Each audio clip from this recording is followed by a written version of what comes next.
galw'r aelodau I drefn. Yr eitem gyntaf yn agenda ni y prynawn yma yw'r cwestiynau i'r prif weinidog, ac mae'r cwestiwn cyntaf gan David Melding. Will the First Minister make a statement on fire safety in high-rise blocks in Wales? Well, our first priority after the Grenfell Tower tragedy has been to ensure residents of high-rise blocks are safe.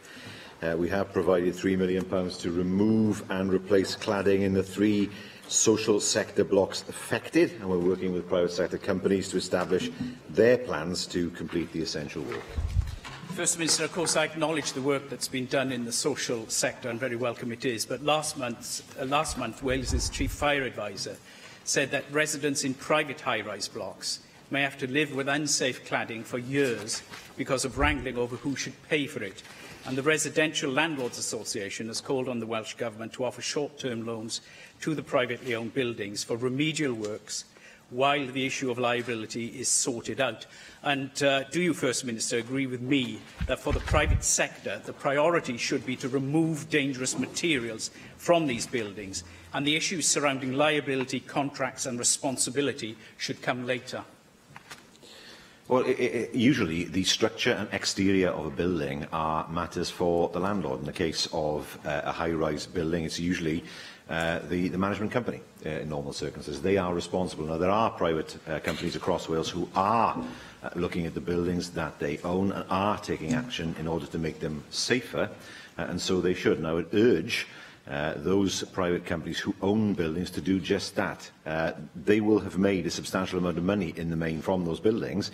It's only right then that they contribute back to the upkeep of those buildings and not expect residents or tenants to pay. Bethan Syed. Just to expand on that point, I'm not entirely convinced that it's just as easy as saying that the management company should pay, because some of these management companies have previously been made up of residents' associations, and that means by virtue of the set-up, the constitution of those management bodies, that the residents themselves are the ones who will be paying. So, for example, in Prospect Place, you've got a mixture of people who are on benefits, you've got a mixture of professional people and elderly people. Some people will not be able to afford their contribution to that cladding. So again, I would ask you, what are the Welsh Government doing in addressing this issue with the private sector? In the UK Government, I'm not one to praise them very often, but they are having UK roundtables with the industry, telling them how they might address this issue, whereas I'm not seeing the same type of urgent action on the private cladding that I've seen elsewhere. Well, no, that isn't correct. There have been meetings with the organisations. You're right to say, of course, some management companies are made up entirely of residents within a building. They have to take on board the liabilities as well in those circumstances. It is an advantage to those who live in the building because they feel they have greater control over the communal areas of the building, but there are disadvantages, particularly when it comes to liability. We will, of course, work with residents' organisations. I can say that the Minister has already had a constructive meeting with representatives of the residents' management company, the developer and managing agents for a number of the buildings that we're talking about. We'll continue with those meetings to see what help could be provided where there is genuine difficulty, as far as some residents are concerned, in order to make buildings safer. Question 2, Mark Reckless. What steps will the Welsh Government take in response to the recommendations of the Children's, Young People and Education Committee's report, Mind Over Matter? Well, our response was published on the 27th of June. It does recognise, of course, the original report, the progress that's been made, but there's no doubt that there's more that needs to be done to improve young people's mental health and well-being. And I can assure members that we will examine very carefully those recommendations we have accepted in principle and look very carefully at what more we might be able to do in order to provide assurances for the committee and the report that is produced. First Minister, committee members from all parties, many education and health professionals, as well as school children, worked hard over many months to produce this report, Mind Over Matter. Our chair then met with you personally to ask you to lead a cross-government response, since we do need the Health Secretary to engage with our work as much as the Education Secretary. First Minister, what have you got to say to everyone who helped with our report, now that they see you've accepted only 7 of our 28 recommendations? 8 have been rejected, in whole or in part, while 13 have been described, and many regret Welsh Government's increasing use of this get-out phrase as just accepted in principle.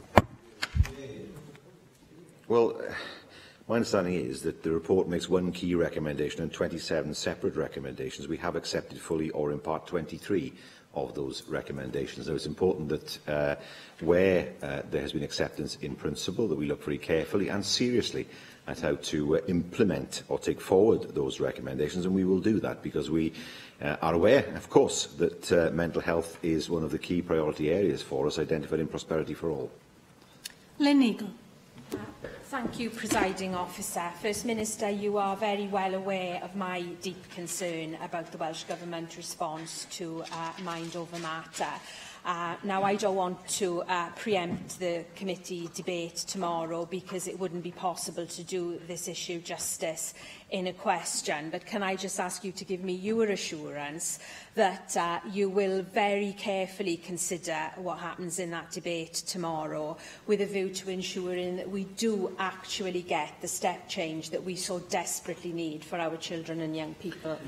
Yes, I can give my friend and colleague that assurance. I know this is an issue that she has given a huge amount of commitment to, and I want to make sure that the government's response in the longer term is the kind of response that she would want to see, and other members of the committee.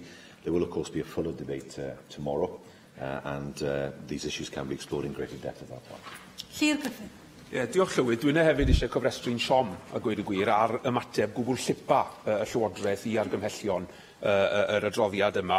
Yn amlwg I fi, dyw'r Llywodraeth ddim yn rhannu'r un uchelgais ag aelodau y pwyllgor o safbwynt y newid trawsnewidiol sydd I angen yn y maes yma. Yn enwedig wrth edrych ar y trajectory o ran y cynnydd yn y broblem I ni weld. Mae rhaid cwrdd ar her yna gyda llawer mwy o brwdfrydedd na derbyn mewn egwyddor sydd I fi yn cod yn aml iawn am fusnes fel arfer. Nawr, mae cael mwy nag un ysgrifennydd cabinet neu mwy nag un gweinidog yn gyfrifol am rhai meysydd weithiau yn gallu bod yn gryfder, ond I fi, yn yr achos yma, mae'n amlwg yn wendid oherwydd does dim un person yn cymeryd gafel, yn cymeryd perchnogaeth o'r gwelliannau a gyrru y newidiadau yna drwyddo. Felly gai ofyn anewch chi, fel prif weinidog, oherwydd natur y modd mae'r pwyllgor yn teimlo bod yn rhaid I hwnna fod yn flaenoriaeth genedlaethol, anewch chi gymeryd y rôl yna? Wel, os ys eisiau rôl fod i'n neud hynny, fe na fi wrth gwrs, fel rwy'n enwedig gyda CAM sydd â profiad agos gyda CAMs a gwybod a gweld rai o'r problemau. Mae rhai bobl wedi cael ynglyn â plant yn enwedig. Mae hwn yn rhywbeth sydd wi want sicrhau sy'n cael ei addu ymlaen. Ond gael ddweud wrth aelodau hyn, byddai'n cymryd ystyriaeth wrth gwrs o'r ddadl y fori, ac wrth gwrs bydd y Llywodraeth yn ymateb fori a hefyd ar ôl fori mwyn sicrhau bod ni'n gallu cryfhau y gwasanaethau sydd ar gael I bobl. Cwestiynau nawr gan arweinwyr y pleidiau, ar ran yr wrthblaid, Paul Davies. Diolch, Llywydd. First Minister, this week is of course the 70th anniversary of the National Health Service, and I'm sure you'll join me in celebrating the service and the tireless work of health professionals who over the years have continued to deliver the best possible outcomes for patients across the UK. First Minister, in light of this significant milestone, are you ashamed to be the only leader of a UK nation to have ever cut an NHS budget? Shame on you. Well, can I first of all pay just a word of tribute again to the member's predecessor, with whom I crossed swords for 7 years, I think, in this chamber. It went very quickly, I suspect, but could I wish him the best for the future as well, and to welcome a member for Presiding Pembrokeshire back to the role that he occupied back in 2011 for a short period of time. And can I assure him we are proud of the record we have on the NHS. We are the party that established the NHS. We spend more on health per head than England does. We spend more on health and social care by some distance than England does. And if he is suggesting to me that somehow things are better under his government in London, I simply repeat to him a sign I saw, which was which touched me, I think, in Tredegar on Sunday, and it's this: we have a statue to Aneurin Bevan, we'll never have a statue to Jeremy Hunt. Well, of course, here he goes again, the First Minister, wanting to talk about England. He doesn't want to talk about Wales. You are the First Minister of Wales. Now, of course, perhaps the outgoing... perhaps the outgoing First Minister doesn't actually want to talk about financing the NHS in Wales, but at least the incoming First Minister is starting to accept his party's mistakes of the past. Only last week, at the WLJA conference in Llandudno, the Cabinet Secretary for Health and Social Services made it clear that it was a mistake to cut the health budget in 2011 when he said that, and I quote, "The cash flat budget settlement didn't work." First Minister, do you agree with him? What I can say is we have put enormous resources into the health service now for many, many years, and it is perfectly proper for us to point out what he would do, his party would do, if they were in government in Wales. Because we have seen the example of what they've done in England, mass privatisation, a postcode lottery of... Yes, I know it hurts, but you've got to listen. A postcode lottery of treatment, privatisation, cuts in health spending in real terms, not keeping up with the health spending in Wales, massive cuts in social services. When they talk to their colleagues, their own party colleagues in local government, then we see what in England we will see from them and hear from them the devastating impact of his party's cuts in England that thankfully we have been able to prevent in Wales. And let's remember one thing. We have, for the past 8 years and more in this chamber, had to suffer the effects of austerity that has been imposed on the people of Wales by his own party. I would accept his criticism perhaps more favourably if he were to stand up today and demand that his own Prime Minister and what's left of her government end austerity in the UK. Well, I'm not going to take any lectures on spending from the First Minister and indeed the Labour Party. It was the Labour Party which left a deficit of £150 billion back in 2010. And we all remember the former Labour Chief Secretary to the Treasury, Liam Byrne, who said there was no money left. This party has had to clear up that mess.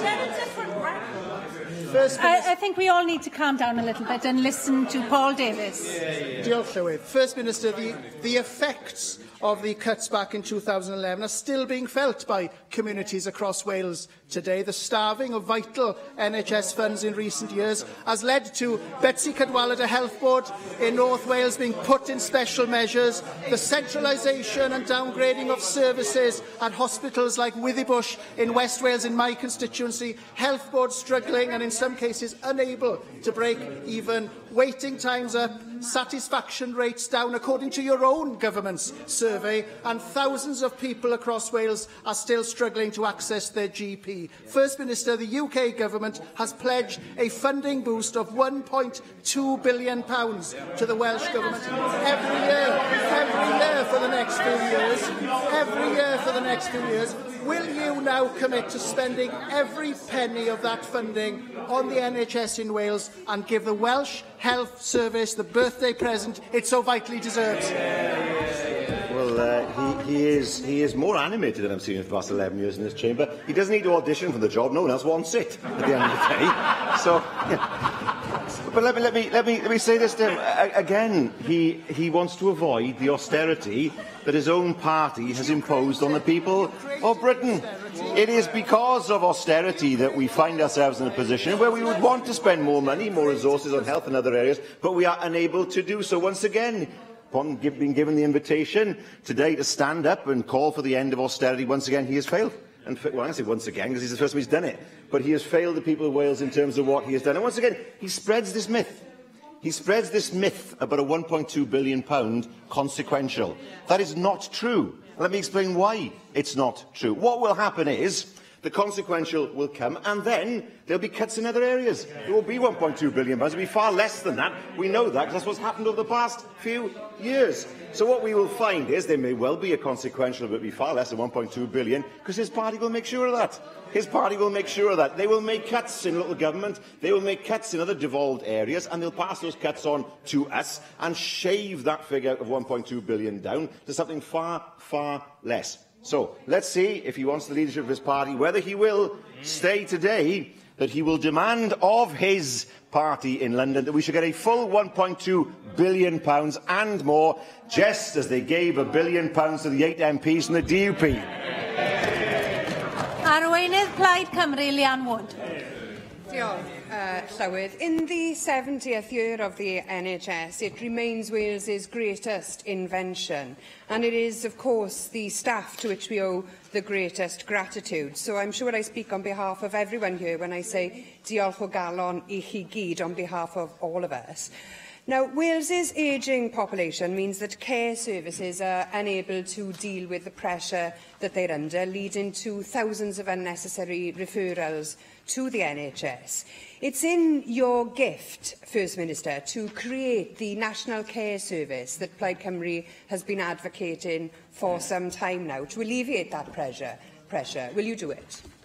Well, it's not clear what a National Care Service would do. It is right to say that there is still work to be done in aligning further the work of social services with health. We know there can't be a divorce between the two. The two run very much together. And that is what we are doing, working with our local government colleagues to make sure there are fewer people who are delayed in hospital, who are seeing delayed transfers of care go down, and also, of course, to work with primary care providers to make sure that they are able to provide the care that people need to avoid them going into hospital in the first place. It's not happening quick enough, First Minister, and that's why we've advocated this National Care Service. Bold changes are needed for our health and social care services to reflect the changing demographics in this country. Bevan's bold vision saw the creation of the NHS, and a similar bold vision is needed now for a national care service. We can all agree that the NHS is a Welsh institution that is the envy of the world over, but Wales's place in the world is putting it under threat.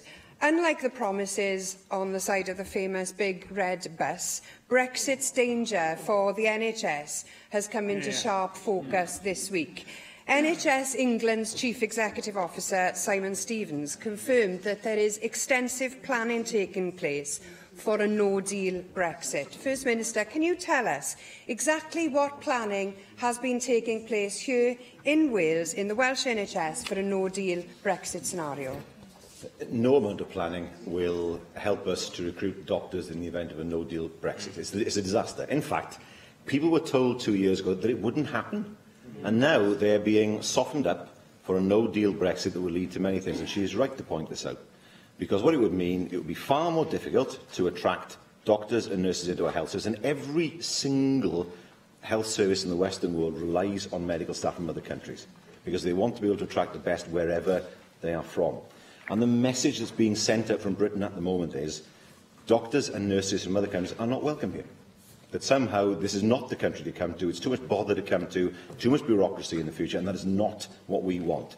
A no-deal Brexit cannot be planned for, because if we can't attract doctors and nurses from other countries, we will not make up the numbers that we need in Wales. That's why we continue to fight, as she does, for a Brexit that is sensible and makes sure that the people of Wales don't suffer. I'm really concerned that you have no plan for a no-deal Brexit, First Minister. They are planning for this in England. You should be planning for this here in Wales. Now, I know that we both want to see our NHS weather the Brexit storm. You are in a position to do something about it, though.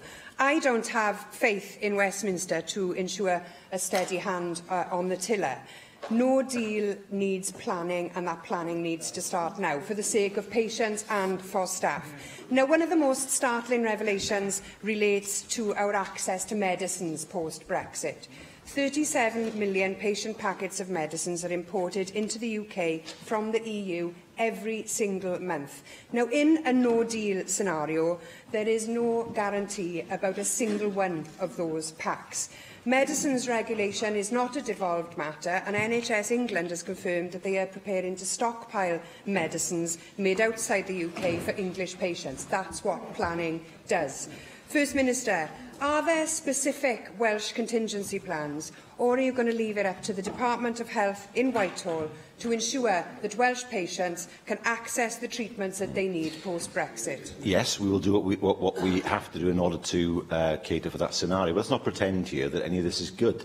I mean, she makes the point that there is planning for a no-deal Brexit. There's no planning for a no-deal Brexit. It's more like people running around in circles screaming, because there are no plans at all for it. Let's look, for example, at the ports. Where are the plans to put in place the structure in the ports to deal with extra customs checks, possibly extra border controls, and the queues of lorries that would be created as a result, and the parking that would be created as a result of that. Nothing. There's no planning for it.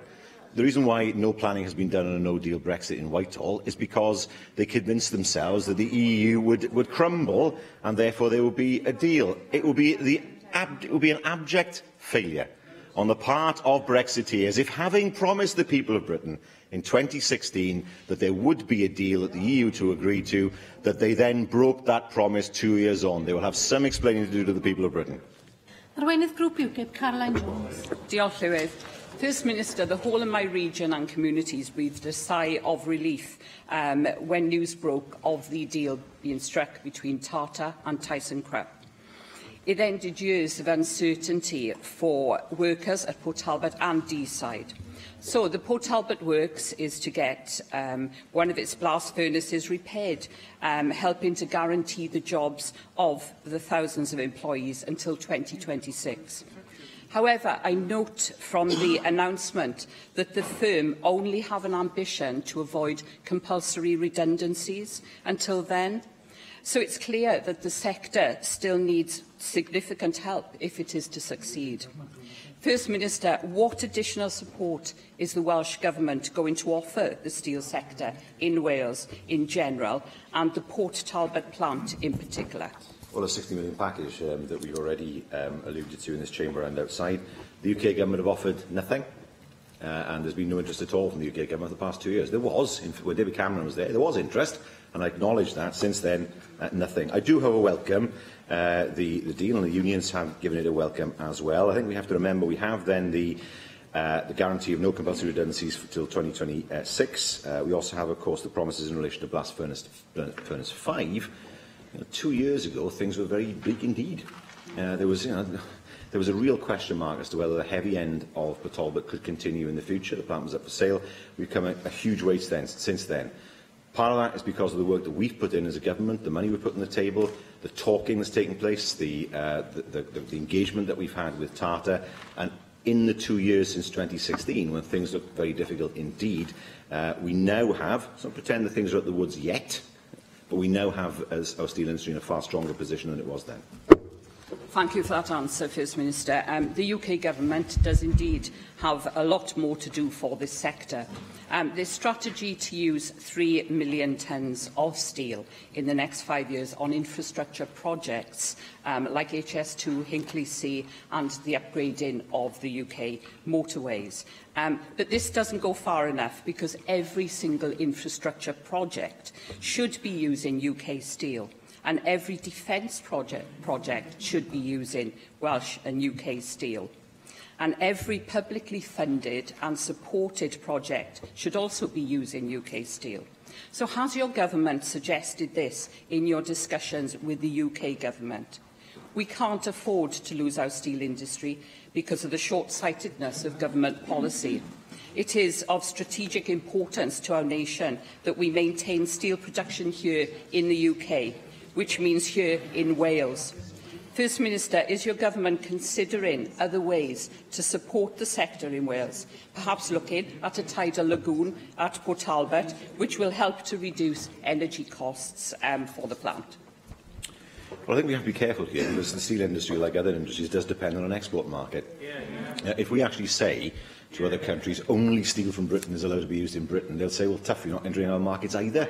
So we have to be very careful about what we do. What we do need to do, of course, is to make sure that our procurement policy is as strong as it can be as far as using Welsh steel. We also need to make sure, of course, that we support the industry to become stronger in terms of exporting.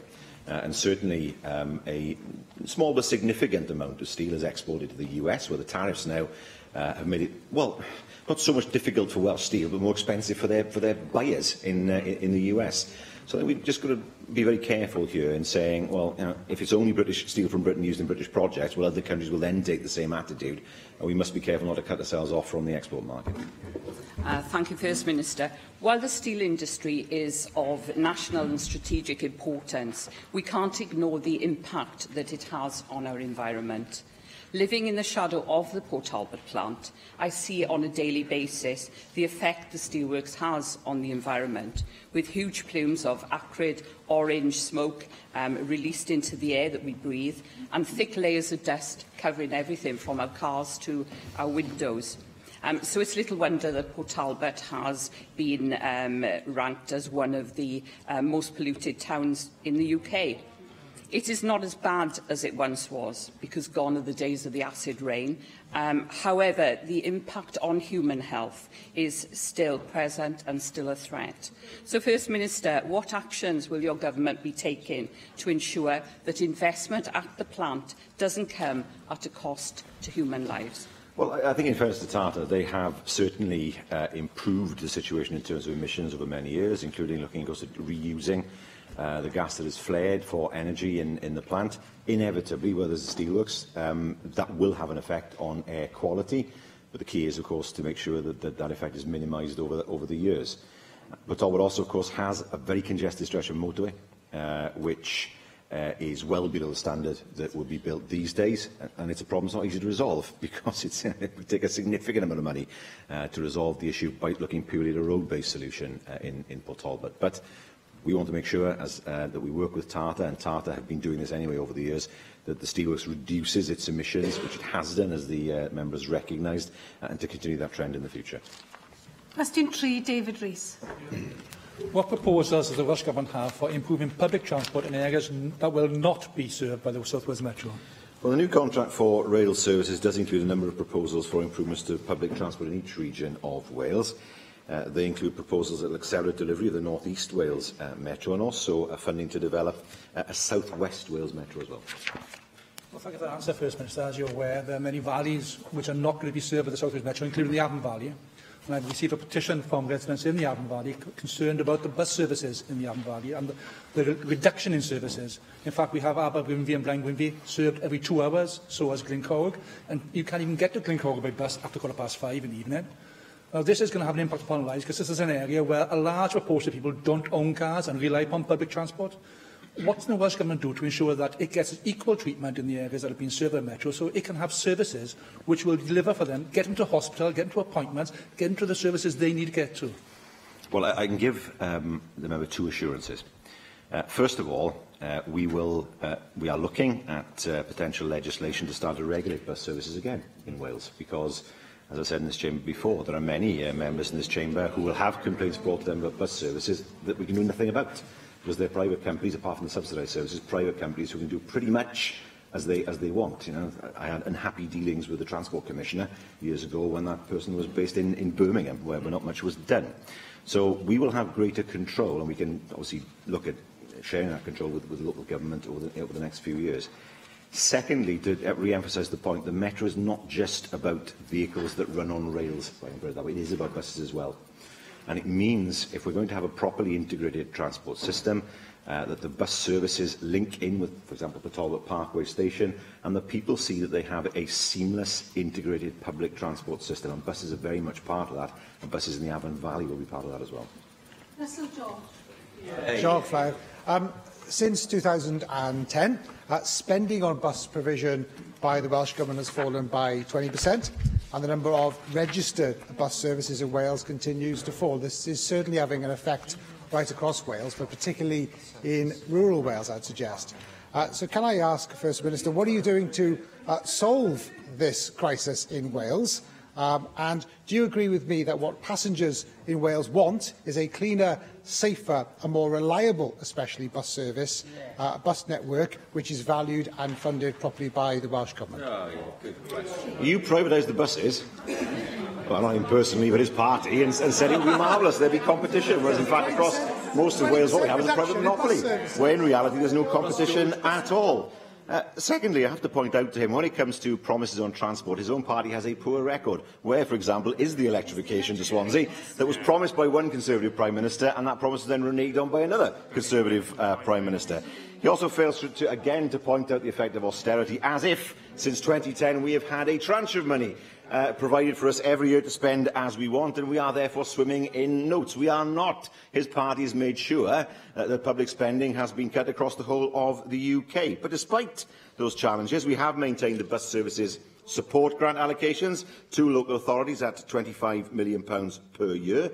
It is for each local authority to determine which bus and community transport services to support using that grant. So if there is a service that should be subsidised, then the first protocol for the member is his own local authority.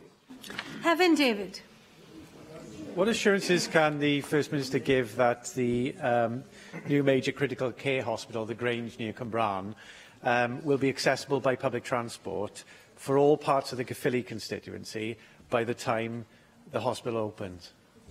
Yes, it won't be a service that runs on rails, if I can put it that way, thinking of light rail or heavy rail, but buses. It will be hugely important. We understand the importance of this, that the hospital is served by an efficient and widespread bus network that does connect with wider rail services where people need that. So yes, public transport and the ease of public transport is a hugely important part of the planning for the hospital. Cwestiwn 4, Simon Thomas. A wnaeth y prif weinidog datganiad yn dyfodol yn un môr yng Nghymru. Mae'n cydnabod potensial yn i'r môr ar gyfer creu ynni carbon eisiau a darparimenteision economaidd a chymdeithasol i'n cymunedau arfordirol. Mae polisi y Llywodraeth Cymru wedi helpu gyflwyno cyfres o dechnolegau yn i'r môr a roeddwn ni'n parhau i weithio i wireddu'r cyfleoedd sy'n gysylltiedig â'r sector hwn. Diolch i prif weinidog. Awr Siom y wythnos diwethaf, oedd e'n faf i ymweld Ynys Môn gyda fi'n apiorwaith dydd Gwener a gweld nifer o gynlluniau cyffroes yn ymwneud yn ei môr yn ei bennaf Minesto sydd newydd lawnsio ei dyfais yn ei llanw yn y harbwr yn Caergybi. Nawr, y cwestiwn sy'n codi yw, a yw'r 200 miliwn oedd chi fel Llywodraeth wedi neilltuo i gefnogi un cynllun benodol ar gyfer y molyn llanw yn Bai Abertawe, nawr y gael ar gyfer ddychwynt o datblygiadau yn ei môr, megis yn Ynys Môn, neu y gael ar gyfer cynllun newydd molyn debygol yn Bai Abertawe. Be ydych chi'n bwriadu wneud i arwain datblygiad yn y maes yma? Mi'n wir i weid bod y swm o arian ddim yn swm oedd wedi penodi yn uniongyrchol i Abertawe, bod eisiau ar y pryd, a ni yn ystyried ar ymhaffyrdd allwn ni i helpu technoleg ar draws Cymru, yn wedig y morlyn yn y gogledd, mwyn gweld beth allwn ni neu fel Llywodraeth mwyn cefnogi'r technoleg. Ond mae rhaid i ni ystyried, wrth gwrs, ynglyn a'r arian mawr, sef yr arian byddai Llywodraeth Dresenedig wedi gallu dod i mewn i forlyn Abertawe, er enghraifft, mae hwnna'n rhywbeth sydd heb wedi datganoli. Ond mi'n wir i weid, mi'n dal i ystyried ymhaff ffyrdd allwn ni i gefnogi'r technoleg yn y pen draw. Susie Davis. Diolch, Llywydd. Well, First Minister, this puts you in a bit of a quandary, I think, because, of course, we heard offers put forward for a new Swansea Bay Lagoon over the weekend, and while there are obviously questions about that, about why they didn't put this offer forward sooner and whether the figures stack up, you did offer £200 million to support a Swansea Bay Lagoon on projects, on figures that actually proved unworkable in the end. So what figures would you be looking for to persuade you? They were the same figures you had. No, we had the same figures. So what figures would persuade you to consider keeping the offer on the table for Swansea Bay? I owe an apology to Paul Davis. There is another candidate who's just thrown her hat into the ring. I'm sorry for that, but we can see the evidence there. Look, the reality is that the failure of the Swansea Bay Tidal Lagoon is entirely in the hands of the UK government. I mean, she talks of the figures. We don't accept the figures. Bear in mind that these figures were deemed unworkable by the very same people who got the figures for Hinckley wrong in the first place. So why should we then trust the figures, trust the view of the UK government? And let's bear in mind, all we asked for was the same treatment as Hinckley. That was it. Now, if she is saying the figures for Hinckley were wrong, then that is something for the UK government to explain. We just wanted the same warrant take for Wales as Hinckley got, and we were let down once again. Cwestiwn 5, Sian Llawn. A wnaeth y prif weinidog ddatganiad am raglen ddeddfwriaethol Llywodraeth Cymru? Wel, byddwn ni'n gwneud datganiad blynyddol am y rhaglen ddeddfwriaethol cyn toriad yr haf. Drwch yn ymlaen i gael hwnna felly, ond mae Gweinidog y Gymraeg Eluned Morgan wedi datgan i bod hi am wthio'r cynigion ar gyfer bil y Gymraeg yn ei blaen, fel rhan o'r rhaglen honno. Prif fyrdwn y cynigion rheini, wrth gwrs, ydy ysgogi newid cyfeiriad llwyr ym mholisi iaith y Llywodraeth, gwanio hawliau Sgrapio'r comisiynydd a mynd â ni nôl i fframwaith gyfreithiol deddf fethiedig 1993. Pa dystiolaeth sydd ar gael i gefnogi cynigion y Llywodraeth? A newch chi oedi cyn cyflwyno bil newydd ar y Gymraeg mwyn cynnal adolygiad cynhwysfawr o'r achos dros bil newydd? Ac onyd ydy hi'n berffaith glir erbyn hyn. Mae cryfhau nid gwanio deddfwriaeth sydd ei angen yn sgil yr ymysodiad diweddara ar yr iaith Gymraeg gan Treigo Mills. Wel, wy'n rannu yr anhapusrwydd ynglyn â beth wedodd Treigo Mills gyda hi, wrth gwrs, a bab arall wedi gweithio yn y Siambr hyn. Nod y bil yw cryfhau y strwythur cyfreithiol ynglyn â'r iaith Gymraeg, nid i wanhau. Gyda'r system sydd gyda ar hyn o bryd, a wedi gyda'r deddfwriaeth sydd gyda ar hyn o bryd, dwi ddim yn amlwg i fi bod y deddfwriaeth yn digon clir, a hefyd bod y deddfwriaeth yn digon cryf mwyn hybu'r Gymraeg yn y pen draw. A mae'n holl bwysig hefyd, wrth gwrs, i ystyried pa fath o fframwaith deddfwriaethol dyle fod, ond hefyd ystyried am ha ffordd allan ni beswadio mwy o bobl i ddefnyddio'r Gymraeg. O'n i ddim ne, fi'n clywed bod gwyl y tafwyl wedi tynnu 20,000 o bobl mewn i Gaerdydd dros y penwythnos. Mae hwnna'n enghraifft da i fi o'r ffordd allwch chi beswadio bobl i ddefnyddio'r Gymraeg, i gael agwedd da tuag at y Gymraeg. A felly mae fi'n bwysig, wrth gwrs, i ystyried am haffer allwch ni cryfhau'r deddfwriaeth a gyfraith, ond hefyd mae'n holl bwysig i ystyried ffyrdd allwch ni i helpu beswadio bobl, jyst mwyn i'n sylwyn i gael sbri yn yr iaith Gymraeg. Andrew Davies. Thank you, Presiding Officer. It's always good to get a cheer. Thank you, First Minister, could I thank you for the very kind comments, with your indulgence, Presiding Officer, for the very kind comments you expressed last week, and also to members across the Chamber who have been very kind over the last couple of days in the comments that they have made on my departure from office. But I certainly look forward to challenging the government, and I have a different view sitting here now of the Labour backbenches. I can see the whole backbench now, I can. But I would like to ask you on the legislative programme. I visited a charity in Cardiff North recently, Tomorrow's Generation, and they specialise in providing support with children who suffer with dyslexia in mainstream education. And they made the point that in many countries across Europe, Bulgaria, Czech Republic, Italy, Switzerland and in England, the legislative framework that puts rights to children who are diagnosed with dyslexia is far stronger.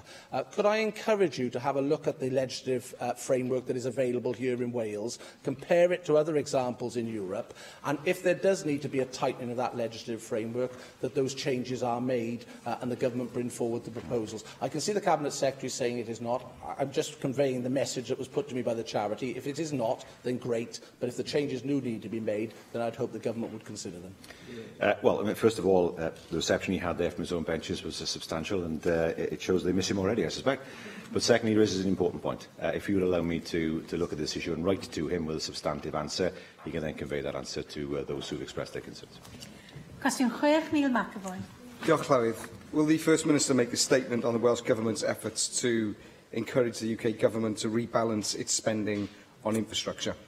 Well, infrastructure investment is vital to the prosperity of the whole of the UK, and I'll continue to press the UK Government to ensure Wales gets its fair share. First Minister, I hope you enjoyed the secret ceremony you attended this week to rename the second Severn crossing the Prince of Wales Bridge, against the wishes of the overwhelming majority of people in Wales who were not even invited.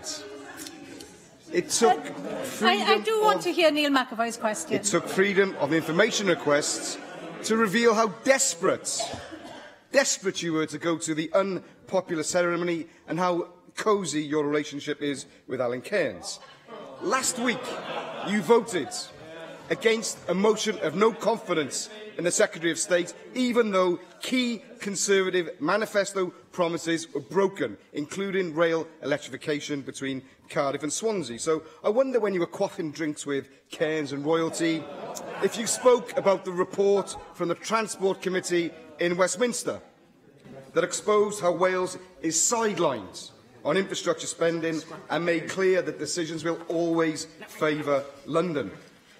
The report showed how absurd it was to cancel much-needed infrastructure projects in Wales, the same time as billions of pounds of expenditure was announced for London. Now, nothing is being done by Cairns. Whilst money is thrown at the south east of England, yet cuts for Wales. You do need to come to a question now. Yep, the Secretary of State is starting to be an embarrassment to our country, as well as stopping us developing our economy. So, this is a question, hopefully this week it could be understood. How could you... Thank you. How could you vote? Very simple question to answer this week. How could you vote last week against a motion of no confidence in the Secretary of State for Wales? It's very simple.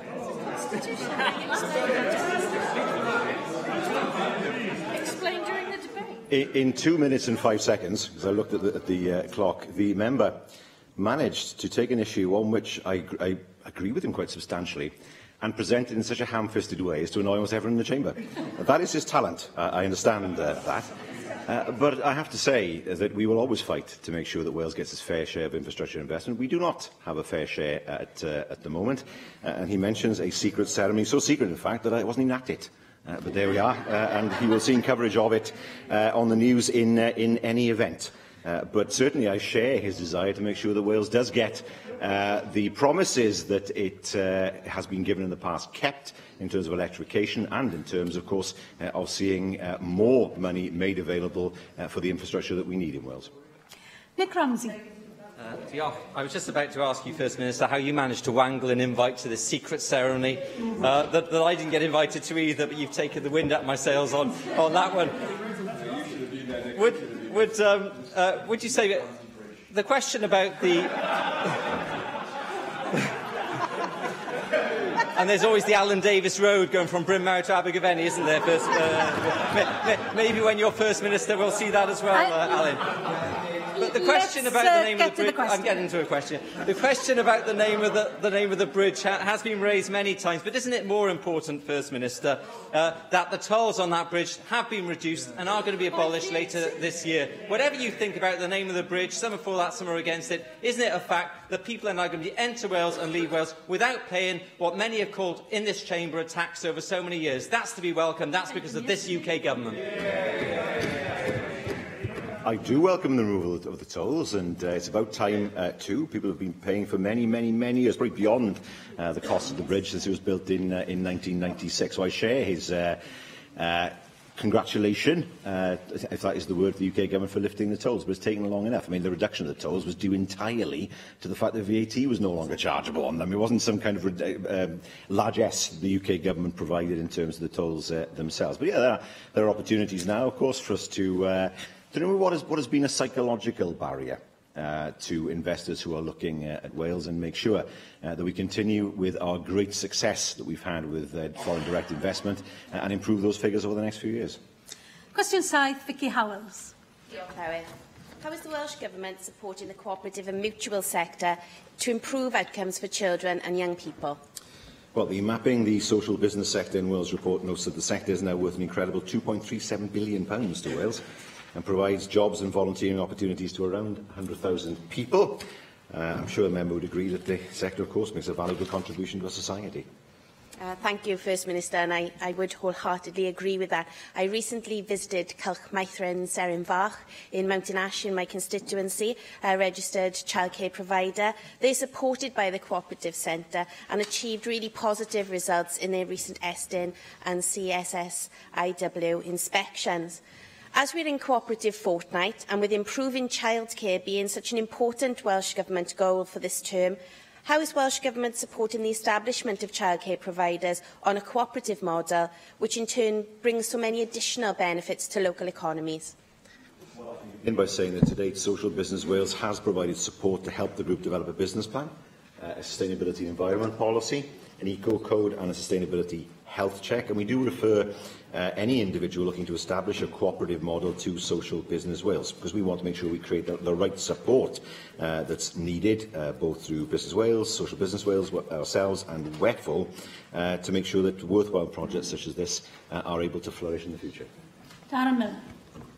Thank you. Can I ask you, First Minister, it's not only organisations like the ones described by Vicky Howells, cooperatives and mutuals, which are supporting education. There are a wealth of charities also which are involved in giving support to our education system. Groundwork North Wales, for example, providing education to young people on environmental issues. You've got North Wales Super Kids charity that's doing a great work with people across North Wales, covering communities from Holyhead all the way down to Wrexham. And, of course, Big Ideas Wales, who encourage enterprise in our schools by getting business people into those schools in order to encourage young people to be entrepreneurs. What support is the Welsh Government giving to them in order to foster that sort of approach so that young people can have the opportunities that they might not have otherwise? Well, core funding for social enterprise support in this financial year has been awarded to the Wales Cooperative Centre and Social Firms Wales. They support the delivery of our objectives to develop the social enterprise market and to provide bespoke specialist business support to social enterprises. For those who are not social enterprises, of course, there are other areas of support that are available. And, of course, as I mentioned earlier on, we do provide support funding towards the £11 million ERDF-supported Social Business Wales project. Question 8, Mike Hedges. Diolch. Will the First Minister make a statement on the Welsh Government's efforts to tackle poverty? Well, we're committed to improving outcomes for future generations through investment in early years and increasing prosperity for all by focusing on employability and economics. Can I thank the First Minister for that response? Many of my constituents are facing a financial crisis during the summer holidays, having to find 10 extra meals per child for 6 weeks. Whilst Caroline Harris MP is providing food for some children for 2 weeks of the holiday, there will be substantial unmet need. Faith in the community has met some of that need, but the closure of Community First puts the continuation of lunches and breakfasts in some of our poorest communities in jeopardy. Will the Welsh Government investigate the cost of continuing free breakfast and free school meals for those eligible during the school summer holidays? Well, we have made available a grant of £500,000 per annum to the WRJ since 2017 to support the programme Food and Fun, Bwyd a Hwyl. Last year, ran in 38 schools covering 12 local authorities and all 7 local health boards, with approximately 1,500 children benefiting from the programme. The 2018 programme is anticipated to run in approximately 60 schools. It will cover 16 local authorities and, again, all LHB areas. The indications are that an estimated 3,000 learners will attend the scheme this summer. The First Minister will be aware of the comprehensive report published yesterday by the Wales Centre for Public Policy entitled The Welsh Tax Base, Risks and Opportunities for Fiscal Devolution. I don't expect he's read it all overnight, but in it, innovative approaches are suggested for aggressive taxes, particularly council tax. And as we know, people living in the lowest valued properties pay nearly 5% of the worth of their house in council tax, whilst people living in the most expensive properties pay as little as 0.25%. But the report crucially suggests that we take a holistic approach to taxation and fiscal policy generally, rather than looking at individual taxes in isolation. The report says tax reform should be pursued in an integrated way. For example, a more progressive approach to council tax could be linked to changes in land transaction tax or income tax rate. Is that approach supported by the First Minister? I think that there is a great deal of scope over the next few years to examine models such as that. At the moment, of course, 2 taxes are devolved. Income tax will soon follow. I think, first of all, it's important to bed the system in. But I do think there is the opportunity for debate across political parties and in political parties to see what kind of tax system we would want in Wales. There are positives and negatives. The council tax, of course, we know that there are some people who pay a high level of council tax whose incomes are actually quite low. We know as well, of course, that with things like a local income tax, the question then arises of which you pay where you live or do you pay where you work. These things have to be looked at carefully, and I'm sure they'll form part of the debate over the next few years. Finally, Mark Ashwood.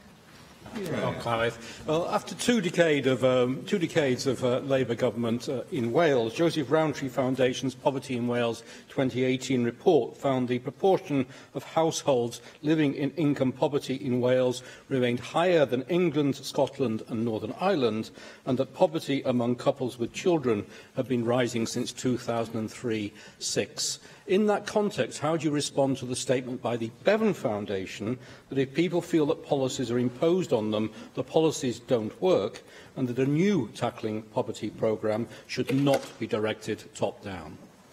I was thinking that listening to the Conservatives talking about poverty is a bit like somebody trying to stand up on a paddleboard without falling off into the sea of austerity that's gathered around it. The reality is that it is his party that has done so much to cut the incomes of our poorest people. How can we rest as a society when we know that in England there are nurses who have to go to food banks? We say to people, if you get a job, you'll be better off. That's no longer the case.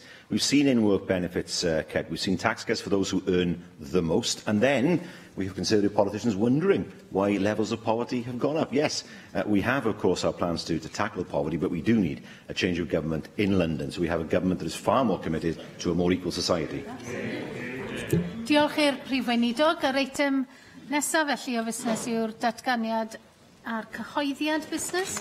A dwi'n galw ar arweinydd y T. Julie James. Diolch Llywydd. There are two changes to tomorrow's agenda. The time allocated to the Council General's OAQs has been reduced to 30 minutes, and also Business Committee has agreed to postpone the UKIP debate until September. Business for the next 3 weeks is shown on the business statement and announcement found amongst the meeting papers available to members electronically. Mohammed Ashkar. Thank you, Madam Presiding Officer. Leader of the House, may I ask for a statement on Welsh Government support for concessionary fares in Wales? This week, Newport Transport is introducing charges to bus services in the city. These include the removal of 10A and 10C bus services altogether, which was used by many elderly passengers living in assisted housing area in Newport. One of my constituents was told by Newport Council, and quote is, the amount of money that Newport receives for concessionary fares has also been reduced, which means that they have to take more in fare revenue from the passengers, quote close.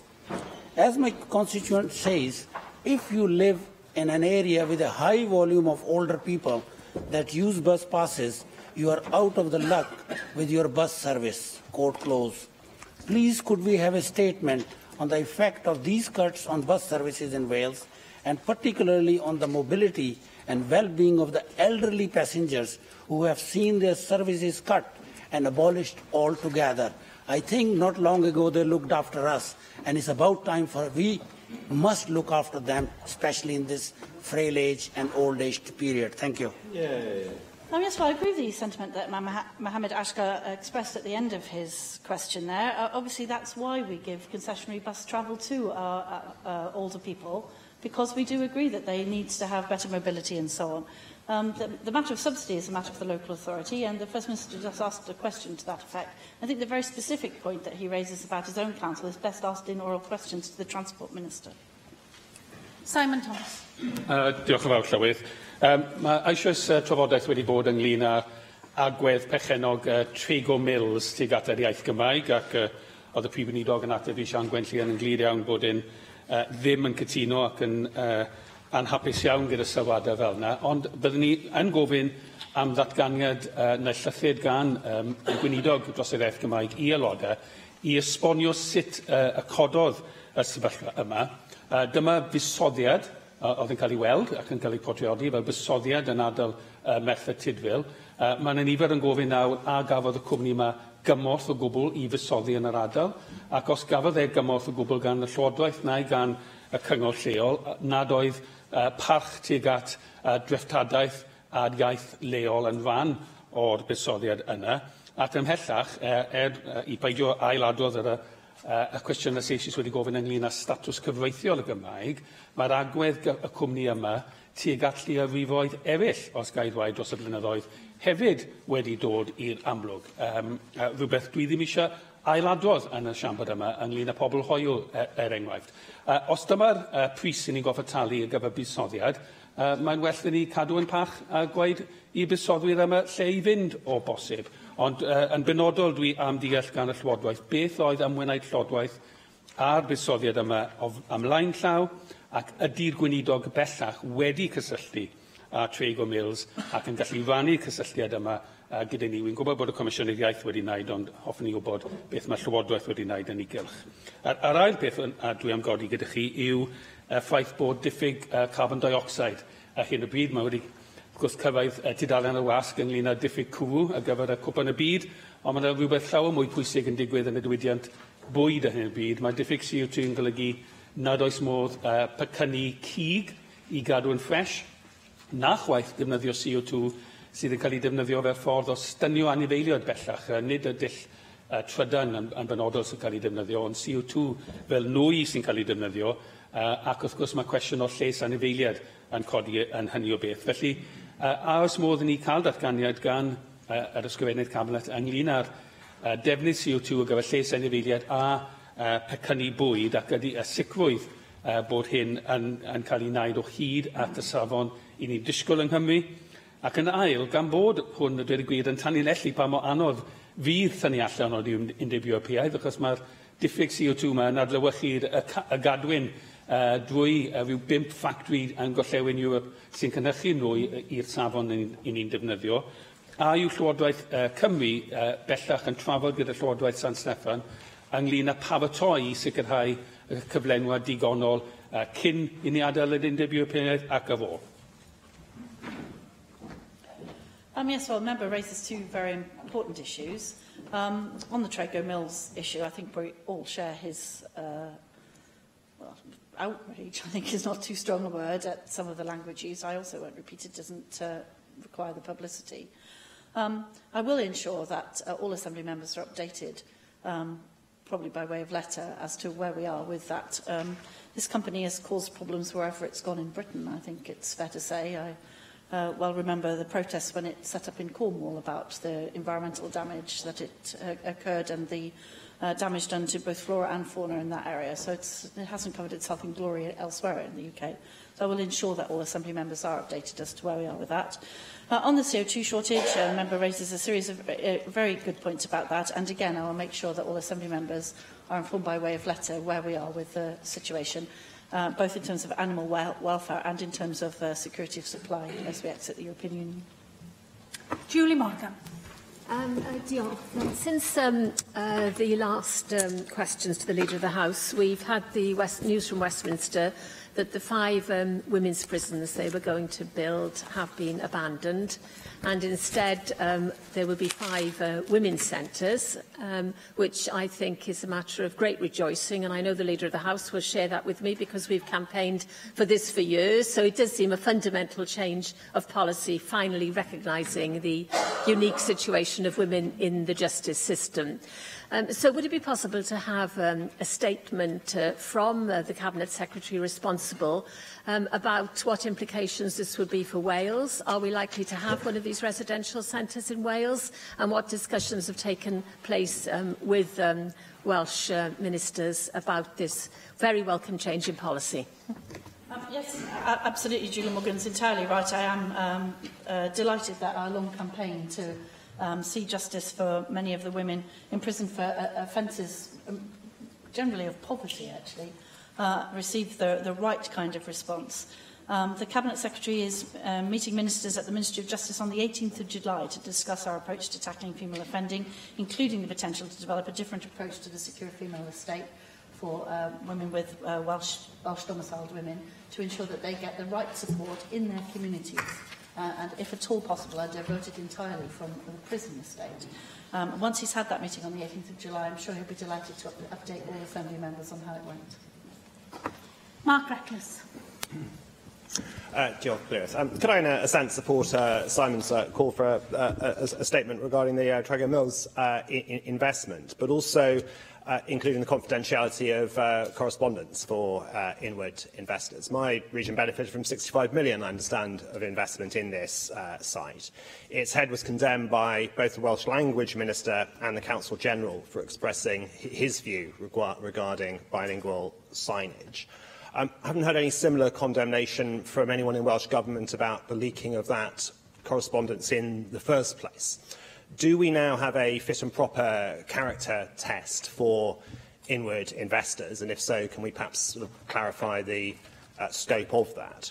The individual concerned said, at least according to the Argus, that he was putting welcome signs, departmental descriptions, directional welfare and safety signage will display Welsh and English language, but then said, we don't plan to cascade its use a great deal further at present. can Welsh Government clarify what standards are expected in terms of bilingual signage from private businesses? Could we also say, if any other inward investor or indeed any of my constituents in South East Wales question Welsh language policy, can they also expect to have their confidential correspondence leaked? What impact does the Leader of the House think that will have on the willingness of such people to engage with Welsh Government in future? And could we have guidance on exactly what such correspondence or how egregious views must be in order to be considered offensive, such that they will be leaked in this way? Finally, will there be any inquiry regarding the Welsh Language Commissioner and this leak? Well, I don't think those are matters for me in the business statement, Mark Reckless. I think you should address them to the Minister responsible. Dai Lloyd. Clywed. Arweinydd y tŷ, fel ydych chi'n gwybod, o dan ddeddf amgylchedd hanesyddol Cymru 2016, mae gofyn i weinidogion lunio a chynnal rhestr o enwau lleoedd hanesyddol Cymru. Pwrpas y rhestr hon yw darparu mynediad i un ffynhonnell ganolog o enwau lleoedd hanesyddol yng Nghymru i godi ymwybyddiaeth o werth enwau lleoedd hanesyddol ac i gynorthwyo rheini sy'n gwneud penderfyniadau ynglyn ag enwau tai, bryniau, llynoedd ag ati. Nawr, does dim statws cyfreithiol gyda'r enwau ar y rhestr yma, wrth gwrs, i mi drio sicrhau hynny flwyddyn diwetha, ond collais y bleidlais ar gael deddf i ddiogelu enwau hanesyddol Cymru. Nawr, yn ddiweddar, da ni wedi clywed am ddatblygiadau tai newydd fel Regency Park yn ardal Llanilltern i'r gogledd o Gaerdydd. Mae'r datblygiad yn agos i safle mynachlog y 6yd ganrif a sefydlwyd gan Sant Illtyd. Ond yn lle adlewyrchu'r hanes yma, mae'r datblygwr wedi dewis enw hollol anaddas i'r datblygiad sydd â dim cysylltiad hanesyddol i'r ardal o gwbl. Nawr, mae yna esiamplau tebyg o golli enwau hanesyddol ar draws Cymru, ac felly, gan fod y ddeddf wedi ei mabwysiadu ers peth amser rwan, anwaith y gwneudog dros ddiwylliant ddod â datganiad ger bron y Siambr yma yn edrych ar effeithiolrwydd y rhestr a'r gwaith sy'n mynd yn ei flaen i hyrwyddo'r rhestr yna. Fydd hyn hefyd yn gyfle i ni gyd i drafod a oes yna ffyrdd eraill allwn ni helpu amddiffyn ein hiaith a'n treftadaeth. Diolch yn fawr. Yes, I think the Minister will be providing an update at an appropriate period of time once the Act is bedded in. And as Dai Lloyd said, we did have a bit of a debate at the time that the Act went through about the matter he raised. I'm sure that will be an appropriate point for him to raise it again. David Rees.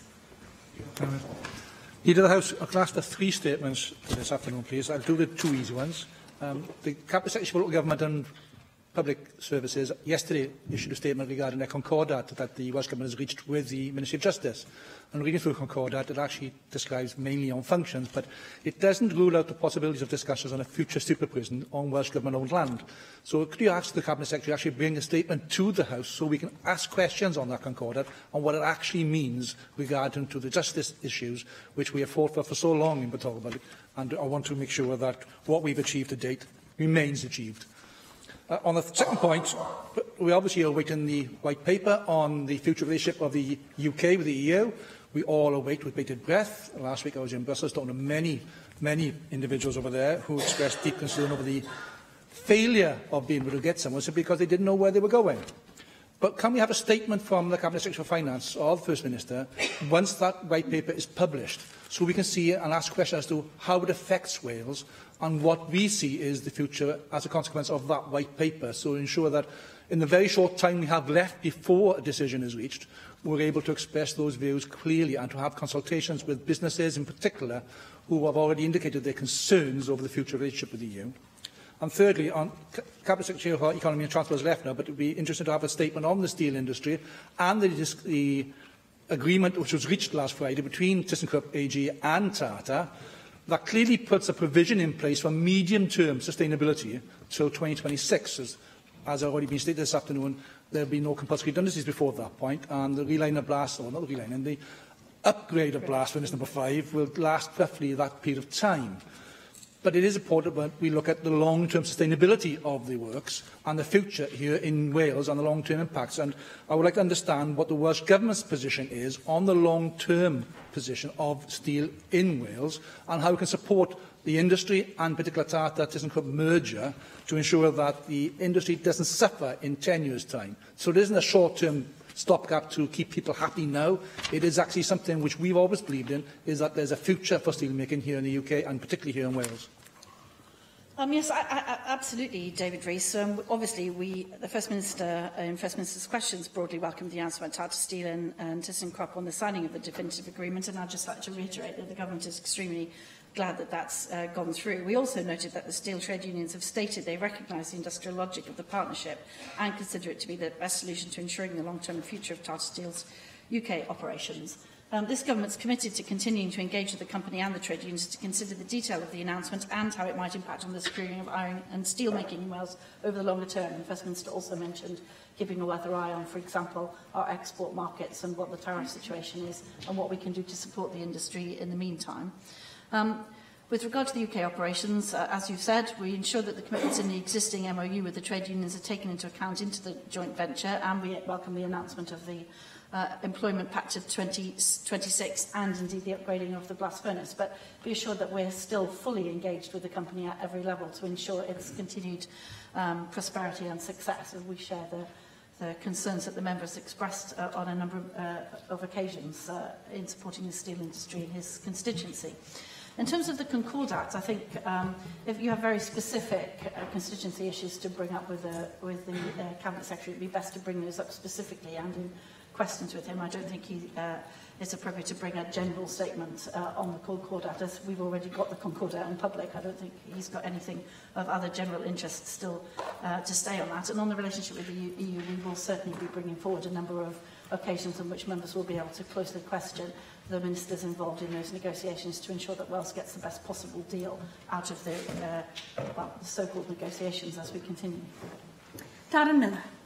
Can I call for a statement from the Minister responsible for the new childcare offer?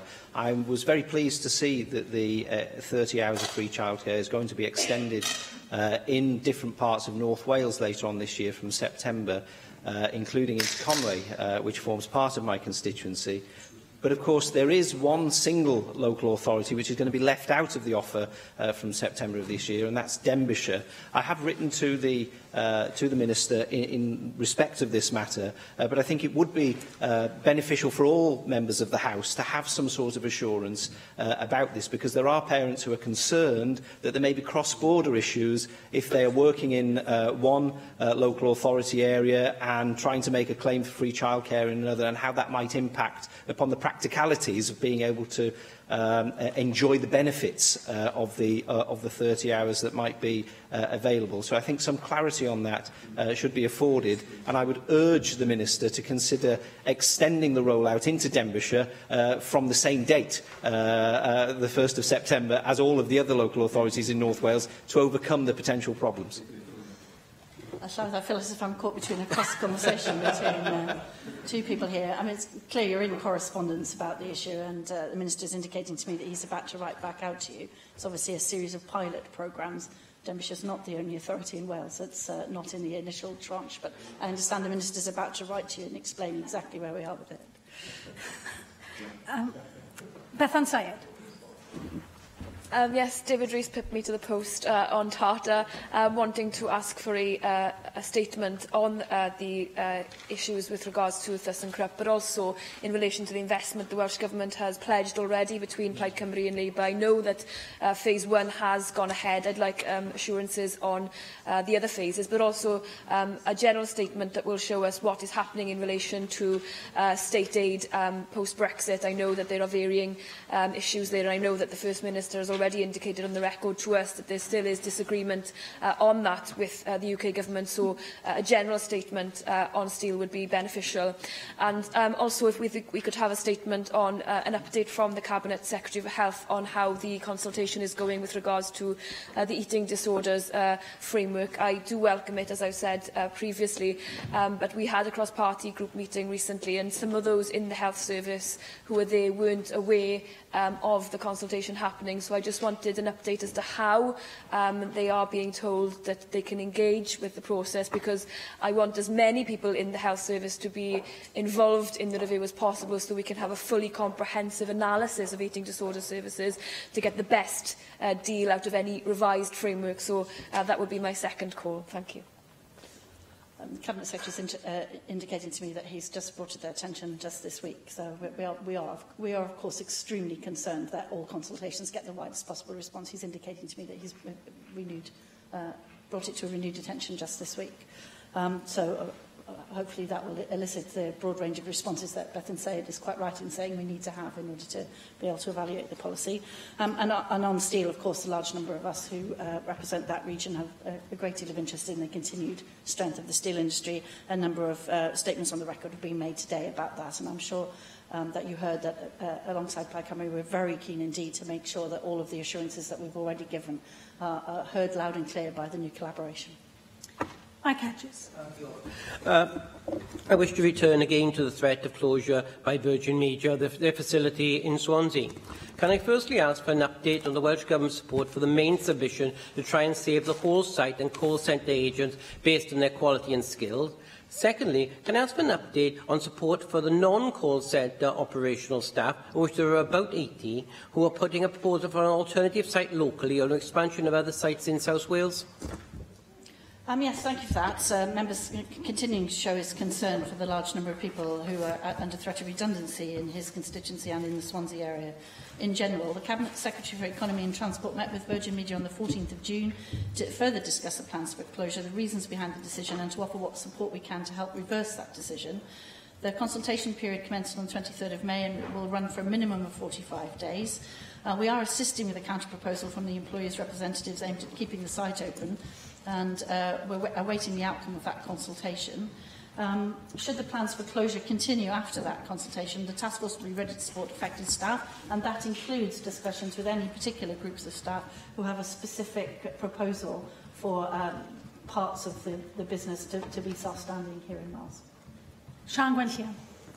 Diolch yn fawr. Fel y gwyddoch chi, mae'n siŵr, mae tima argyfwng wrthi yn fy ardal i ac yn gweithio'n galad iawn mwyn diffodd tanna sydd wedi cael ei achosi gan y tywydd sych. Mae Carmal, Bethesda a Mynydd Bangor wedi cael ei heffeithio efo o leia 45 o deuluoedd wedi gorfod gadael eu cartrefi, a dwi yn hynod ddiolchgar i'r diffoddwyr tân, y gwasanaethau argyfwng eraill, a hefyd y cymunedau eu hunan sydd wedi dod yn hyd mwyn cefnogi rheini sydd wedi ei heffeithio. Felly gai ofyn, pa gysylltiad sy'n rhwng y Llywodraeth a'r gwasanaethau lleol, ac ydych chi'n hyderus fod ganddyn nhw adnodda digonol mwyn delio efo'r argyfwng hwn yn Arfon ac mewn rhannau eraill o Gymru? A troi at fatar diwygio Llywodraeth leol, ychydig fisoedd yn ôl, fe gawson ni wybod mewn blog gan yr ysgrifennydd Cabinet dros Llywodraeth leol, fod o'n mynd i symud ymlaen efo chynlluniau newydd ar gyfer adrefnu Llywodraeth leol, gan roi heibio'r cynigion oedd ym mhapur gwyn y gweinidog blaenorol a'r gydweithio rhanbarthol. Di Gwener, mi ges i wybod drwy drydariad gan newyddiadurwr o gynhadledd y WLGA yn Llandudno fod yr ysgrifennydd Cabinet dros Llywodraeth leol rwan yn hapus i roi'r ffidil yn y to efo'i fap a drefnu Llywodraeth leol sydd ddim yn syndod i neb ohono ni, dwi'n meddwl.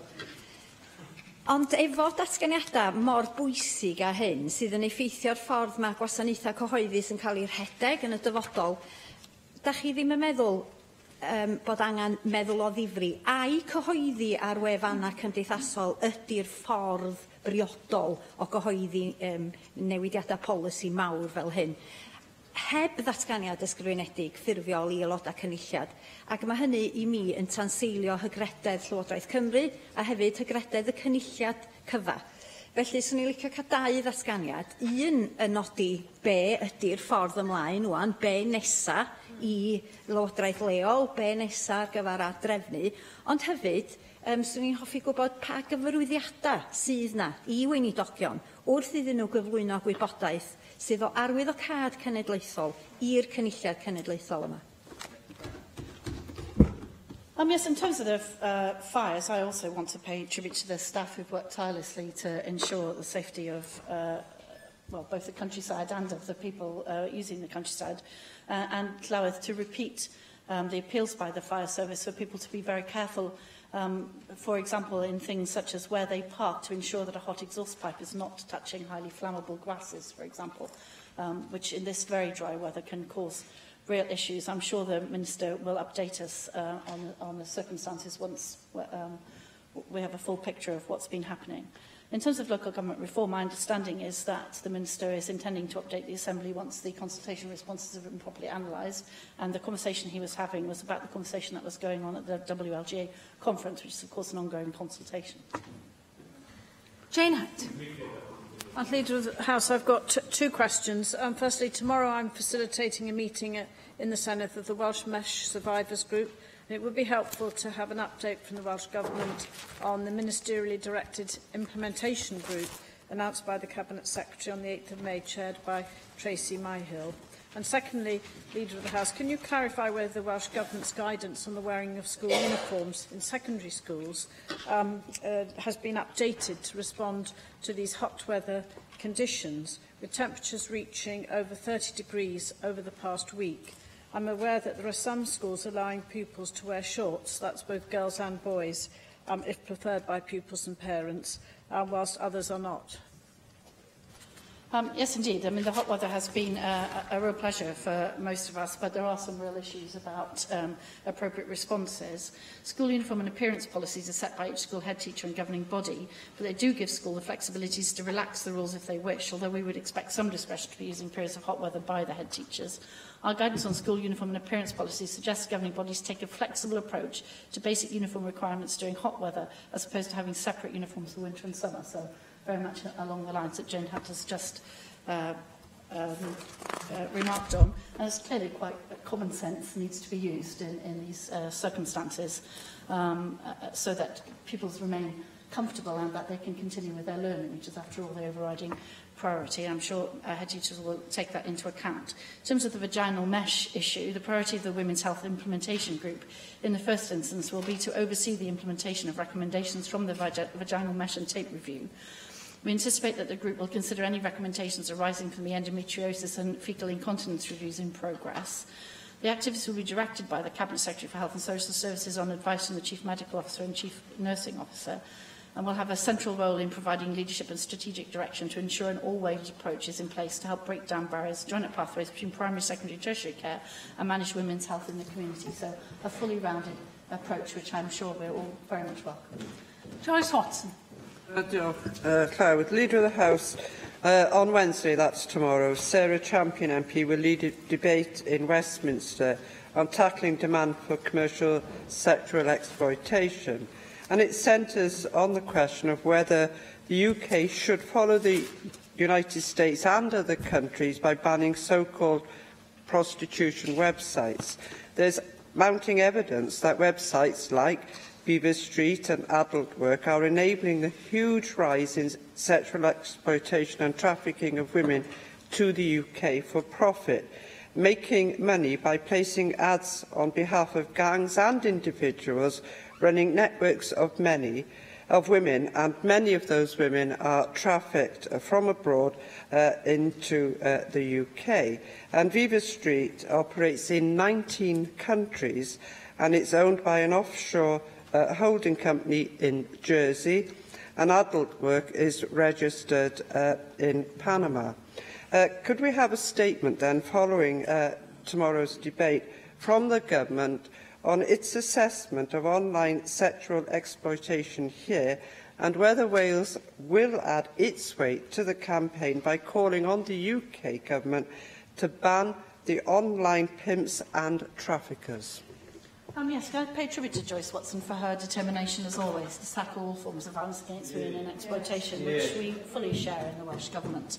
Our action through our legislation on violence against women, domestic violence and sexual violence, our work to stop modern slavery, and our work with partners to disrupt organised crime, all aim to put in place measures that will protect women and girls, and in particular, as Joyce points out, those most vulnerable to exploitation, trafficking and modern slavery. We are very happy to continue to support all action that seeks to ensure that such women are protected, and I'm very happy to write to the Home Office and ensure that there's protections, that we add our weight to the campaign to ensure that protections are adequately in place. Thank you. Lynn Needham. Thank you, Presiding Officer. A few weeks ago, I hosted the launch of From Bumps to Babies, an important new report on perinatal mental health in Wales, which is a collaboration between NSPCC, the National Centre for Mental Health, and the Mental Health Foundation. This, of course, the publication followed the publication of the Children, Young People and Education's Committee's report into perinatal mental health. As you'll be aware, one of our key recommendations was that mother and baby provision should be established in both South Wales and provision made for mums in North Wales. At the time of the publication of the report back in the autumn, WISC were considering that, but to date there seems to have been very little progress. So I'd like to ask for a statement from the Cabinet Secretary so that we can be updated on this very important provision for mothers. Yes, the Cabinet Secretary is indicating he's very happy to write to members and give us an update. Jenny Rathbone. Thank you, Presiding Officer. First, I'd just like to agree entirely with the words of Julie Morgan about the change in policy on women in the criminal justice system, not just for the women to ensure that they are appropriately helped to rehabilitate, but also for the absolute transformation in the lives of the children of prisoners who rarely get their needs taken into consideration, the devastation that occurs when women get carted off to prison. Secondly, I'd just like to add to what Jane Hutt said about the issue of school uniforms in this hot weather, because one of the secondary schools in my constituency is insisting that girls wear tights in this weather, which is really bad for their health as well as their concentration. So it'd be useful if the government could give some guidance on this. The substantive issue I wanted to raise is around integrated ticketing. I wondered if we could have a statement on that, because the cross-party group on transport heard from the Operations Director of Transport for Wales, and the statement we were getting was less than categorical that we would go ahead with this. And I know how important this is to people across Wales who endeavour to navigate their way from bus to train to bus to get to work. And I think we really do need to have a joined-up policy on this. I think it's pretty crucial to ensure that we are making sure that going by public transport is cheaper than going by car when we're trying to get to work or indeed shopping.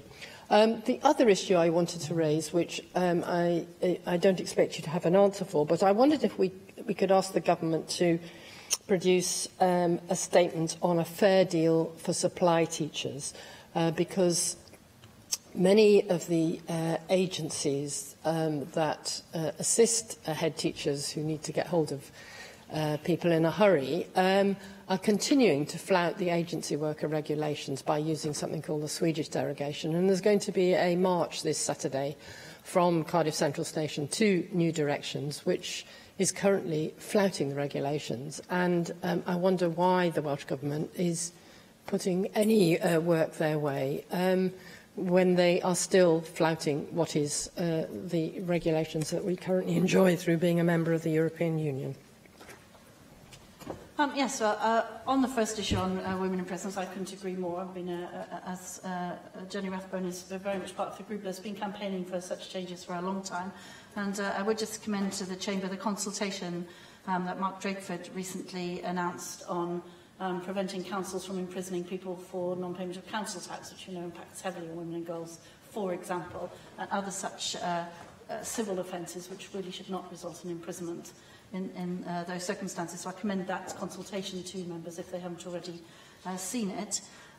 In terms of the school uniform, as I highlighted, there is guidance to say that discretion should be used, and it's worth highlighting that to a school if the member is aware of one that's not using its discretion appropriately in this very hot weather. In terms of the integrated ticketing arrangements, the Cabinet Secretary has emphasised many times that we're very keen on integrated ticketing arrangements that ensure both through travel and reasonable travel. And I'm sure he'll be reiterating that in his next statement on our use of the bus powers that have been discussed several times already today.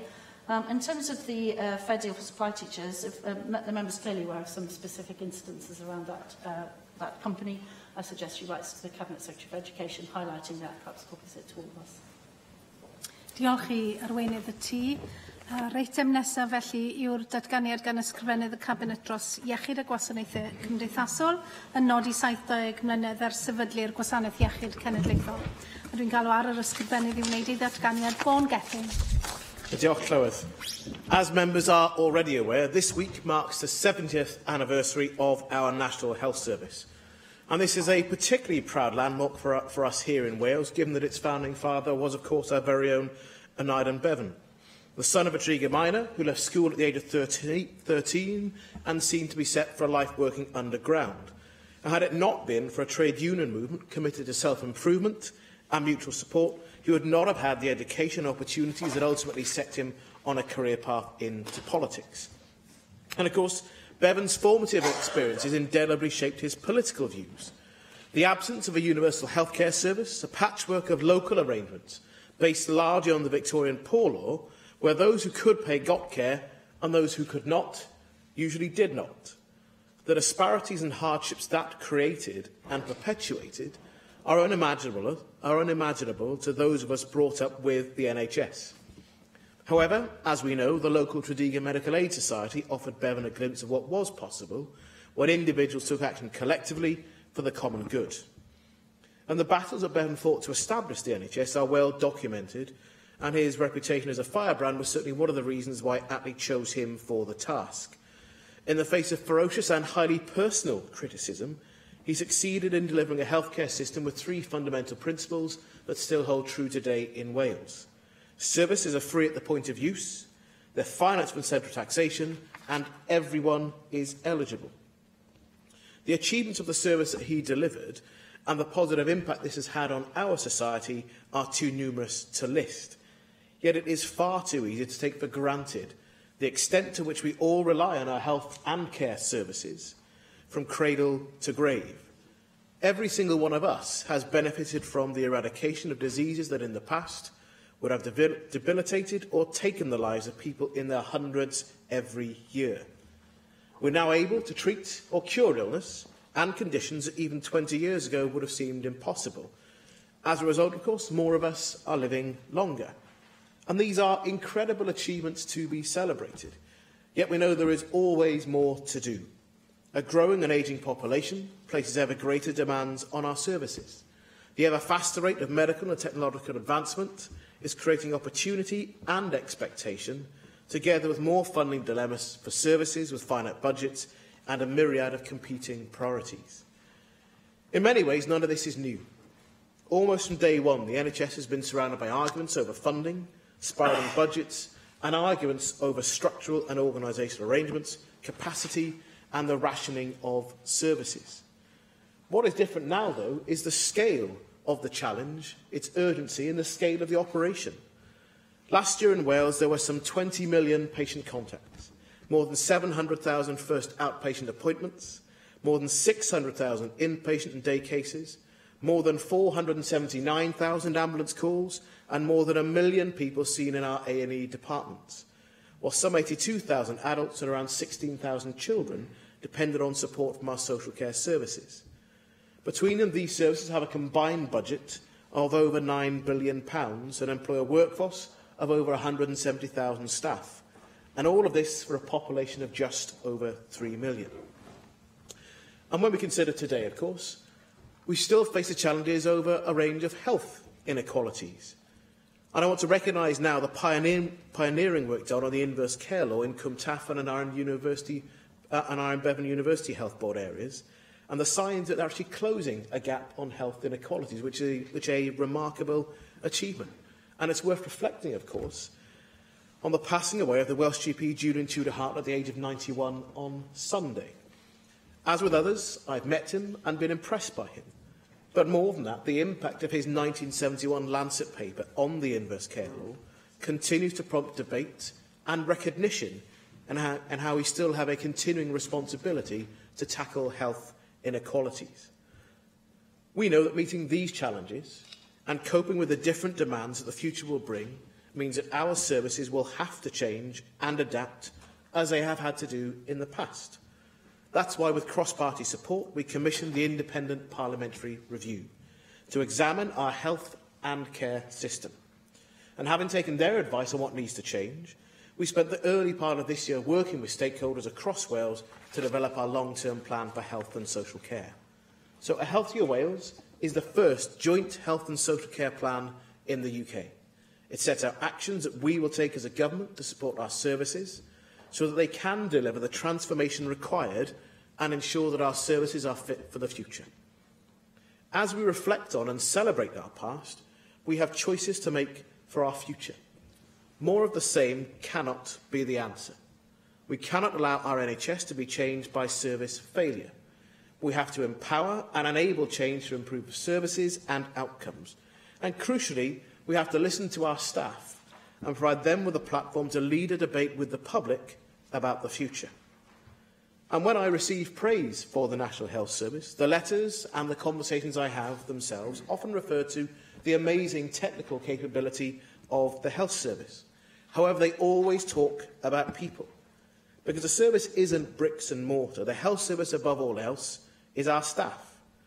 Because the NHS would survive without me, but it won't survive without our staff. The doctors, the nurses, the therapists, scientists, admin staff, the cooks, the cleaners, the paramedics, the porters, and many more. All of the people who keep our service alive with their skill, their commitment, and their compassion. And it is a tremendous honour to serve our staff. The other big 70 we celebrate this year is, of course, Windrush 70. Many of the Windrush generation played a pivotal role in shaping our National Health Service. The same incredible people who are being denied their place in the Britain that they helped to create. This country is their home, and our countries are better places for the Windrush generation, and they have been poorly repaid for their loyalty. We cannot and will not allow their fate to stain the hands of this generation. Our NHS and social care sector is lucky to have such a skilled and diverse workforce. We have a rich history of welcoming people who were born or trained both in and outside Europe. But we should not simply value them for their public service, but for the contribution that they make as our friends and neighbours in each community that we live in and represent. Bevan was famously quoted as saying, "No society can legitimately call itself civilised if a sick person is denied medical aid because of a lack of means." And this government still holds true to that principle today as it was then. There will always be more for us to improve here in Wales, but I'm proud that we've stayed true to Bevan's ideals. We rejected the market in favour of a planned system. We've increased budgets faster than across our border over the last 5 years. We abolished prescription charges and capped the costs of social care. But Bevan himself was not simply a man of fine words and principle. He compromised with reality to deliver an achievement of lasting value that touches and improves the lives of every one of us. If he were here today, I think he would recognise the need to improve and not to get stuck with what we have instead of what we deserve. I think he would recognise the battle for ideas and the clash of values. I'm certain he would recognise our values, support them and fight for them. Thank you. Angela Burns. Thank you, Deputy Presiding Officer, and I'd like to thank the Cabinet Secretary for Health for bringing forward today's statement. 2018, 70 years of our National Health Service, and wow, what a rollercoaster it has been. Like you, Cabinet Secretary, I absolutely recognise the determination and passion of Aneurin Bevan. He saw a need. He built on ideas put forward during the post-war, during the war years, and as part of Attlee's government, who was tasked with trying to bring our country back together again, he moved forward with the NHS, that amazing construct that we have today. And just very briefly, Deputy Presiding Officer, I mean, some of the 8 innovations and extraordinary celebrations we should have. You know, 1958, the introduction of polio and diphtheria. I mean, they used to kill people by the millions. Gone. How wonderful is that? 1968, the first ever heart transplant in Britain carried out in Marylebone by Donald Ross. 78, Louise Brown. 1998, NHS Direct. 2008, a debate we only had last week about extending this, but a national programme to vaccinate girls against HPV. You know, what wonderful marvels that we have now done this. And so I say to you, Cabinet Secretary, that Anna and Bevan, he started something, but it's now become ours. And it's become ours and every political party, every politician, but above all, you as Vaughan, me as Angela, other people in this room. This is our NHS. It saved my life 3 years ago. It saves the lives of many people. It's always there when the chips are down, and we shouldn't forget that. And it is our job to move this NHS forward. I would like to ask you, Cabinet Secretary, if we go back to Bevan's overriding principles, and I just want to ask you 3 questions on 3 of them. A shared responsibility for health between the people of Wales and the NHS. How can we really get that to be buying in? How can we really get the people of Wales to buy into this? Focusing on prevention, not just cure. Focusing on not just the obviously unwell, such as someone with cancer or a broken leg, but those who have illnesses buried deep within their souls that they cannot be seen so easily, people with mental health issues. And how do we deal with those people who aren't sick in the conventional sense of the word, but are vulnerable, elderly, frail, and need that help? So how do we rewrite and strengthen that contract between the people of Wales and our NHS? Another Bevan principle is a service that values people and, above all, values, I think, the staff. There are some 80,000 staff that work in our NHS, and this is why we've repeatedly called for a rapid access to treatment scheme for NHS staff. We lose over 900 years of staff hours every year because people are away, stressed and sick. And you talked about the letters that you receive praising the NHS, and I get those letters.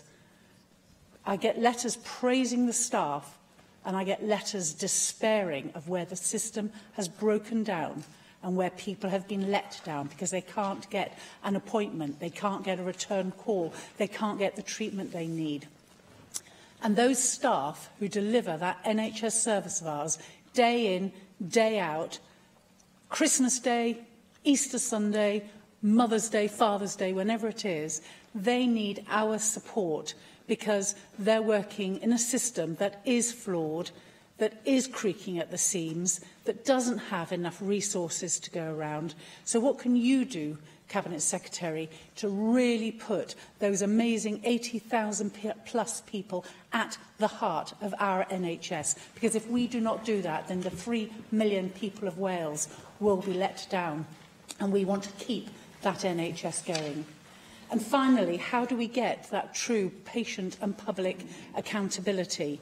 And I'd like to finally to answer that partly and challenge you to answer it partly, is about the political football. Today we had the Bevan Foundation or Bevan Commission saying that too often the NHS is used as a political football.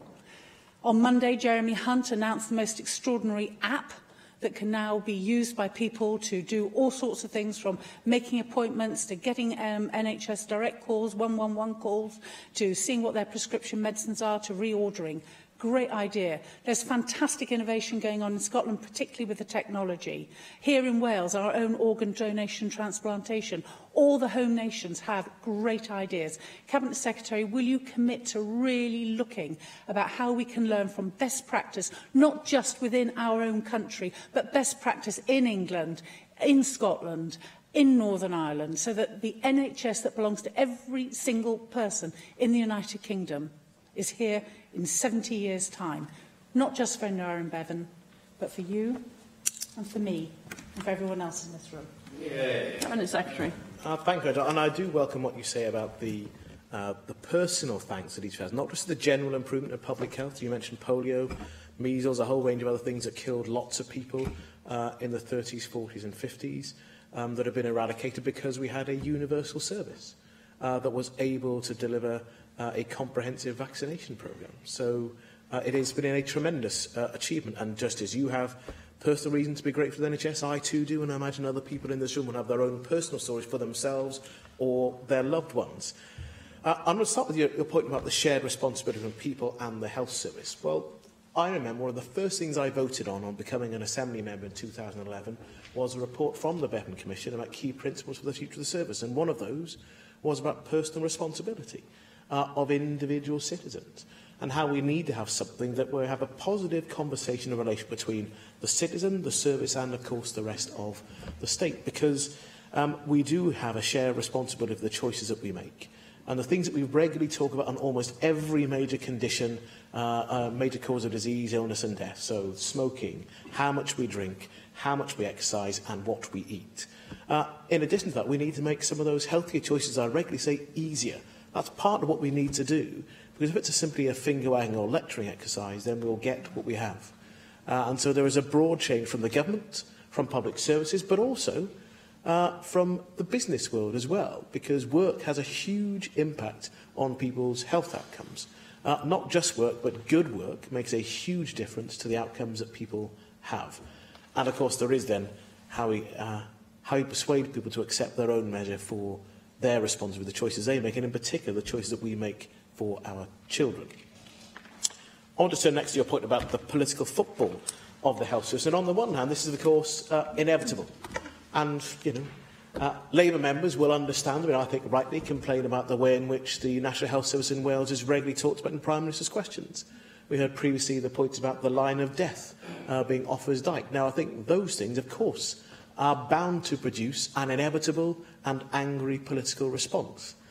But what we have to be able to do, though, is to recognise that there is innovation that does take place across the United Kingdom and learning to be taken. There are points where actually it's in our interest to work together. The Tier 2 visas, for example, I asked for that decision to be made, but I know that every organisation representing staff in the UK did, and I also know that the UK Health Department wanted the Home Office in the UK to change course rather sooner. So it was in the interest of all four parts of the UK that that change was made. I welcome the fact that change was made, even though we'll continue to have arguments about why the change wasn't made earlier. And yet we know that in innovation, people do look to Wales. And I'll give you an example there. On ambulance services, I know we still have scrutiny and disagreement about the changes that I chose to make for the ambulance service. And yet, if you talk to people within the ambulance service around the UK, they are coming to Wales to look at what we have done, how and why. And you see pilots in Wales, from Wales, that Scotland and England are remarkably similar to what we have done here. You won't hear an English minister stand up and say that they're looking to learn from Wales, but that is practically what happens. So some of it is the inevitable politics, some of it is actually what we have to learn from other parts of the UK, including England, as well as what we have to give. I just would come back to your point about the service that values people and the huge numbers of employees that we have. We have over 91,000 people employed in the service, nearly 80,000 full-time equivalents. And yet, a key part of a healthier Wales is the quadruple aim and the need to value our staff. A good place to work with motivated staff will deliver a better service in every single part of activity, in public service and the private sector. I know you'll know that, having run your own business, I know from my own time being a manager and an employer. But at the launch of the plan, this is the point I'll finish on, Deputy Presiding Officer, we spoke to staff within the service, and they recognised that changes that had been made about the way they deliver health and care already had not just delivered a better quality of care, but a better place for them to work. And they were motivated by that change. And I regularly hear on each of the visits that I undertake a sense of frustration about the way politicians behave and talk about the service, and at wanting us to not just have the maturity to say, here are the big challenges, let's create a parliamentary review, but about the way that each of us choose to behave in taking that plan forward, because most people who work at our National Health Service want to see a little more honesty about our challenges and some more licence and support for taking on the big challenges that we recognise exist and being brave enough to make choices about them in the future. Rhyn ap Iorwerth. Diolch yn fawr iawn, Dirprwy Llywydd, ac yn gyntaf, am hwn i, gai ddymuno penblwydd hapus i sefydliad sy'n mor bwysig i bob un ohono ni. Very happy birthday to the NHS. A birthday is a time for celebration, and more than anything, I think we celebrate all the NHS staff, hundreds of thousands of them over 70 years, who have made the NHS what it is. And they're our friends, they're our families, they're our loved ones. my grandmother, I was trying to work out today, would have left the NHS in its very first few years. She was a nurse at the Royal Liverpool Hospital, and I know that she would be looking back with amazement at what the NHS has become, because 70 years, or any birthday, is a time for reflection. The 70-year anniversary is a time to reflect on the feat in itself that we still have an NHS that has lasted this long. It's a fantastic achievement in itself. When it was created, there were great doubts about whether it would last, whether it would be sustainable, and whether the concept of providing care free at the point of delivery would lead to an onslaught of people seeking free treatments. And at risk of playing political football, there are those on the right of politics who still question the sustainability of the NHS and think privatisation is the way forward, and raise fears of an onslaught of people seeking free prescriptions and so on. But I'm confident that we'll be looking back at 140 years when that 70 years has gone by again, and I'm sure the same questions about sustainability will be asked then. But the key thing is, all of us have to be clear that sustainability is a priority for us in all that we do. The point has been raised about the NHS being used as a political football, and I'll say at the outset here that I have no doubts that this government and the Conservatives and everybody else represented want the NHS to perform as best as it possibly can. We have different approaches, of course, on how that could be achieved, and I think where we can work together. It is in the interests of everybody in Wales, the staff of the NHS and patients too. But it is important that we do hold government to account. And I make no apologies, 20 years after Labour took control of the NHS in Wales, about raising questions about why you failed to get to grips with the workforce challenges in the way that I think could have been done. Why there's still a lack of integration of social care. Why there is still poor performance of waiting times compared with other nations in the UK. And the patients and staff of the NHS look to us to hold you in government to account on those areas. I'll ask you a few questions. One, I think the biggest threat, and I'm sure you'll agree with me, at the beginning of the second 70 years of the NHS is the threat, a very real threat, of a hard Brexit. I would appreciate your comments on some of the concerning answer that I heard from the First Minister earlier today, that when he suggested there are no preparations being made within the Welsh NHS for a hard Brexit. He suggested that there's no way the NHS could prepare for a hard Brexit. I don't believe that for a second, and now is the time to be making sure that all possible steps, however challenging they may be, are taken to prepare us for a hard Brexit. Secondly, about valuing staff, I'd appreciate your thoughts on how we support staff that are overworked. And we know we need more staff in the NHS, and of course we've put forward ideas such as training of doctors, for example, in Bangor. We need to relieve that stress, but how will you deal with overworked staff and the help they need now? And finally, in terms of the future, the third paragraph, I think it was, of your statement refers to the fundamental principles underpinning the NHS. I don't think we've achieved the fundamental principles when it comes to care. And I would appreciate your comments on how we achieve the aim of providing care as well as health care for people in Wales, because those principles are as important in care as they are in the NHS. Thank you for the comments and the questions. As we reflect on the progress made since the health service has been alluded to. Yesterday I was at the Landock Hospital looking at the mural where they'd actually developed some of the recognition and research into pneumoconiosis. And there, after that, I saw a patchwork quilt with a number of different stories about the NHS. One of them was a grandmother who had done a patchwork quilt in memory of her 10-year-old sister, who had died before the creation of the National Health Service because her dress caught fire. And the coroner's report said that the doctor refused to attend without payment of his fee. And that shows the sort of progress that has been made. So for all of our arguments, there is enormous progress.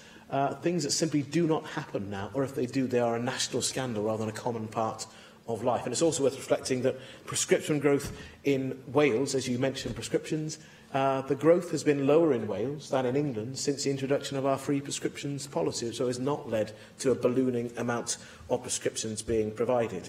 On your questions, I think the two biggest threats facing the National Health Service are the twin storm clouds of Brexit and austerity. If we continue to not have not just the health service, but the wider range of public services that are key determinants of people's health being underfunded, then we'll continue to pile on more demand into the health service that will be blamed for that, whilst other services complain about more money going into health service itself. We will have an unvirtuous circle. And you'll recall from last week's statement of the significant risks that a hard Brexit provides for the National Health Service. And there is a level of the lack of awareness about the scale of those risks.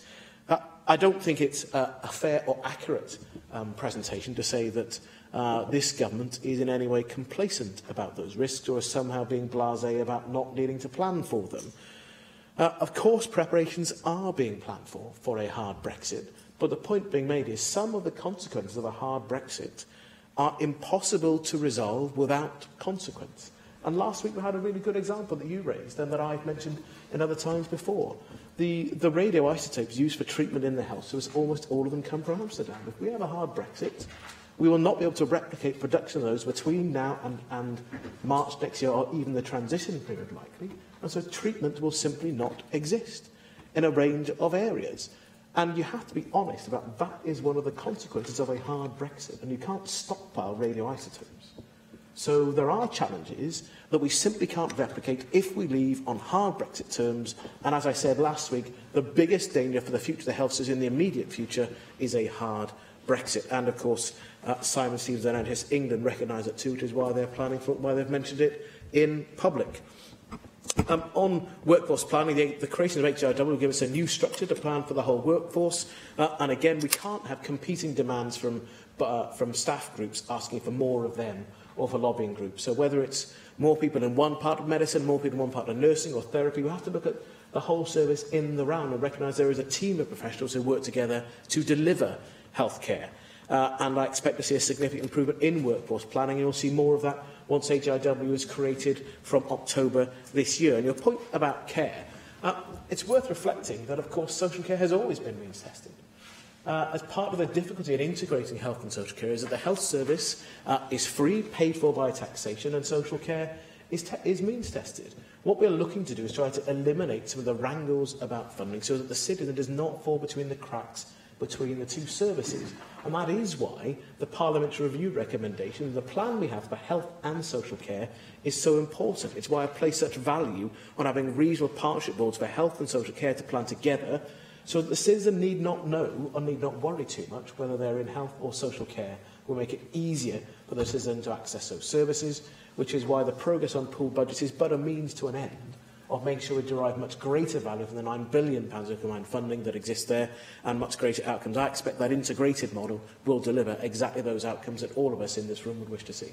Thank you. Caroline Jones. Llywydd. Thank you for your statement, Cabinet Secretary. It is a huge privilege to be able to stand here today and celebrate 70 years of the NHS.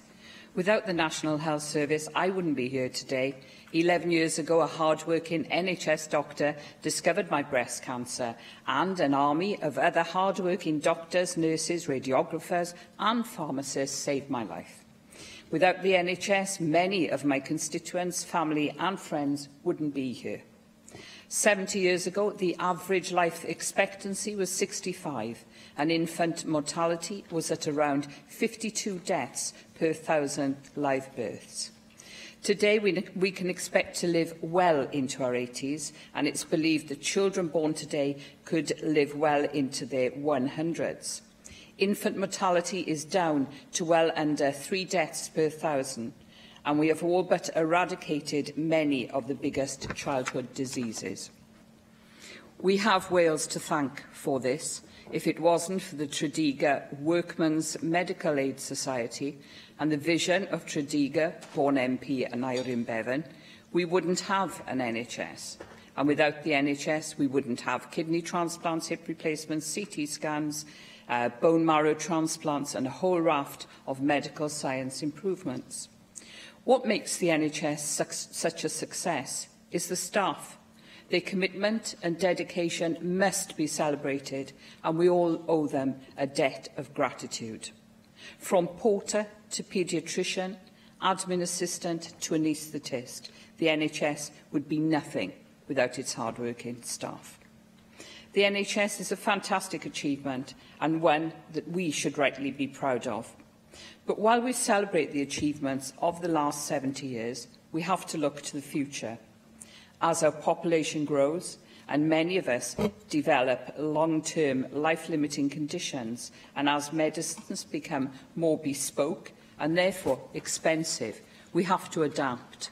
The NHS today is very different from the NHS in 1948 and will be very different in years to come. Cabinet Secretary, I believe your long-term plan is in the right direction, but we have to ensure the policies are delivered on the ground. The OECD described the NHS fairly mediocre, with great policies not being translated into great practices. What can we do to ensure that policies can make it to the front line, and how can we improve by the in from staff? The NHS is the world's 5th biggest employer, so any changes will require buy-in from a lot of personnel.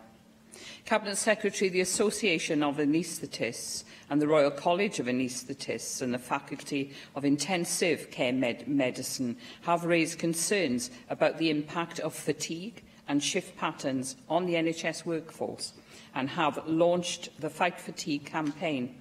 Our NHS is reliant upon the staff, and we have to put the well-being of staff first. Cabinet Secretary, will you support the Fight Fatigue campaign and ensure the rollout in all health boards across Wales?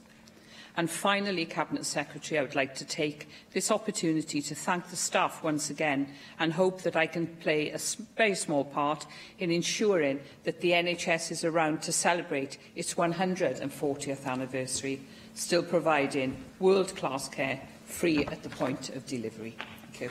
Cabinet Secretary.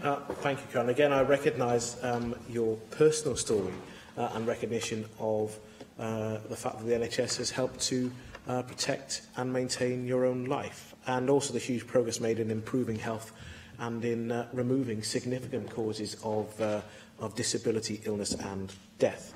And again, we've all mentioned staff within the service, and it's absolutely right that we do. And the challenge then is about whether we're prepared to take forward our headline commitment to a conversation about the future of health and social care into delivery. And that doesn't take away from people asking awkward questions of the government. It never will do, and it should not do. But there are still challenges about how we make choices when change is proposed in different parts of the country and what we're actually prepared to do. That isn't simply a challenge for one party, it's a challenge for all of us, because all of us will be challenged by changes within our local areas we represent, and the concern that people have where something they value and understand is proposed for change. That's why it's so important to have staff leading the conversation. Staff talking to other staff, staff talking and listening to the public, because I guarantee that 10 politicians talking to the public about the NHS will never be believed compared to a handful of members of staff talking about challenges they face. And it's understand why people trust staff in that way. So we do need to listen to staff, but the key stakeholder in improving public health is the individual citizen themselves, in their context. The choices we make have a much greater impact on health outcomes for the nation than the technical service that is provided by the NHS. And on your point about fighting fatigue, last week I agreed a fatigue charter with the BMA, so I'm looking to see how the Fight Fatigue campaign links to the charter that we've agreed, because I do recognise that our staff need to be able to go into work and not just be content and motivated, but to have time to have rest and to perform their duties without coping with fatigue itself. So I'm interested in the area. I'll have a look at the charter, at the campaign that is being launched, and how it actually is consistent with the charter that I've agreed with doctors' representatives within the last week or so. Thank you. Julie Morgan. Thank you, Deputy Presiding Officer. And it's great to use this opportunity to recognise all the achievements of the NHS over the last 70 years, particularly recognising the longer lives and the drop in infant mortality rates, the huge drop in unplanned pregnancies. And I'm particularly pleased to welcome the initiatives we've been able to take here, specifically in Wales, such as the free prescriptions, because I think that is absolutely right in delivering healthcare free at the point of demand. I think that's, I think it is a great credit to the Welsh Labour government that we have brought in free prescriptions, and of course the free parking as well. I think the free parking in hospitals is vitally important, because the last thing you want to do is worry about finding money to park when you're either going to an outpatient appointment or in fact visiting your loved ones.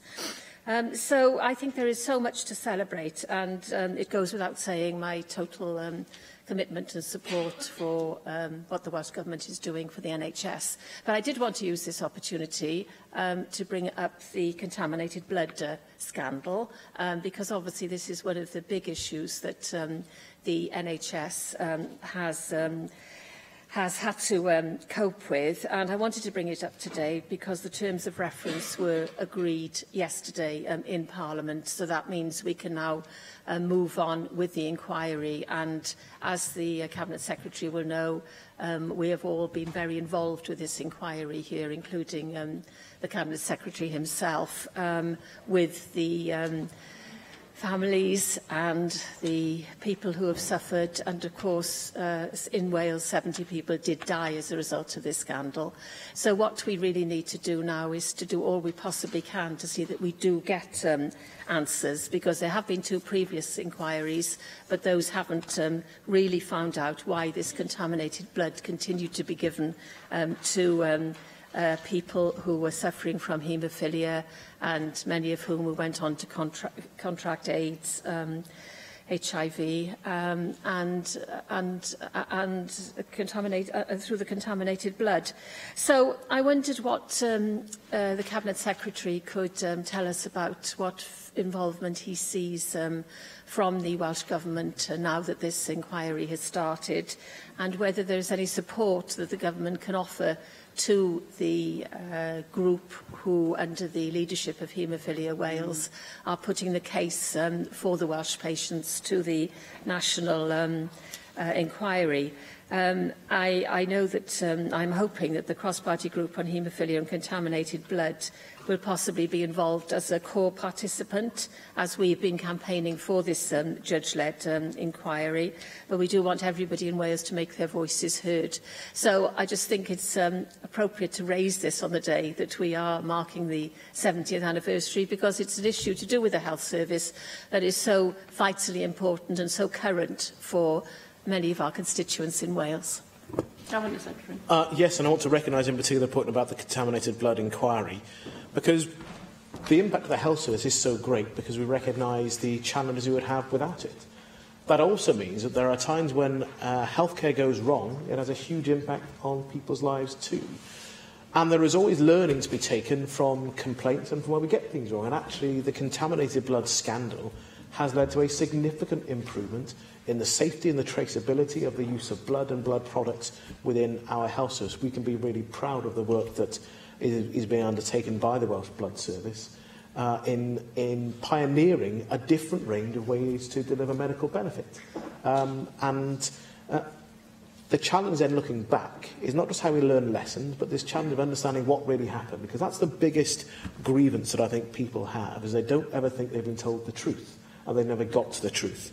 So I welcome not just the inquiry, but the way that Sir Brian Langstaff has gone about the inquiry as the appointed chair, a recently retired judge and a man of significant integrity. I think he's developed trust from a community that weren't really sure they could trust the inquiry itself. And I think it was helpful to move the sponsor department from the UK Department of Health to the UK Cabinet Office as well, and I welcome the move that was taken to do so.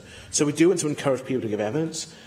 My officials continue to have regular conversations with Haemophilia Wales and other stakeholders here in Wales about their expectations for the inquiry and the practical business of how we support them to give evidence to the inquiry, including hearings in Wales that we have asked for and I think will happen.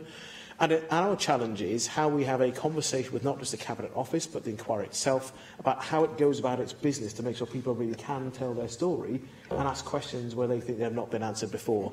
And in that regard, I'm very pleased that Sir Brian has indicated that he expects to have additional experts for particular parts of the inquiry. So they haven't ruled out having additional wing members to sit with him when it comes to deliberations, but in the evidence-gathering part of it, he is looking to make use of additional expertise for different parts of what went wrong at the time, and I think that is a real advantage. So I approach this with some cautious optimism at the outset, but we will, of course, continue to listen to and work with stakeholders here in Wales. Diolch yn fawr, Dirprwy Llywydd, a fi'n croesawu'r cyfle. I allu croesawu'r datganiad yma ac hefyd gallu datgan penblwydd hapus i'r gwasanaeth iechyd yn 70 mlwydd oed, ac hefyd gai ddechrau drwy dalu teyrnged i Aneurin Bevan ac hefyd i Dr Julian Tudor-Hart a fi farw yn y dyddiau dwytha yma, ac y bu mi gyfarfod e sawl tro fel cyd feddyg teulu yng nghymoedd y de yma. Ond yn y bôn felly, da ni yn dathlu goroesiad, gweledigaeth o driniaeth rhad ac am ddim yn seiliedig ar angen yn unig. A gwasanaeth iechyd wedi ariannu o drethiant cyffredinol, pawb felly yn rhannu ac yn talu am y risg. A rhywbeth unigryw dros rhan fwyaf o'r byd y deud y gwir, ydy'r syniad bod pawb yn rhannu'n y risg yn ogystal ac yn cyfrannu'r taliad. A'r gwasanaeth iechyd felly yn mynd i'r afael efo anghyfartaleddau iechyd go iawn felly, achos mae gorfod talu am driniaeth wastad yn mynd i waethygu pethau yn nhermau anghyfartaledd iechyd, gan bydd rai pobl ddim yn gallu talu am y driniaeth.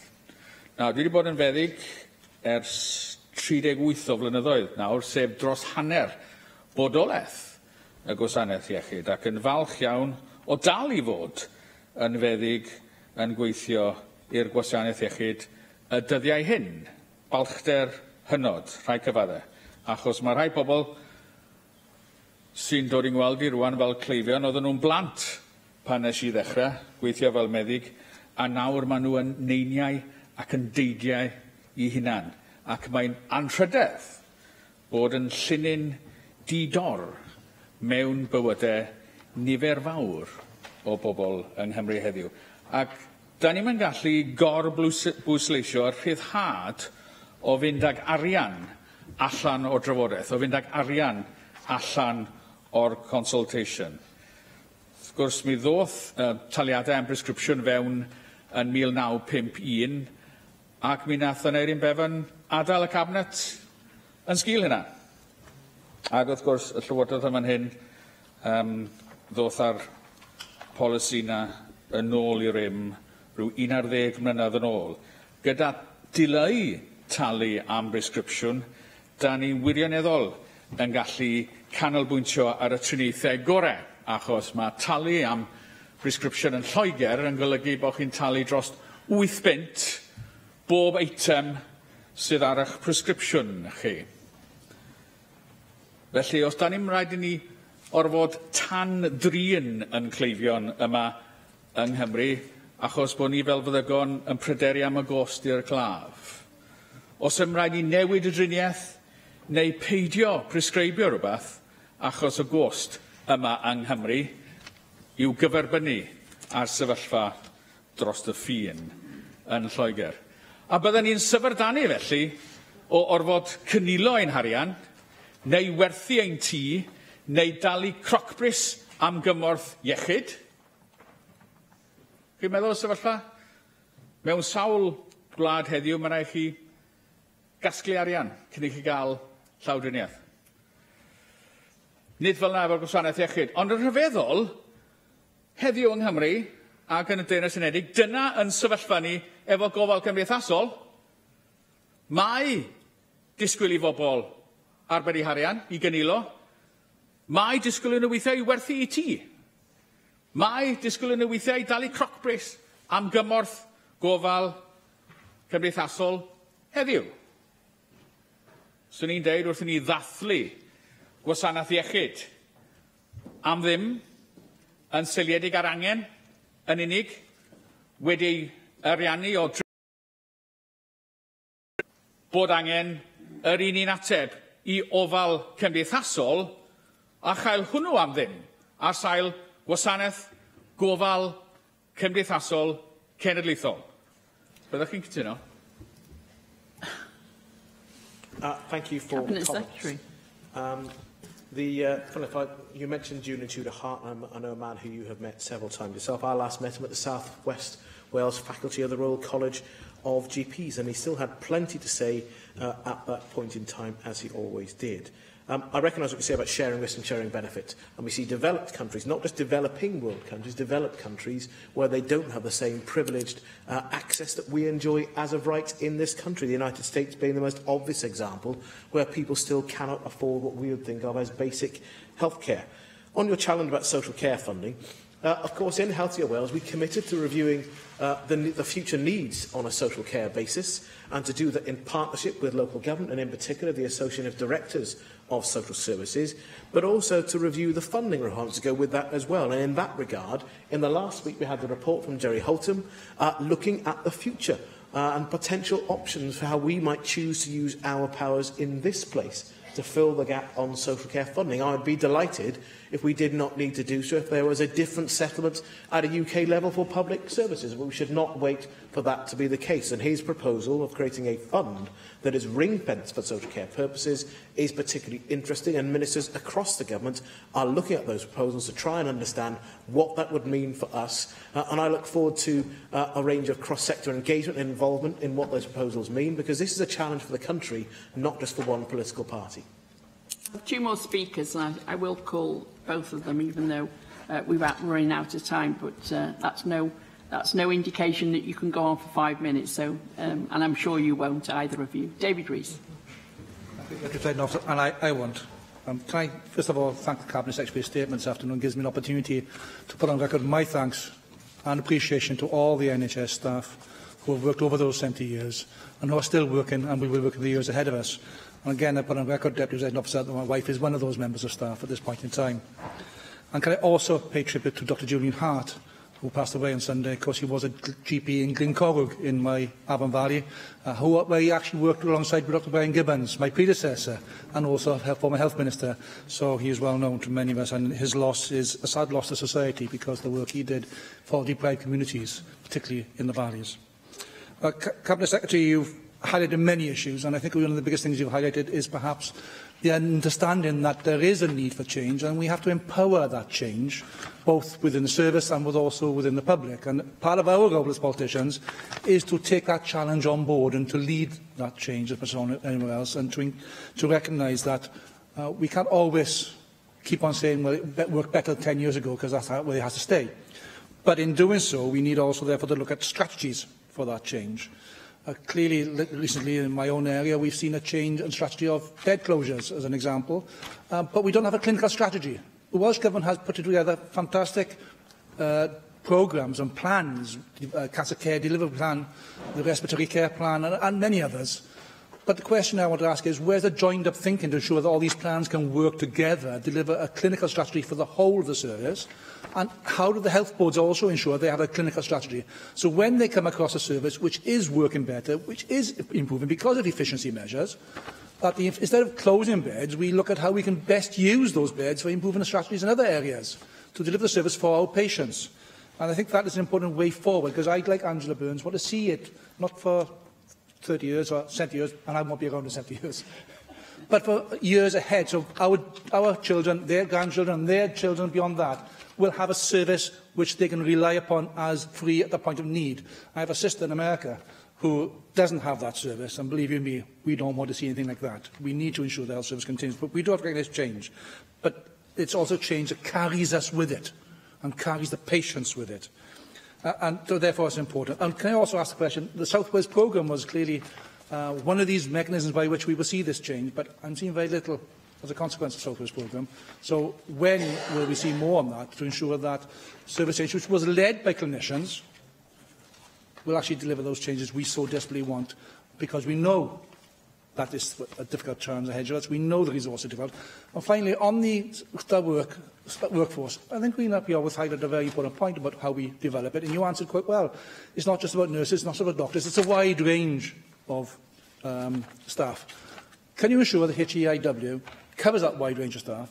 And if we are talking about new equipment, we also have the additional staff to resource that new equipment, because a PET scanner in the new hospital is fantastic, but you need staff to work that PET scanner, and those staff are important to delivery. Cabinet Secretary. Thank you.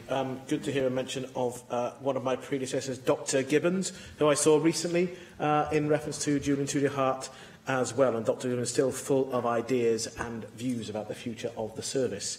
On your point about clinical strategy, there is a challenge about what should be national and what should be regional, and how that clinical strategy needs to rub up against and be designed in concert with the wider care strategy within the region. That's why we're looking at how social care and health have high-level plans that are designed together, as well indeed as health boards themselves working alongside each other. So the work that ABM Health Board, for example, are progressively doing more of with Hywel Dda is really important to have a more joined-up view of what services are provided where and what that means in terms of both access and excellence for those services as well. And never forgetting, of course, that we still want to maintain local services. Because when we talk about joining services up, it's often a focus again on hospital-based services rather than where over 90% of health interactions take place.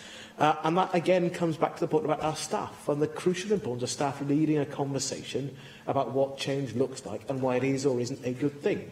Because as I say, me turning up in a suit doesn't persuade a whole bunch of people about what the future of the service should be. Having 6 different health and care professionals is much, much more persuasive, particularly if they recognise them as people who live in that community and serve that particular community wherever it is. And your point about the South Wales programme is well made. It was clinician-led.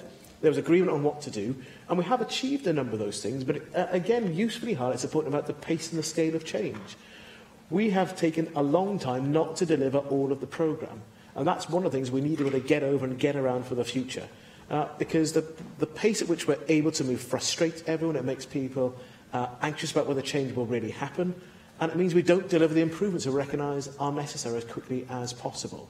So yes, the South Wales Road is still being delivered and key building blocks have happened, but obviously much greater pace in the future for the change that we're talking about. Otherwise, whoever is a successor in this role at some point in the future will still be talking about the same things, the same challenges, the same problems, and not being able to make change happen. And I can assure you, I hope, that Health Education Improvement will take an all-staff approach to all grades and types of staff to have a holistic and generally integrated approach to the future of the staff that we'll need today and, of course, for tomorrow. Finally, Jane Hurt. Thank you, Deputy Presiding Officer. And can I welcome your statement, Cabinet Secretary, on the 70th anniversary of the NHS, born in Wales as a result of one man in Aaron Bevan, who had the political will and strength of conviction and vision to take this forward, building on the local Tredegar Medical Society, as you said, which so inspired him. Cabinet Secretary, you may not have had the opportunity in your busy schedule to see the Ode to the NHS created by Welsh poet Owen Shears with his film To Provide All People. It was broadcast last weekend. He chose to honour his local District General Hospital, Neville Hall. And in a preview in the Radio Times, it was filmed at Neville Hall. He spoke in tribute to Neville Hall, where his mother received her knee replacement, his premature daughter received life-saving care, and his eldest daughter attends ophthalmology clinics. Will you join Owen Shears and myself in thanking the staff of Neville Hall Hospital for their devotion to care and clinical excellence, which we know is replicated in our hospitals across Wales? And would you also agree with Owen Shears when he describes what Nye Bevan achieved, creating the NHS as a monument to the communal and yet providing care for the individual, meeting the health needs of the population? Do you agree that this is how we must sustain and safeguard our Welsh NHS? And I also would like to pay tribute to Dr Julian Tudor-Hart, who sadly passed away at the weekend, following a very active retirement, leading the Socialist Health Association, following 30 years as a new kind of doctor. He wrote a book about that, obviously from his Glencorrig Health Centre experience, where he inspired Dr Brian Gibbons to come from Ireland to work there and then become Health Minister here. Julian was a huge influence on me before I became an Assembly member and First Minister, the First Minister for Health and Social Services. But during my time in that post, he was inspiring, supportive, such a supportive influence in those early days. But I would like you to express again your recognition of his contribution with the inverse care law. I looked at the paper in the Lancet that he wrote. It was back in 1971. And in the summary, he says, the availability of good medical care tends to vary inversely with the need for the population served. The inverse care law operates more completely where medical care is most exposed to market forces and less so where such exposure is reduced. Do you agree that's still pertinent today as evidence? And we have a duty here in Wales to ensure that it is our policies and our commitment to provide free health care for all without the negative impact of market forces.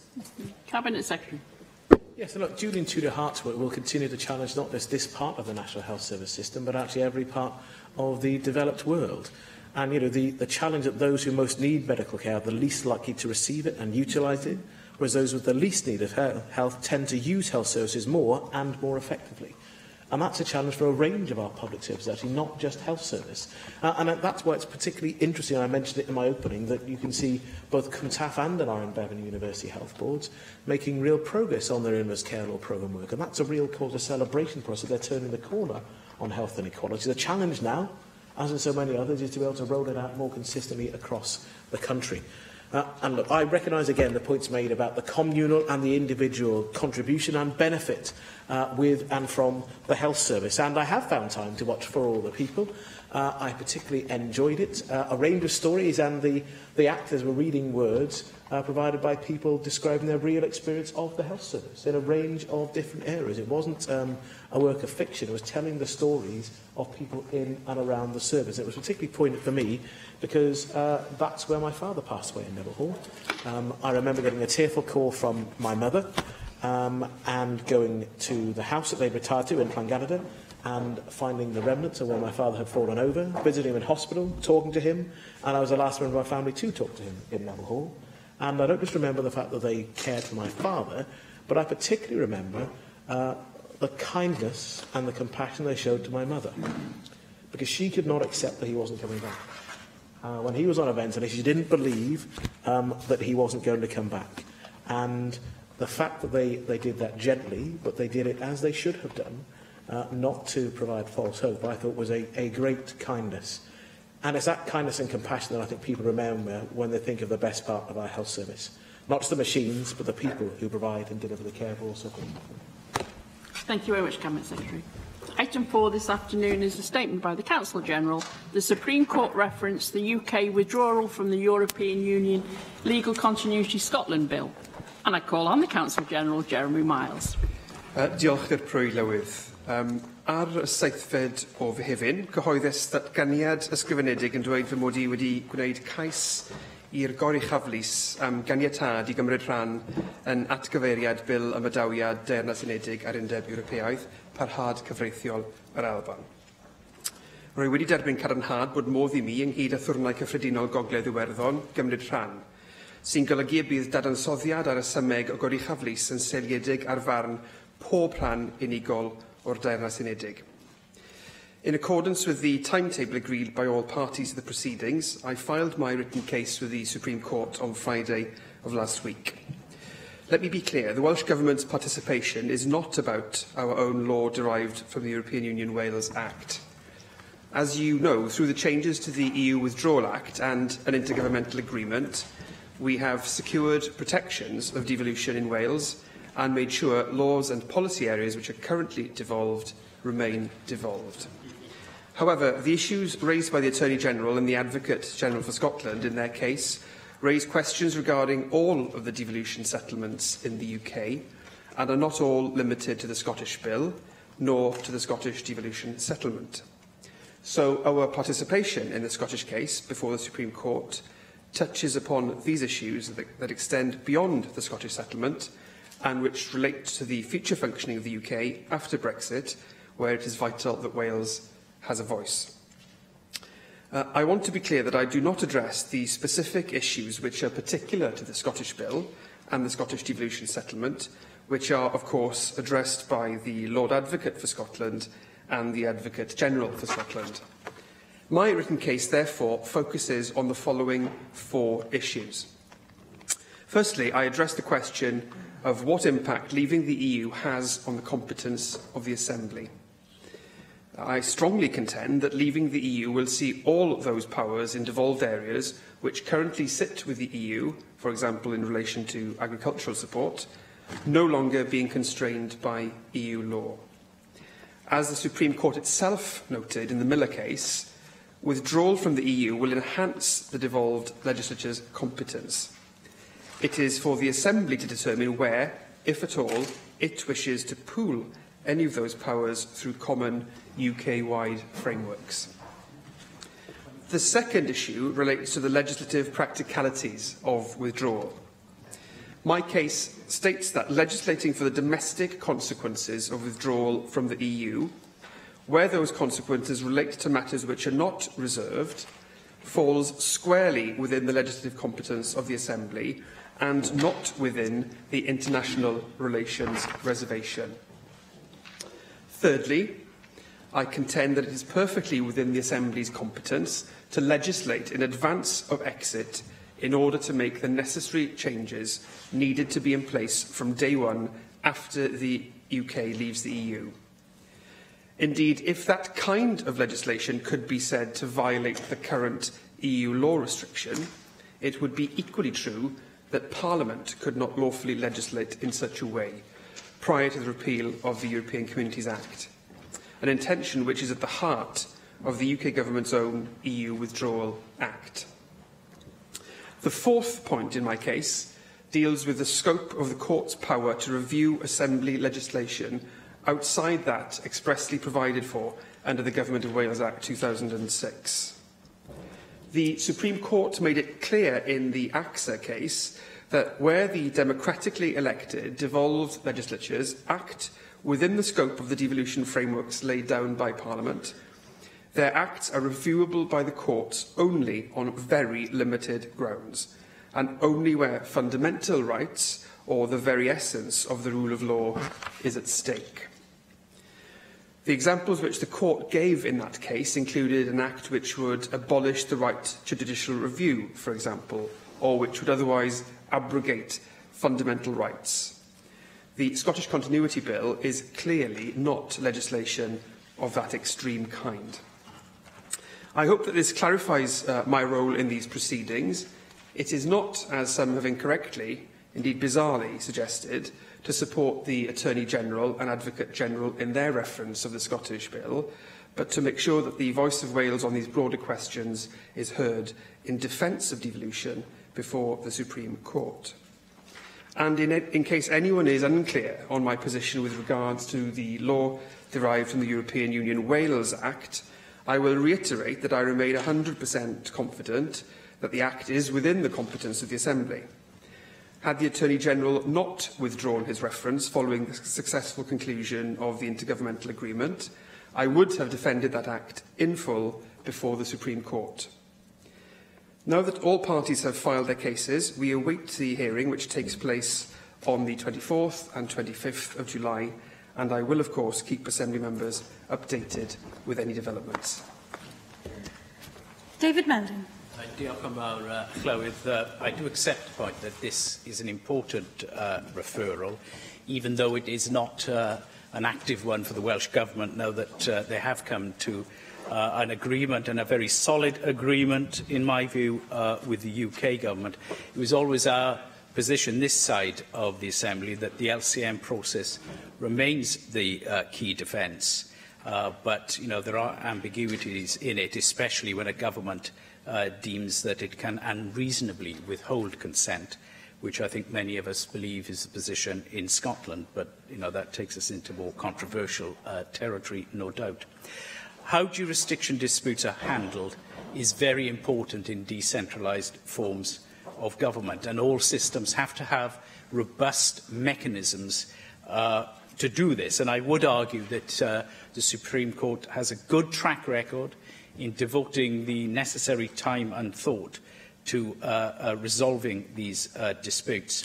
The current one is obviously a very tricky issue for them to consider, because the Scottish presiding officer did in fact believe their bill was outside their jurisdiction. This is clearly a key factor, and it does need to be resolved, though I do note what the Consul General says in defence of the Welsh Act. And as UK governance becomes more significant as a result of the EU exit, we will need maximum clarity on the boundaries between UK and devolved law-making, especially because inevitably, and this is true in all decentralised systems, there's an awful lot of areas of shared responsibility, or at least the actions of one government will affect another. So these, and sometimes to such an extent that can inhibit the real ability to legislate in a certain policy area. These are crucial matters. I completely accept that. I do have confidence that the Supreme Court will deliberate effectively, and what they decide will be of great assistance to the evolving British Constitution, especially under the challenge of Brexit. So I don't have a particular question to the Consul General, other than to say that I will obviously follow the proceedings very carefully when they start their deliberations later this month. I thank the member for that and for his observations. I would just say that I think that this is, as he indicates in his question, a route which is obviously laid down in statute for clarifying issues of constitutional law. The reason for the intervention was not really in relation to the specifics of the Scottish Bill. Clearly that is a matter for the Lord Advocate in Scotland to make the case in defence of the Scottish Bill. My comments about the competence were my own comments in that sense. But the way in which the Attorney-General had set out the case took us beyond, in my view, the narrow issues relating to the Scottish Bill and indeed even to the Scottish devolution settlement itself. And there are obviously, in particular following the entry into force of the last Wales Act, there are now greater similarities than there were in the past. So the approach which I have taken is, generally speaking, not to reiterate the points which the Lord Advocate has made in defence of the Scottish Bill, but to confine the case on behalf of the Welsh Government to broader constitutional principles which affect the devolution settlement here in Wales. I felt that was important to bring focus, really, to ensuring that the concerns of the Welsh Government and of this place, I hope, were heard in a context which was germane and specific to the Welsh experience and Welsh settlement.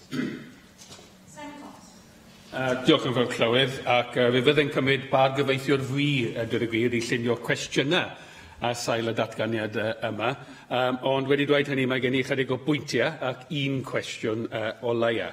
Gai gynt o oll wneud y pwynt, mae nid Llywodraeth yr Alban sydd wedi gwrthod cydsynio wrth gwrs i ddeddf yma, ond Senedd yr Alban, gan gynnwys blaid yntau, a'r blaid Democrataidd Rwyfydol a'r blaid werth yn yr Alban. Felly mae achos yma yn un o bwys i cyfansoddiad y dainys gyfunol, ac mod i'n derbyn yn llwyr y hyn mae'r Cwnsla Cyffredinol yn dweud nad yw ei ymafaith yn ymwneud â'r cwestiwn yna, achos mae wedi ysgoi y dyfaniad rhwng y dau fan ynglyn â'r cymwysedd y bil yma mewn belled ar Alban.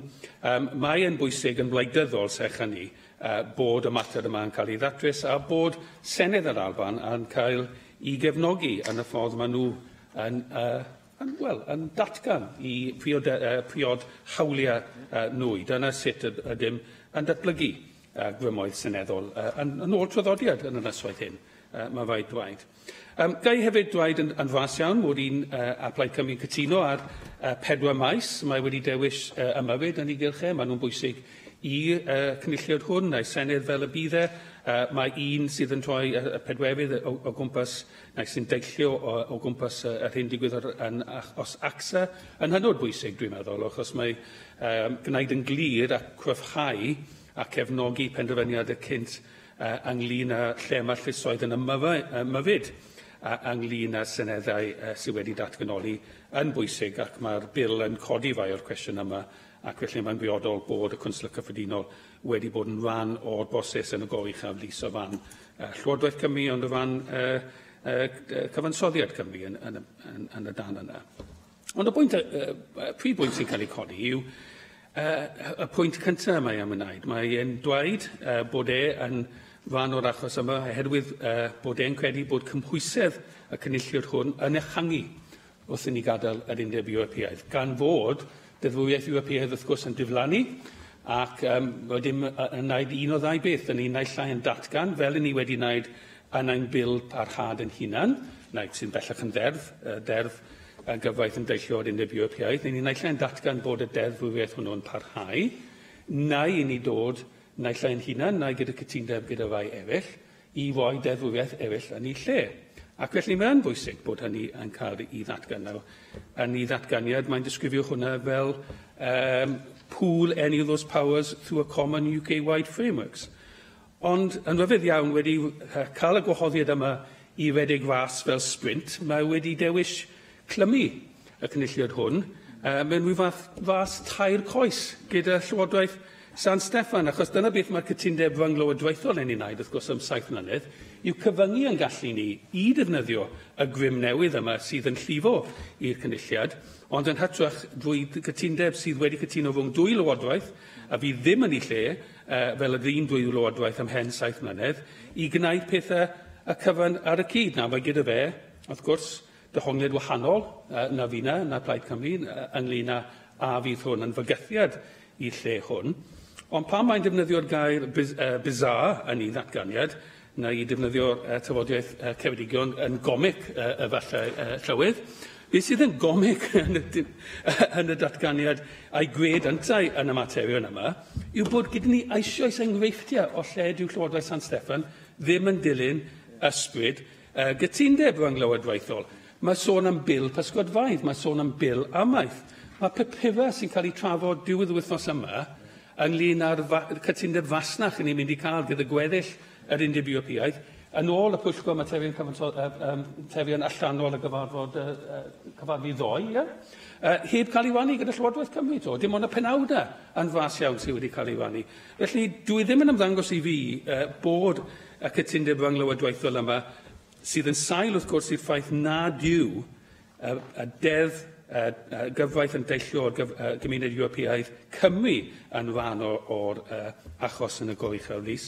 Dwi ddim yn ymddangos i fi fod y Llywodraeth wedi paratoi cytundeb digon cryf, ond dwi wedi gwaed y pwyntiau yna o blaen, dwi jyst yn manteisio'r cyfle i ail wneud ac yn ail ddatgan nhw.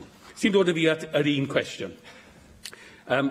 Mae hwn yn ymwneud wrth gwrs ar bil yr Alban ar ôl y Cwnsel Cyffredinol, ond wedi dweud hynny, mae fe'n gwybod dyw ein deddf yntau ni ddim yn rhan o broses yma, oherwydd bod e wedi, dim eto wedi diddymu, ond bod y wyllus i'w diddymu wedi mynegu fel rhan o'r gytundeb rhynglywodraethol.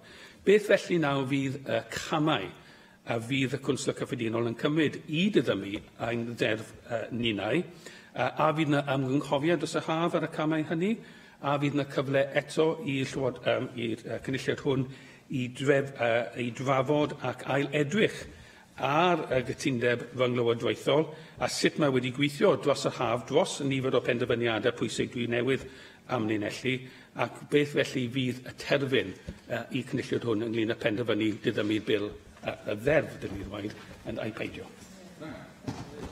Diolch i'r aelod am y sawl sylwad ar feisydd eang a'r cwestiwn y diwedd. Na i drio sicrhau mod i'n cyfeirio fy ateb at y prif bwyntiau wnaeth ei wneud. Wrth gwrs, rwy'n derbyn mae cydsyniad yr Alban, cydsyniad Senedd yr Alban, nid y Llywodraeth oedd y cwestiwn. Wel, mae'r gysodiad yma, datganiad, mae'n gyfle i fi i fod yn eglur, mae nid o blaid achos Llywodraeth y Deyrnas Unedig. Mae Llywodraeth Cymru yn cymryd y camau yma. Wnaeth pwyd sylwadau gan pobl ar manciau blaidau yn San Steffan, mae hynny oedd yn digwydd. Wel, nid dyna sy'n digwydd o gwbl. O'n gobeithio bod hynny'n glir iawn o'r hyn wedi esbonio yn y datganiad yn gynharach. Mae'r pwynt ynglyn â yr egwyddor gyfansoddiadol a drafodwyd yn ACSA. Mae'n bwysig bod ni yn cael sicrwydd ar yr egwyddor honno. Mae'r ffordd mae'r cwestiwn yma'n dod o flaen y gynrychiolwyr yn berthnasol, hynny yw nid mae'n dod trwy gyfeiriad at y gynrychiolwyr. Mae cwestiwn technegol yn codi yn sgil hynny a p'un bydd yr egwyddor cyffredinol yn ddilys yn y cyd-destun hwnnw, ond yn llawer pwysicach na hynny. Mae'r ffaith bod y safon sydd ar cyrraedd mwyn gallu i'r llys allu ymyrryd yn llawer iawn uwch na'r math o beth sydd gyda ni mewn golwg fel hyn, fel fydde'n addas o fewn y setliad datganoli.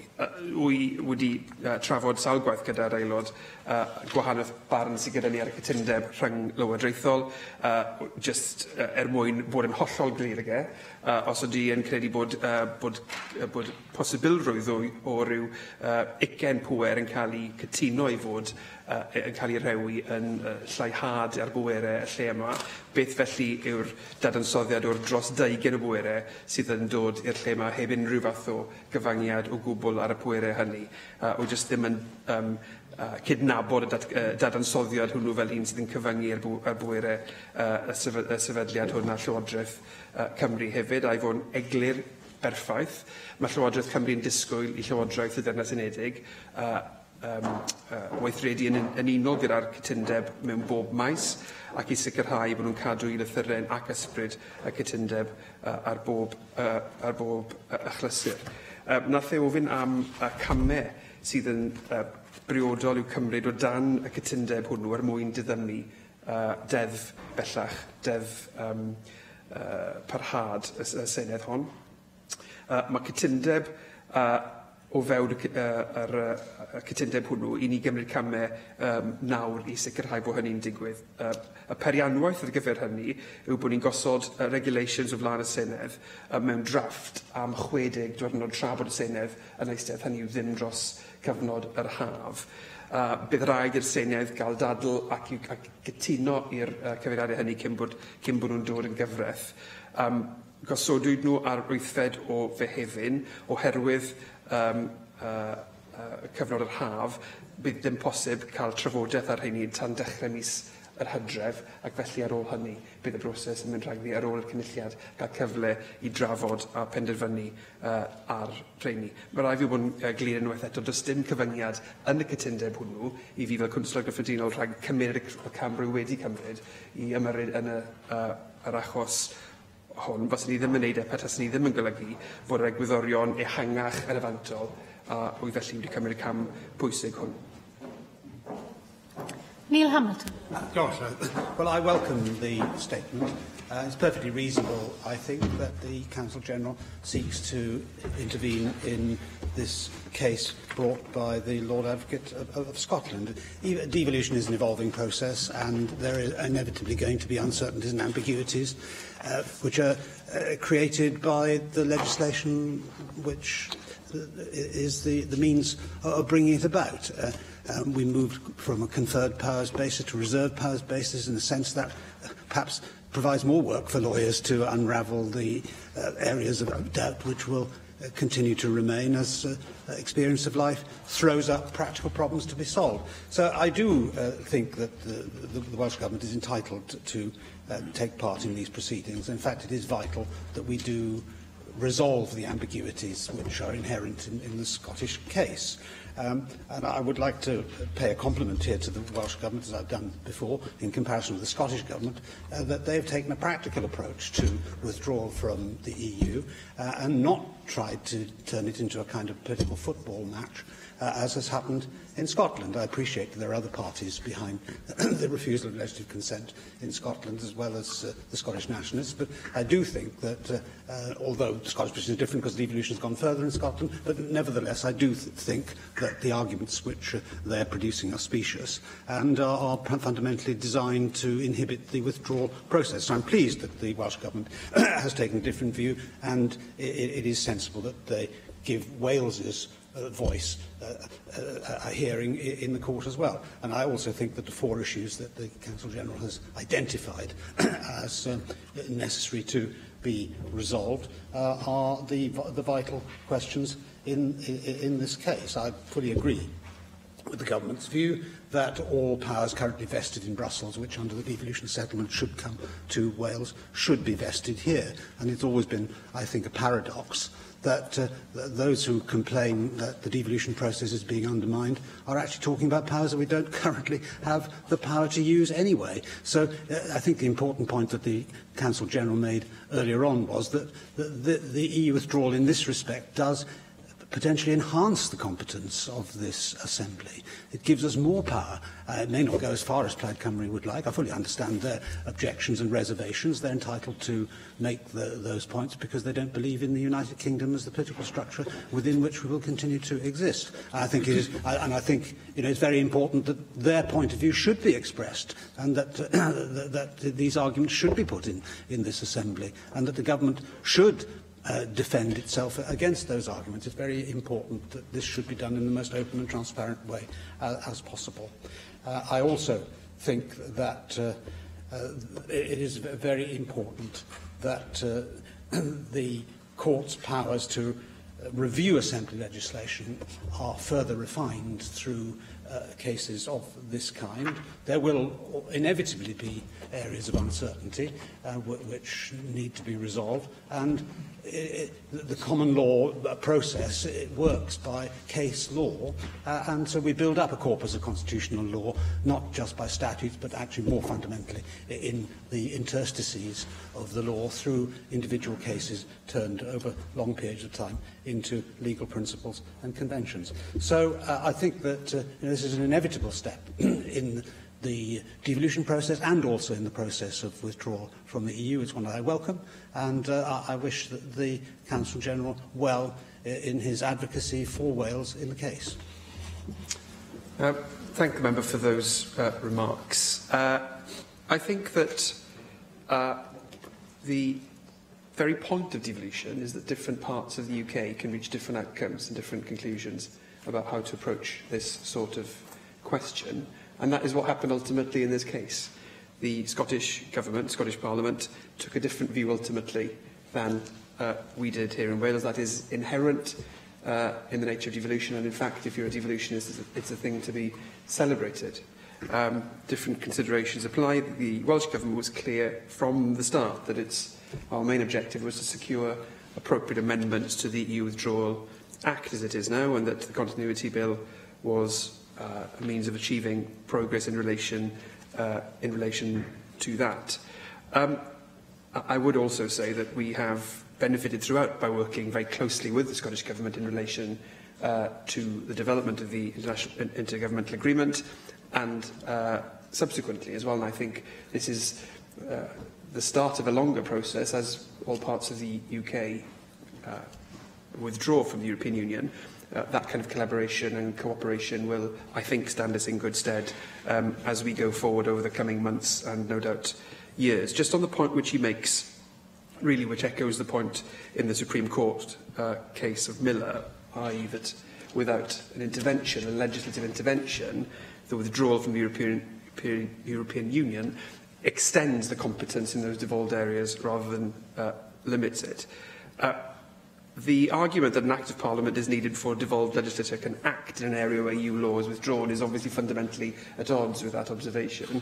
But I would also point out the Intergovernmental Agreement, as it was originally conceived, which had the much broader attack actually on the devolution settlement, was accepted by the UK Government as requiring, under the Sewell Convention, a legislative consent motion, which suggests an acknowledgement on their part that there's a baseline level of competence even in relation to matters relating to the withdrawal from the European Union. So I think that is at odds with how the Attorney General has put his case in. I hope that we will prevail in relation to that when our arguments are made before the Supreme Court.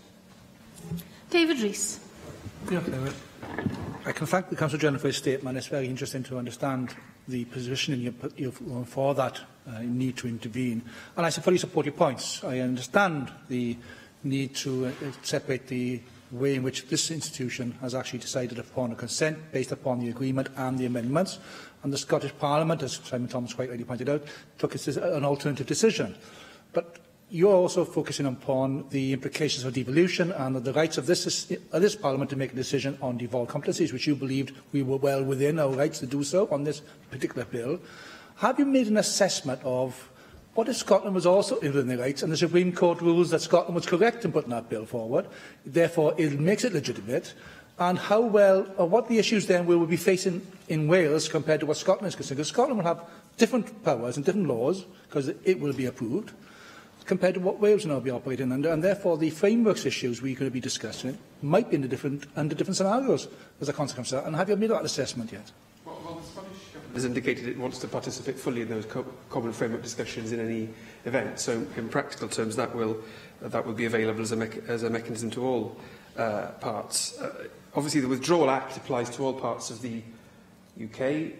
To state the obvious, as of where we are today, there is no act in force in Scotland which cuts across that. Obviously, as we take steps to repeal the Act here in the Assembly, there will be no legislation here in Wales either. So there will be, if you like, a kind of level playing field across all parts of the UK. Obviously, that could change if the Scottish Bill becomes law. I think because of the nature of the cases that have been put and the arguments that have been put in response, speculating about the exact balance of that and how it's dealt with by the Supreme Court isn't something which I think is particularly sensible or probably possible at this point. But we'll obviously be keeping that under review and watch how submissions are made in the Supreme Court, and we'll be taking a view and responding in relation to that. Diolch i'r Cwnsler Cyffredinol. Ac felly, yr eitem nesaf ar yr agenda yw'r datganiad gan y gweinidog plant pobl hŷn a gofal cymdeithasol ar anabledd dysgu a'r rhaglen gwella bywydau. Dwi'n galw ar y gweinidog i wneud I ddatganiad. Hugh Iranca Davies. Llywydd, diolch yn fawr iawn am y cyfle hwn I roi'r newyddion diweddaraf i'r aelodau am y rhaglen gwella bywydiau ar ôl cyhoeddi'r adroddiad yr wythnos diwethaf. This cross-government review of learning disability policy, services and funding stems from our commitment to improve the lives of all our citizens and to address inequalities where they exist. This work was commissioned by several of my ministerial colleagues, and we have taken an approach of looking across the whole life course, covering early years, housing, social care, health, education, employment and skills. And I'm delighted by how many people supported us to develop these recommendations, with the programme team speaking to over 2,000 people from across Wales. We listened to people's real lived experience, as this offered insights about where we need to focus to have the greatest impact. People told us that whilst there are pockets of good practice and strong services, too many people still have to fight for the support and adjustments to services that they need to allow them to lead an ordinary life. The Social Services and Wellbeing Act, our long-term plan for health and social care and prosperity for all, have embedded within them the need to centre our services around the person and to build the capacity of our communities to support better health and well-being. As a government, we need to do all that we can to support people to be more included in their communities, and I believe the Improving Lives programme provides us with a route map to achieve this for people with a learning disability and for their families. The recommendations are extensive.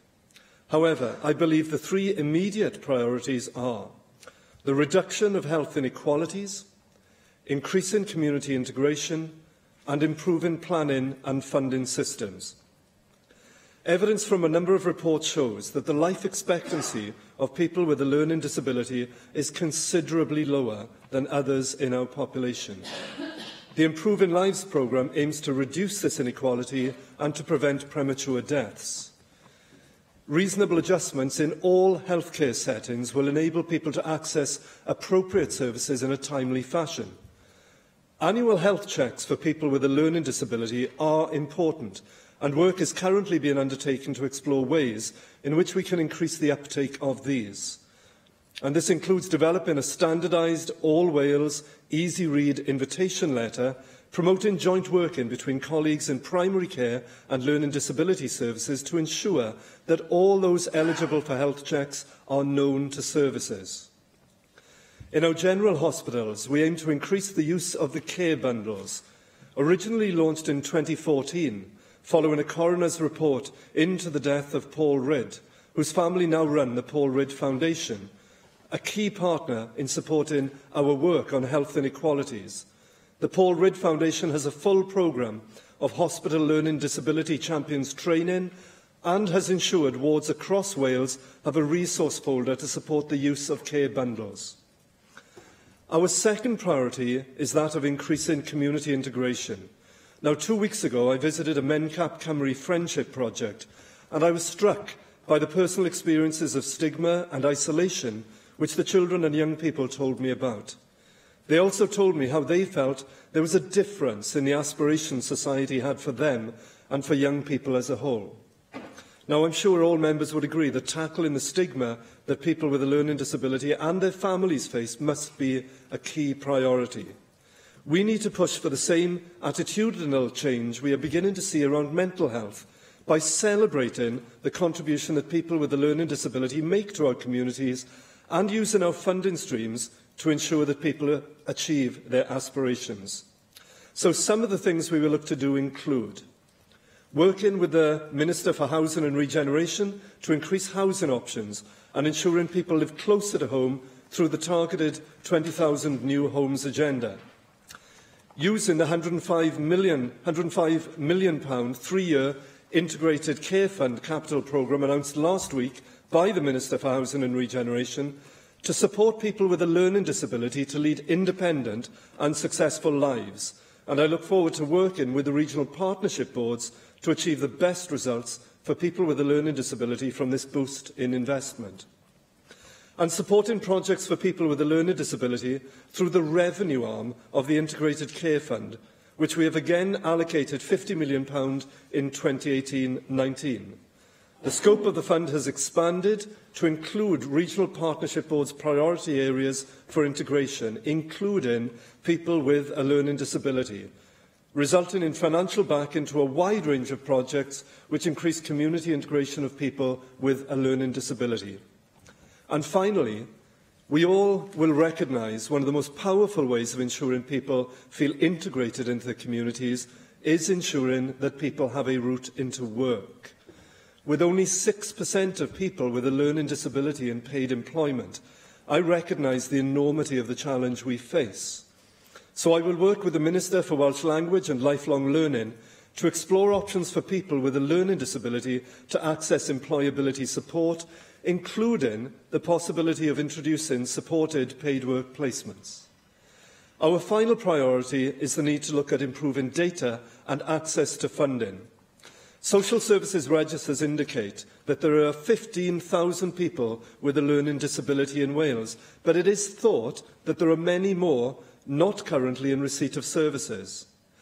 As the needs of these people change, they may well require greater support, so it is therefore proposed that we conduct research and gather data on the population of people with a learning disability in Wales to better understand their needs going forward.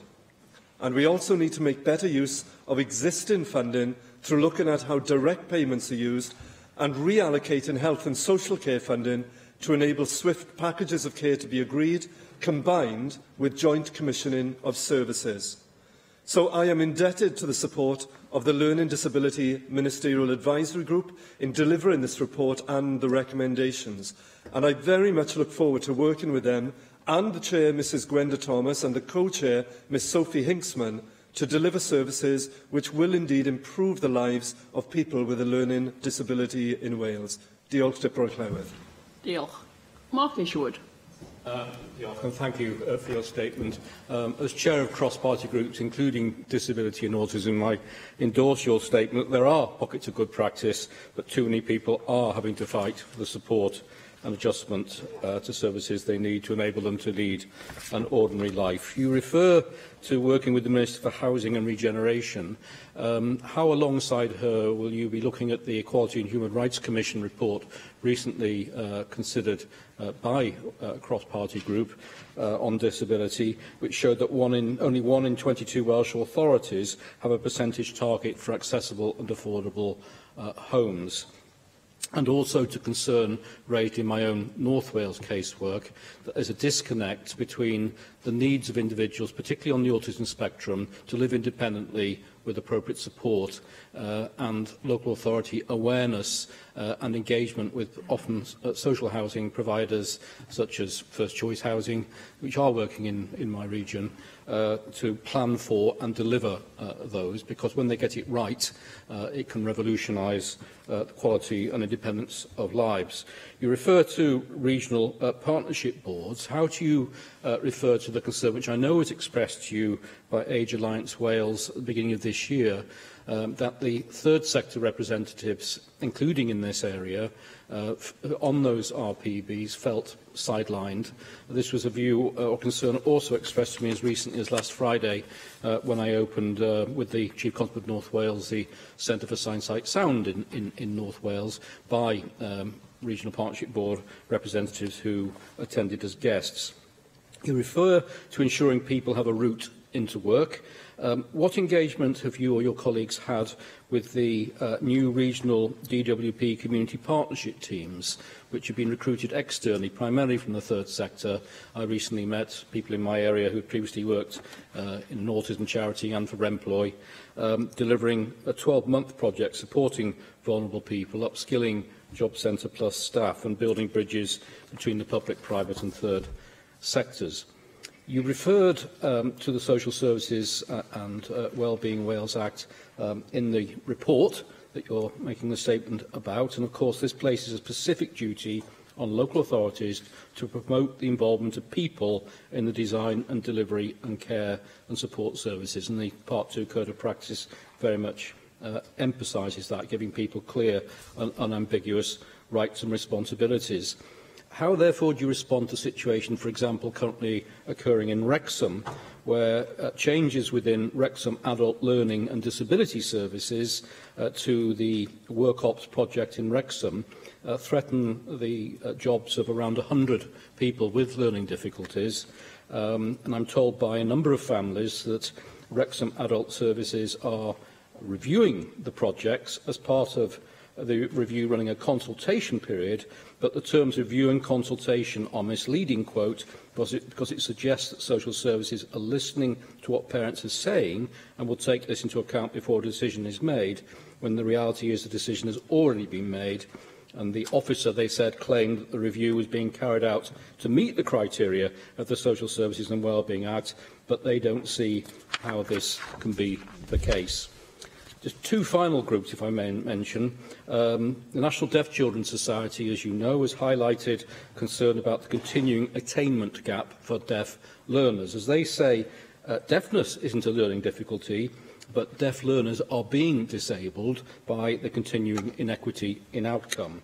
They're 26.2% less likely to retain an ATC grade in English, Welsh language, maths and science in combination than the general school population. Of course, this has been going on now for as long as I've been in this place. And also to their concern that although the deaf children struggle to have their social care needs acknowledged and understood, and the Care and Support Assessment Wales regulations say a local authority must ensure that any person carrying out an assessment has the skills, knowledge and competence to carry out the assessment in question. But in the case of a deaf child, too often assessments are not informed by specialist knowledge of deaf children's social care needs. And finally, in relation to the event I hosted at lunchtime today for Epilepsy Wales, I hosted their annual Supporting People with Epilepsy in Wales event. And they asked me to raise these final points. That 1 in 5 people with epilepsy have a learning difficulty. Those with complex epilepsy have very common learning difficulty comorbidity. But people with complex epilepsy are not being able to access treatment or services, such as, and particularly, the keto diet, even though this is a first-line treatment recommended by NICE guidelines and also recommended by NICE for children with epilepsy after unsuccessfully trying 2 first-line drugs. They raise concern about awareness and support services, they raise concern about mental health support services, and they raise concern about further investigations when a diagnosis is not obvious, including the need for genetic tests, which too often, as we heard from the people present, were not being offered. I'll conclude at that point. I could, unfortunately, as you can imagine, go on all day on this subject, but I hope that you will give real consideration to these concerns, every one of which has been raised by non-politicians without party political interests. Minister. Thank you very much, Mark. I think there may have been but 7 or 8 points there, so I'm going to try and, if I can, deal with them as quickly as I possibly can. First, in terms of the Equality and Human Rights Commission report, which made some recommendations against themes such as more accessible and adaptable homes and installation of home adaptations, matching people to the right people who need them and supporting people to live independently. Well, it very much falls within the work streams that we've now identified within this independent living programme and the ministerial group as well. So we will work within that to make it quicker and easier for people to secure helpful adaptations when they need them to improve access to building the facilities. And we're also currently collecting data to help us understand how we can streamline this process further. So we will carefully consider the recommendations in that report, and it'll help us inform our ongoing work with local authorities, I have to say as well, and with wider partners to improve access to suitable homes. In terms of engagement with the DWP community partnership teams, I will indeed make sure that we have that ongoing engagement with them. It's important to have joined-up work across different streams of government, both devolved and non-devolved.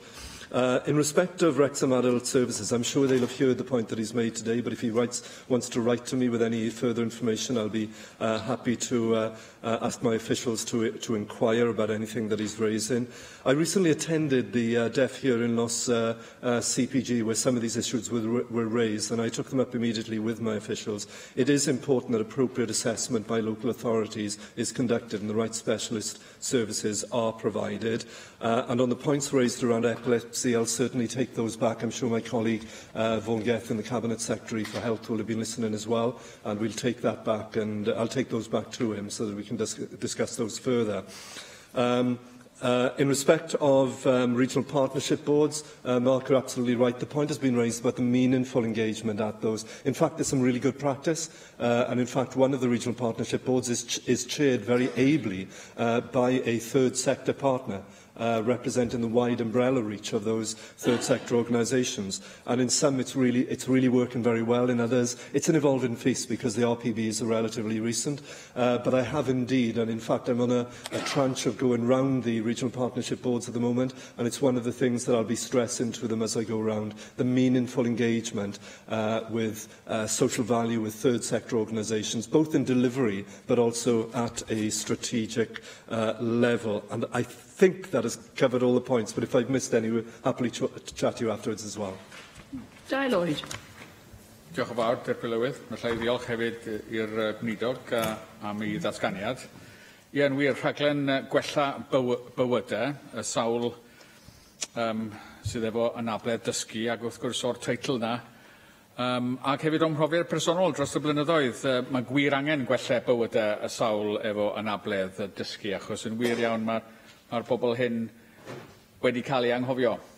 So well fi ddatgan rwan bod fi wedi bod yn ymddirodolwr efo pobl yn gyntaf Abertawe, Swansea People First, mudiad i pobl efo anabledd dysgu ers bron i 20 mlynedd nawr, dwi'n credu. A wedyn, mae da ni brofiad helaeth yn lleol efo'r cydlynu sydd i angen efo gwasanaethau iechyd a gwasanaethau gofal hefyd.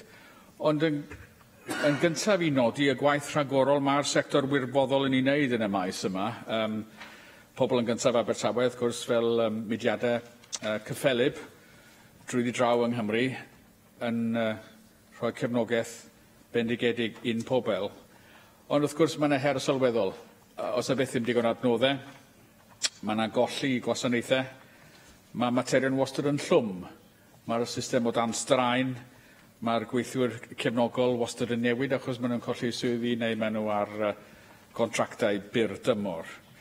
Ac wrth gwrs, fel mae pobl yn gyntaf yn Abertawe'n rhedeg, da ni'n cael cyfarfodydd yn naturiol fel bwrdd rheoli sydd yn cynnwys y pobl efo anabledd dysgu hunan. Maen nhw ar y bwrdd rheoli hefyd. A da ni'n cynhyrchu cofnodion ag ati yn iaith mae pawb yn gallu deall gyda lluniau ag ati. Mae eisiau mwy o'r math yna o gydweithio ag hefyd darparu gwybodaeth. Mae cyngor dinas y Sir Abertawe i fod yn deg yn rhan o hyn yn aml ac yn gwneud hefyd yn y maes pan maen nhw'n gallu. Wrth gwrs mewn system hefyd sydd o dan straen yn gwneud gwaith clodwiw iawn. Fi'n croesawu y bwriad i fod gwahanol sectorau yn cydweithio efo'i gilydd achos yn ddirfawr mae angen gwahanol sectorau i fod yn cydweithio efo'i gilydd.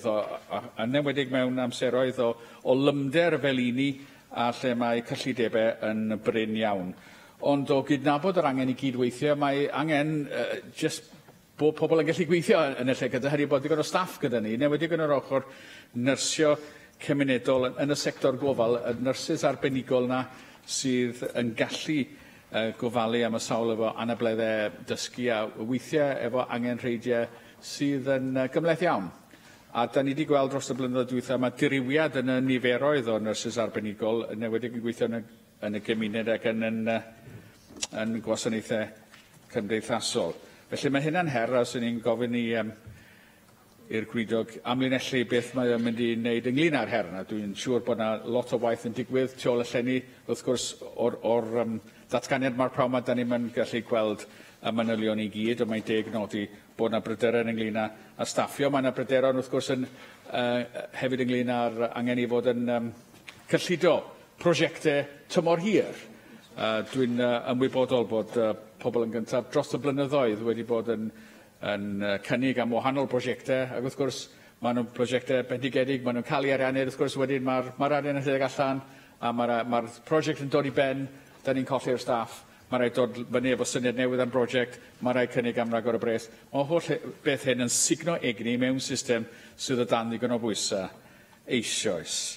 Ac ymhwynt olau, yn ogystal â fod yr holl cydweithio yma, y pwynt am bod yn pobl ni efo anabledd dysgu angen gwaith, angen gyrfaoedd. Dewch chi'n nodi'r ffigurau dim ond 6% o oedolion efo anabledd dysgu sydd mewn gwaith.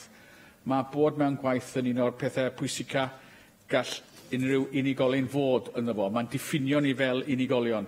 Ac eto, da ni'n amddifadu yn pobl ni efo anabledd dysgu o'r gobaith yna yn aml iawn.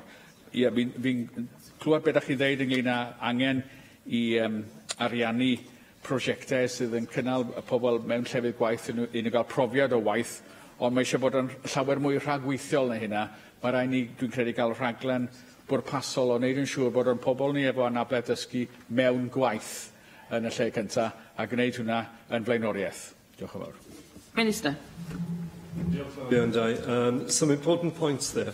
And first of all, thanks to you and others who do work with organisations that represent people with learning disabilities. Your role with Swansea People First, but there are many others throughout the land actually that do tremendous work as well, and rightly paid credit there to all the volunteers and the charitable sector, the third sector, who make this possible. Raised the important point there about how do we make this sustainable. I don't think it's looking for individual pots of funding so much, although there has been some good work done under the ICF funding. So, for example, when you mentioned the issue of nursing, one of the things that the ICF funding, one good example, and in fact the report draws out some of these good examples, is in North Wales, where there was ICF revenue funding went to what was called the Diana service in Wrexham. And this provided additional nursing support for children with complex medical conditions, keeping them at home in the community. 21 children received this service in 2017-18, and there are others in Gwent and West Wales I can draw attention to. But actually the ICF funding, of course, is there to pilot and innovate, and then to say to those areas, in line with our statutory commitments, if it works, if it looks good, then take them up there, make them part of your core business. And that should be whether or not it's in the statutory sector, quite frankly. So if there is support that is needed to make the right interventions that change the lives of people with learning disabilities, and it's proven, then we would be looking in the wider taken forward of the long-term plan on health and social care as well, to make sure that that works, that we draw in those sorts of avenues of funding as well. Di, you mentioned the issue of careers, as I referred to in my statement as well. There are a couple of things here.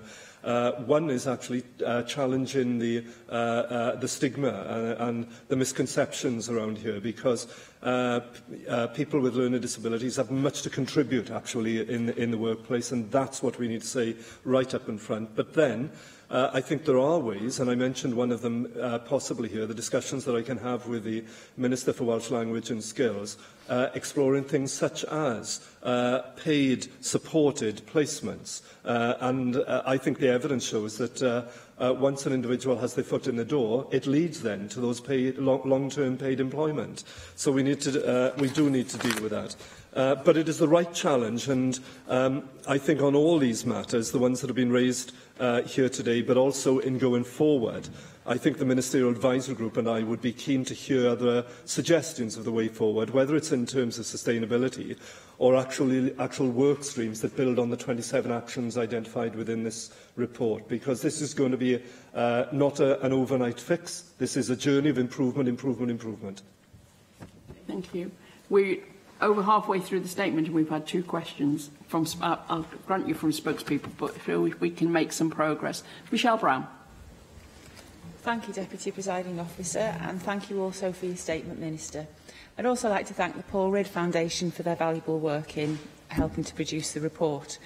As you say in your statement, the report's 3 immediate priorities are health inequalities, community integration and improving planning and funding systems. The report's first priority, or at least it's the one that appears first on the document, is to address the health inequalities suffered by people with learning disabilities, and rightly so. Testicular cancer sufferers who have also had learning disabilities have a 1 in 10 chance of dying, as compared with a 1 in 36 chance in the general population. In the most recent year for which we have figures, 75% of people with learning disabilities eligible for colorectal cancer screening had the test, compared with 80% of those eligible people without learning disabilities. And corresponding figures for breast cancer screening were 51% and 67%, and for uterine cervical cancer screening 30% and 76%. It's ironic, to say the least, that some of the most vulnerable people in our society are still being let down by the healthcare, social and education systems after 70 years or so of state education in the NHS. You've made some general statements about ways that health inequalities will be reduced, but they're not very detailed.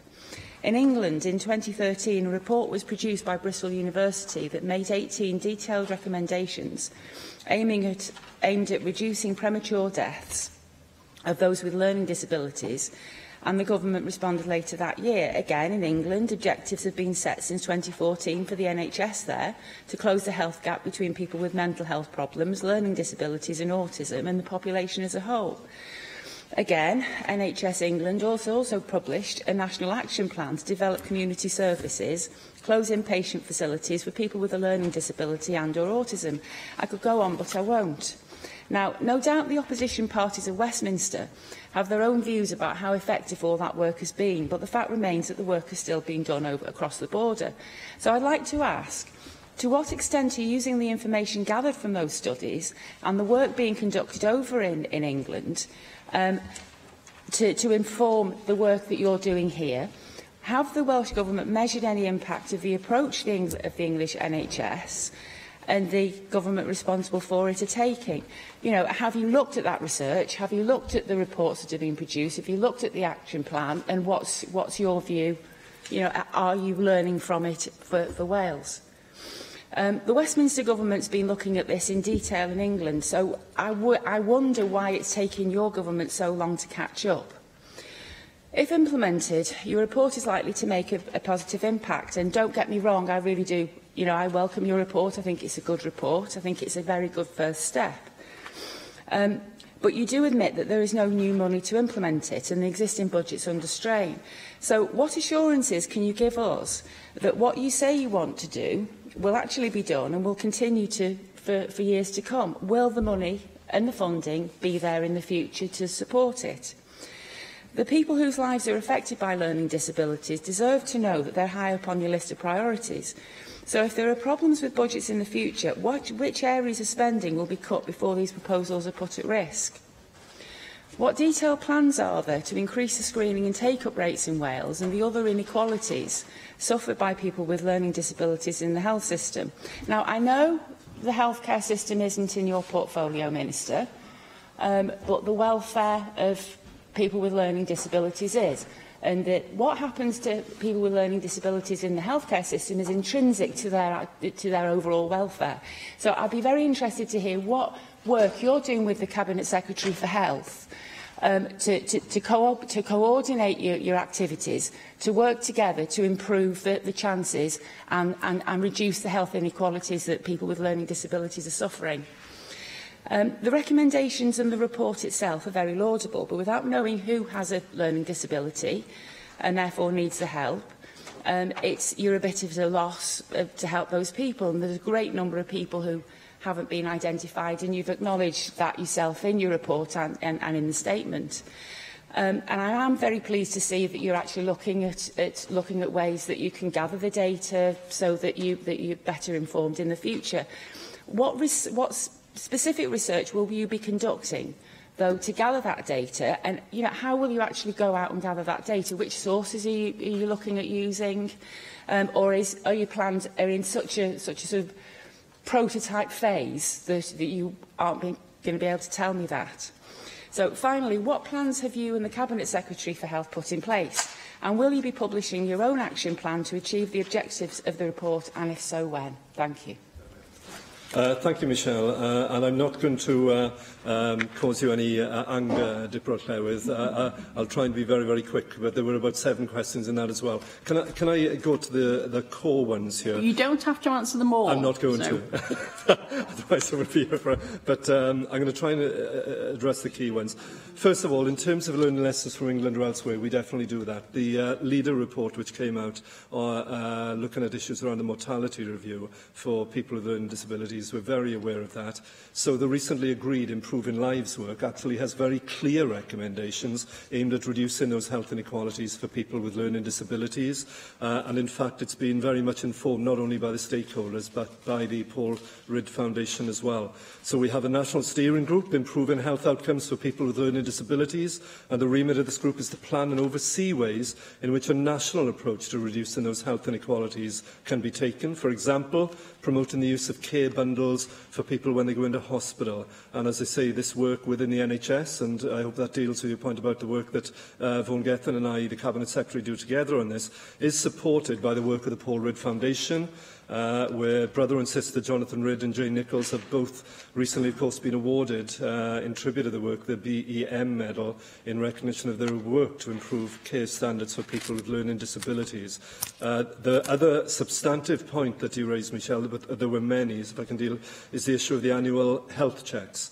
We're aware that the uptake of the annual health check for people with learning disabilities indeed can be improved and must be improved. So, we have indeed established a national steering group to oversee the development of work in relation to these annual health checks and other health issues for people with learning disabilities. So officials from across departments across government are working with Public Health Wales to develop a health action plan for people with learning disabilities and annual health checks. And on the other points that you raised, I'm happy to write to you because of the strictures imposed quite rightly on this debate by the Dyma'r Llywydd. Diolch. Jay Rathbone. Thank you, Deputy Presiding Officer. Great that you managed to speak to 2,000 people, but as you remark in your statement, that whilst there are pockets of good practice, too many people have to fight for the support and adjustments to services they need to enable them to live an ordinary life. Inclusion is very much at the beginning of its journey. It was great to see yesterday at the Joe Cox Awards that the person who won the Tackling Loneliness Award was a mother of an autistic boy who wanted to take part in organised football, and she knew that he would never thrive in a mainstream scenario. And now this has become a mainstream football academy, used by huge numbers of families with autistic children, with support from Swansea City, who provided a disability coach. You know, this is obviously something to celebrate, and well done to Andrea Smith. Last week I visited Autistic Spectrum Connections Cymru, which is based in the High Street in Cardiff City Centre, and which provides a service to people on the autistic spectrum from across South East Wales. And I really would just like to celebrate the work they're doing. Whilst I was there, I met people taking part in the creative writing group, some of whose work was definitely of Booker Award quality. One of the people there told me that he only went out on 1 day a week because he had other health complications. But, you know, this was his one social event of the week. I also met people who were setting up a social enterprise catering business, because they say there's no reason why people with disabilities can't be paid the rate for the job, rather than being expected to work as volunteers. You know, fantastic. And I also met an Oxbridge graduate who is advising employers and employees about the reasonable expectations that both sides have to make to ensure that they make a success of the employment contract. And keeping people with disabilities in jobs, just, you know, ironing out misunderstandings that could otherwise lead to them being dismissed. Because we have to remember that some of the most brilliant people are on the autistic spectrum. Saga Noran, you know, the detective in The Bridge, it demonstrates that, you know, it means that they are, in some respects, you know, better able to do the job than people who don't have autism. There's a lot to celebrate. I'm sure the programme is going to be in good hands with Gwenda Thomas, because I know that she appreciates the social model of disability rather than the medical model, which I think is extremely important. My question to you is how you're going to ensure that people with disabilities are not underrepresented in screening programmes like cervical, breast and bowel screening, because if they've got a learning difficulty, they may neither understand the letter that comes through, nor understand the importance of screening to ensure that they avoid having serious diseases. Thank you, Jenny, very much. And I also recognise the work of that organisation, Autism Spectrum Cymru and others. And you raised the important issue that you raised is that this needs to be a life course approach. It's those wide areas outside of viewing it through a medical-only spectrum. It's very much that social model. This is a new way of working, and it's the way of working that has been put forward by stakeholders out there. People with learning disabilities, by carers and others who said this is the way that we actually need to take forward this programme of work, not putting things in silos, very much the social model. I think the comments you make on making sure that a wide variety of views will have been heard not only by me but also by Gwenda Thomas as well, and also Sophie Hinksman, co-chair, in taking this forward. It's worth saying that there are now identified policy leads for each of the 26 recommendations within this. There's a commitment to work with representatives from the learning disability community along those 26 recommendations, along with the carers and with other stakeholders to drive delivery. The best ways that these ministerial advice groups have worked is when they are tight and they are focused and they're targeted on the priorities and on the work streams, but they also reach out and engage wider as well. And I'm sure that this is the way that Gwenda and Sophie will want to take forward this ministerial advisory group. And the good thing in closing would be to say that it's at that stage where there is still opportunity for Assembly members here to input their thoughts on the recommendations and how this group will evolve. Gwenda is now new in the chair. They'll be meeting shortly. They'll be up and running, but they will be listening as well to the way to take this forward. Julie Morgan. Thank you, Deputy Presiding Officer. I welcome this report and I welcome the philosophy behind it. It does remind me of the All Wales Mental Handicap Strategy, which was introduced here in Wales in 1983, which at its time was seen as being very visionary, and I know that is referred to in this report, and I was involved in some work with that strategy. So I wondered if you could tell us if you see a legacy in Wales of that strategy. strategy, which was acclaimed at the time, and that I'd like to be reassured that we're not beginning again, because that was, a stress on, the philosophy that was behind that, I think, is very much the same as the philosophy that's here now. So that's one question. And the other question is, I wondered if we had many or any adults with learning disabilities who are placed outside Wales, and whether you were able to give an estimate of the cost of that, and whether there's any chance of bringing them back to Wales.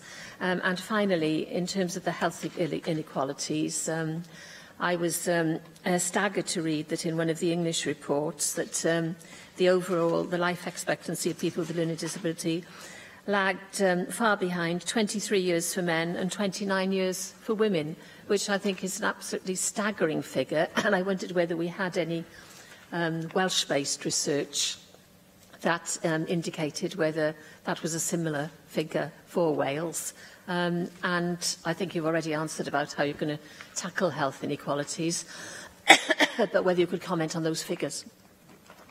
Thank you, Julie, very much. And the prime legacy of that earlier strategy is indeed the philosophy of this and taking it forward, so that it is cross-cutting, it is very much driven by stakeholders, it is very much that lived experience approach, rather than a top-down government-driven one that says, here are the easy answers. And that philosophy of working and in taking forward the work streams and the recommendations is what is probably the greatest guarantee that this will be well-focused, well-targeted, and will deliver the right results. In terms of the adults with learning disabilities outside Wales, I don't have a precise figure to hand, but I know you'll be interested to know that what we are developing at the moment is some more, I would suggest, progressive thinking about how we can develop the models, including bespoke support, that will allow us to not rely on, not simply out of county, but out of Wales when it does happen, and to make sure that adults with learning disabilities are actually placed within the communities, within the support structures that they know. And we have some innovative work going on at the moment within government and with stakeholders to try and develop those models that are different thinking of the way forward on this. You asked for details on the actual numbers within Wales. Now, I don't have those to hand. I have the UK figures to hand, but not the Wales-only figures. But what I can say is that we do now have, as one of the areas of priority, we have a national steering group improving health outcomes for people with learning disabilities. And this has a couple of subgroups which are looking at these specific areas. So I think as the group evolves, I'm sure I'll be able to come back to the Senedd and update people on what we're identifying in terms of numbers, but also what we're identifying in terms of solutions then for that going forward. But I think this is something that we're very hopeful that the group will actually focus on. And finally, Susie Davis. Diolch to Llywydd. And perhaps I could just start by saying, of course, that autism itself is not a learning disability, and I think that's perhaps something we should make plain in the Chamber. The Autism Spectrum Connection, Cymru's one-stop shop that we've been speaking about, as far as I understand, is being forced to close because it's lost its funding, and I'd be grateful if you could have a look at that, please, Minister. My one question was about the cross-government review of learning disability policy, and I'd be grateful if you could tell us something about how you've consulted with the Culture Minister in particular. I'm thinking in particular of Hijinks Theatre Company, which of course has performers with all kinds of abilities, and perhaps you didn't realise that they'd been taken on by Cardiff Airport in order to help their staff with their communication strategy. So it's not just a case of actors of this nature going into businesses and raising awareness, but they're actually doing good work in helping Cardiff Airport, in this case, improve their communications. Thank you. Thank you very much. On the specific of hijinks, I can't comment directly on that one, clearly. But there is an expectation that in delivering this, the statutory obligation that we place on providers, but also those who have funding at their fingertips, that they actually use it to deliver these outcomes that we are focused on. And yes, in terms of bringing this forward, it's not only been the wide involvement with over 2,000 stakeholders, but also right across government as well. And that defines this programme. programme, so including with the Minister for Culture, the contributions right across government. And I think that has to also characterise the taking forward of this work as well. As the recommendations are taken forward and the ministerial group comes back and says, this is where you now need to target your priorities, your funding outcomes, and so on, it has to be across government. Yeah. Thank you very much, Minister. Item 6 is a debate on Brexit and the fishing industry, and I call on the Cabinet Secretary for Energy, Planning and Rural Affairs, Leslie Griffiths. Thank you, Deputy Presiding Officer. I'm pleased to lead this debate today on what is a very important issue for the people of Wales and, in particular, for our coastal towns and communities as we leave the European Union. Our coasts and seas are an incredible natural asset, contributing millions to the economy of Wales, supporting thousands of jobs, and have a rich heritage and culture. The gross value added generated by the marine sector in Wales in 2014 alone was around £317 million. Over 60% of the Welsh population live near our shores, with all our major cities and many important towns located on the coast. Shortly after the referendum, I assembled a roundtable group of representative stakeholders to seek their help to identify and understand the potential challenges and opportunities Brexit presents for Wales. The Seas and Coast subgroup, formed from members of my roundtable, and the existing Welsh Marine Advice and Action Group, has helped provide a focus on our consideration of Brexit and our seas. Members have worked with government to shape 5 key themes to work towards as we leave the European Union. This will guide further policy development and contribute to achieving our shared vision of productive, healthy and biologically diverse seas.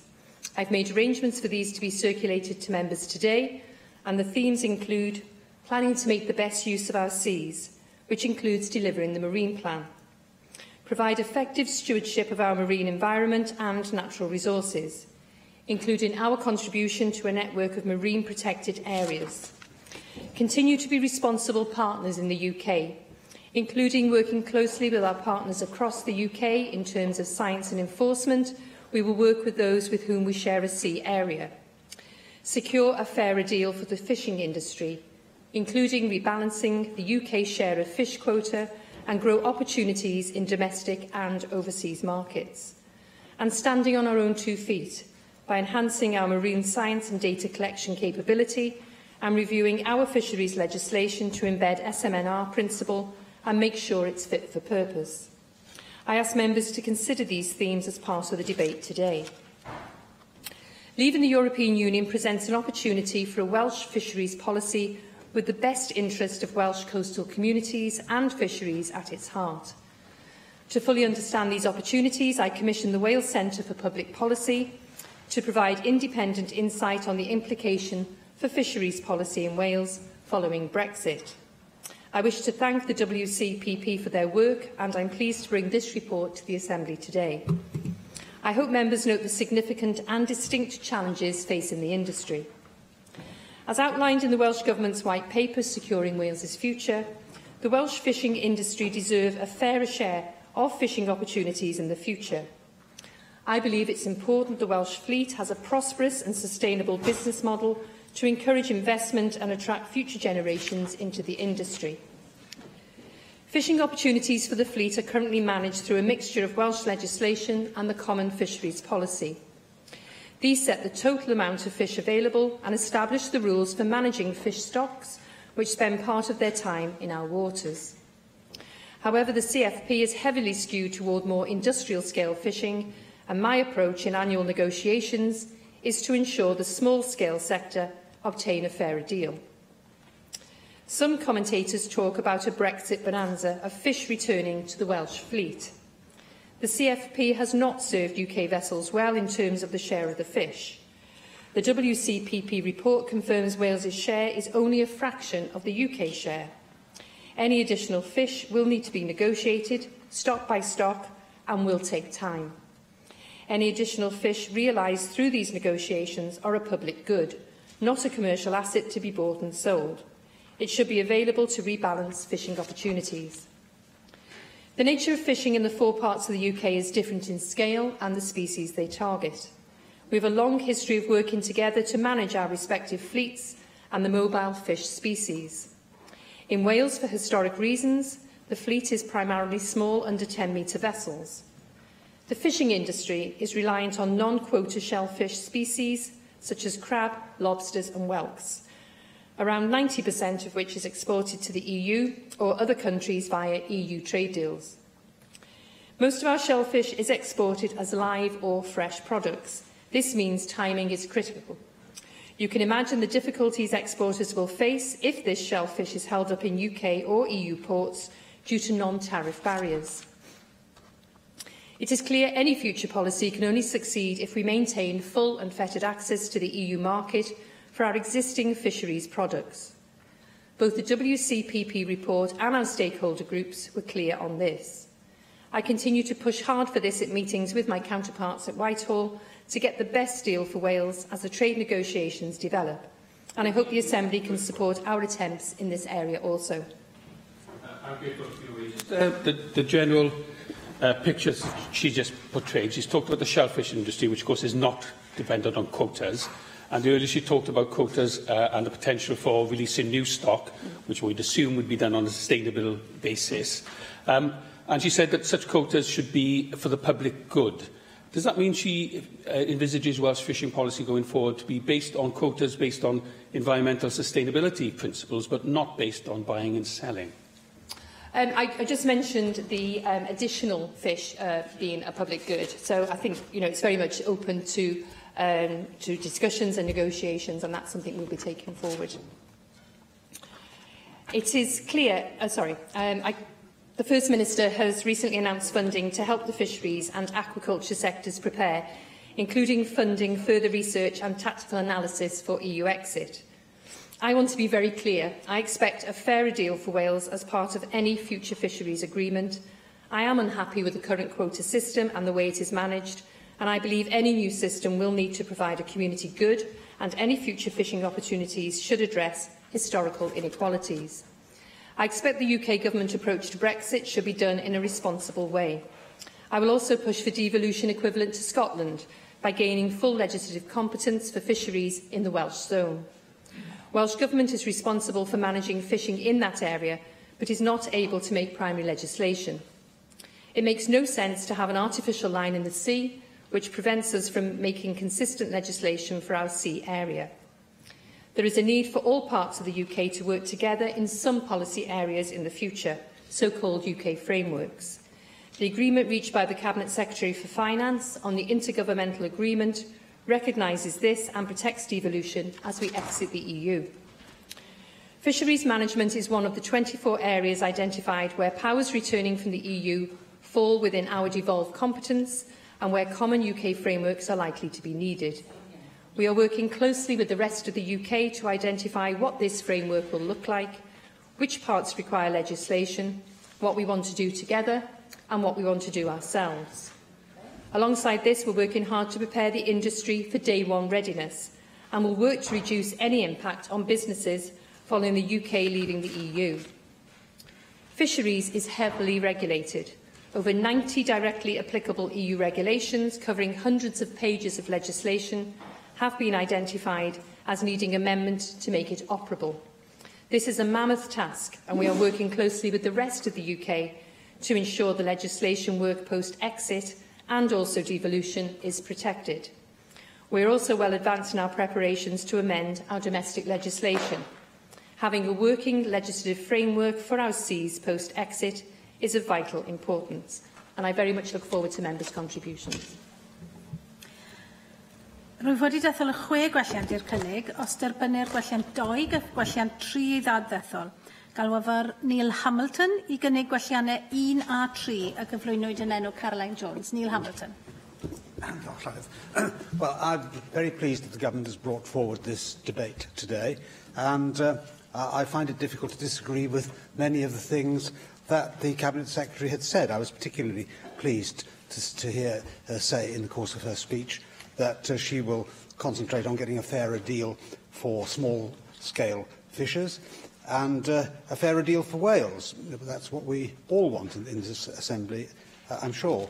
I also agree with her in her unhappiness with quotas, and I also approve of her intention to deal with historical inequalities.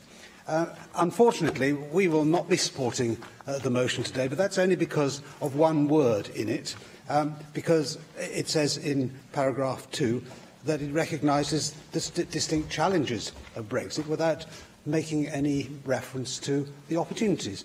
Now, I know that the Cabinet Secretary is one of the more open-minded of ministers and frequently makes speeches drawing attention to the opportunities which Brexit brings, particularly to the fishing industry. There are few industries in Britain that have been more adversely affected by our EU membership over the last half-century than fishing. It's vitally important, therefore, that Brexit is capitalised upon in order to revive our coastal fishing ports and surrounding areas, and to revive the British fishing industry, including, of course, the Welsh fishing industry.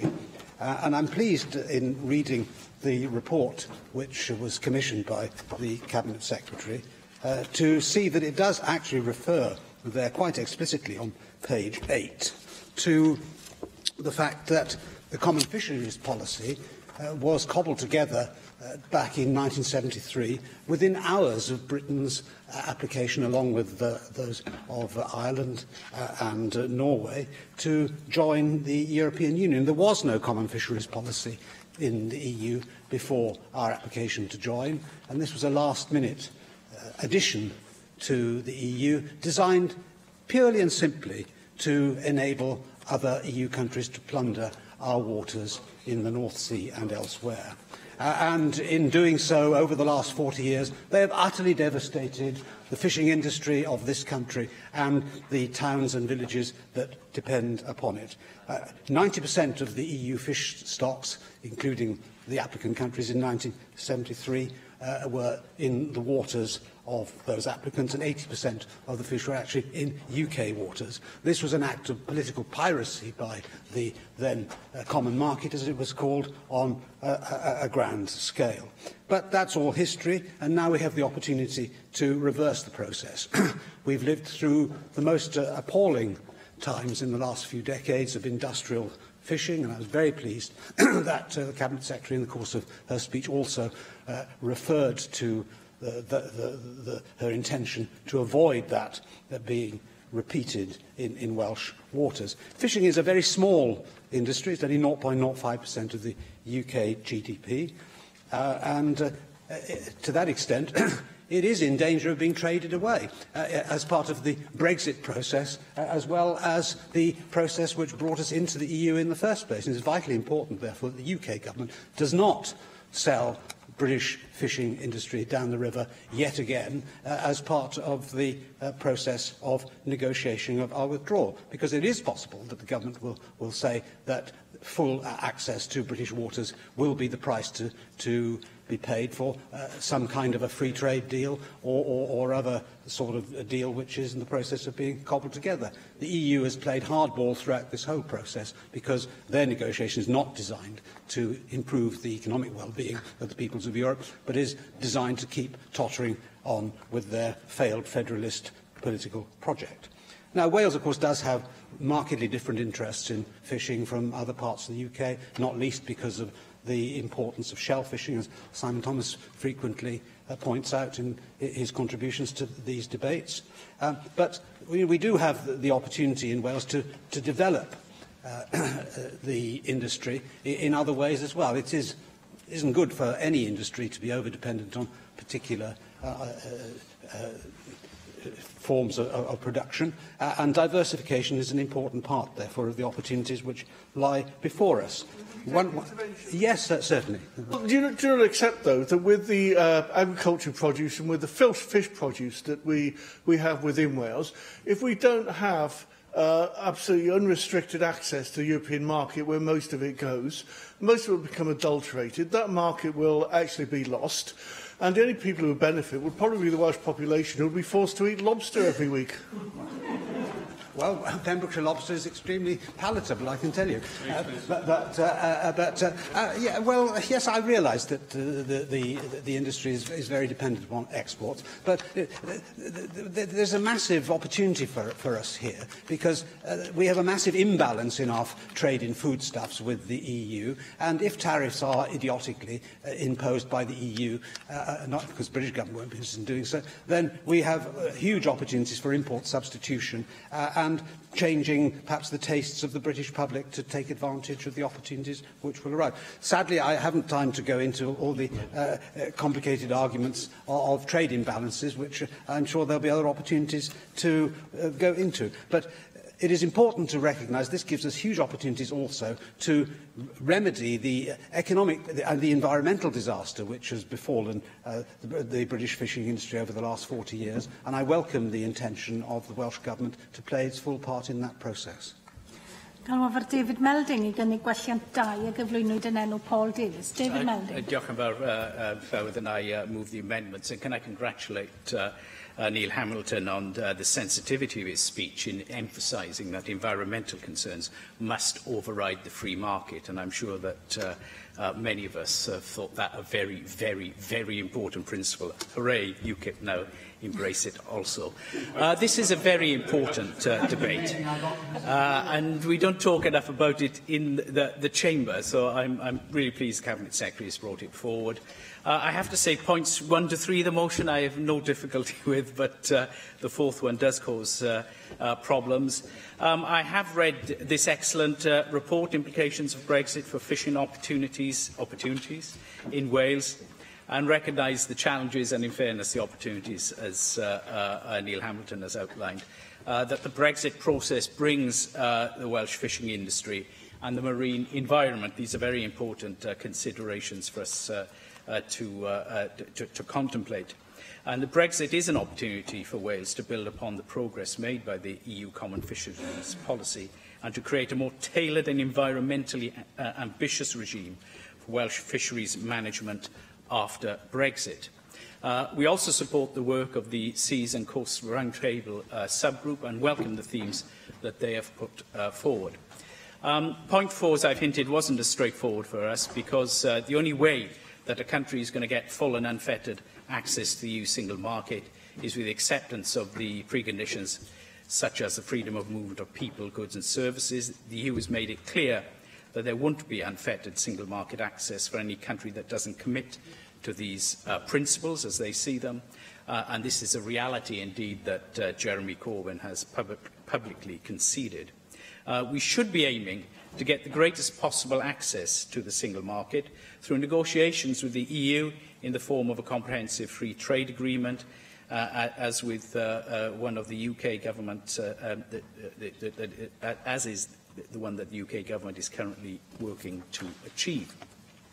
In the meantime, to ensure that we do make the best use of our seas and to ensure that we can stand our own 2 feet, we need to develop an effective and sustainable policy that is appropriate for UK waters and that respects the devolution settlement. But this will require a process based on consultation and evidence. And again, I welcome the progress that's been made to date. We know that the UK government is going to bring forward a domestic fisheries bill, which is still being consulted on, I believe, and is currently somewhat delayed due to certain difficulties between the UK and Scottish government. I sense that the Welsh government is being more constructive at this stage, but I do urge them to be a strong voice, and you will certainly get our support in arguing for the best case for Wales. The nature and composition of the fishing industry varies significantly across the UK, as has already been referred to, and there's a need to recognise this in the development of UK-wide fisheries legislation and policy. I won't labour the point about our reliance on the shellfish and the small size of our fleet and the smaller size of the actual boats. I mean, these are important differences. This does go to show the need to that the needs of the Welsh fishing industry are different from the industry broadly across the UK, and the Welsh Government needs to really be aware of this in the post-Brexit fishery arrangements. and the frameworks that are now going to come forward as a result of the EU withdrawal bill negotiations. We've also heard that fish are a common resource and should be managed for the public benefit. There's no other way. They can spawn in one area, feed in another, and migrate extensively. This is a very, very important common resource to be managed effectively, and the results of overfishing are all too common and alarming. So we do need to look at managing a shared common resource like the marine environment and fishing stocks. For the future, I hope that the government will take an industry-led approach on this matter for Wales, because I do feel that for too long their voices haven't been listened to effectively.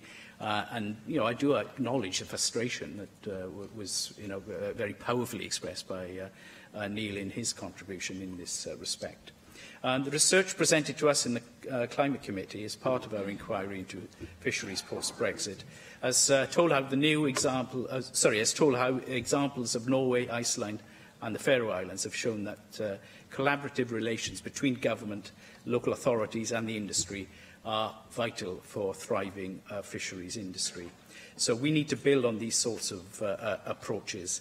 And can I say, Llywydd, that in approaching this way, based on evidence and with clear Welsh need at its heart, the government can expect to have our policy when they're acting in the best interests of Wales. Thank you. Galwafar Simon Thomas I gynnig gwelliannau 4, 5 a 6 a gyflwynwyd yn enw Rhina Biorwerth.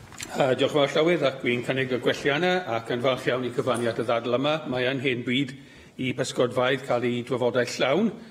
Gyntaf am gyfnod hir iawn, dwi'n meddwl, yn y cynulliad. Dwi hefyd yn croesawu'r papur sydd wedi paratoi gan Canolfan Polisi Cyhoeddus Cymru sydd yn gefn i'r ddadl yma.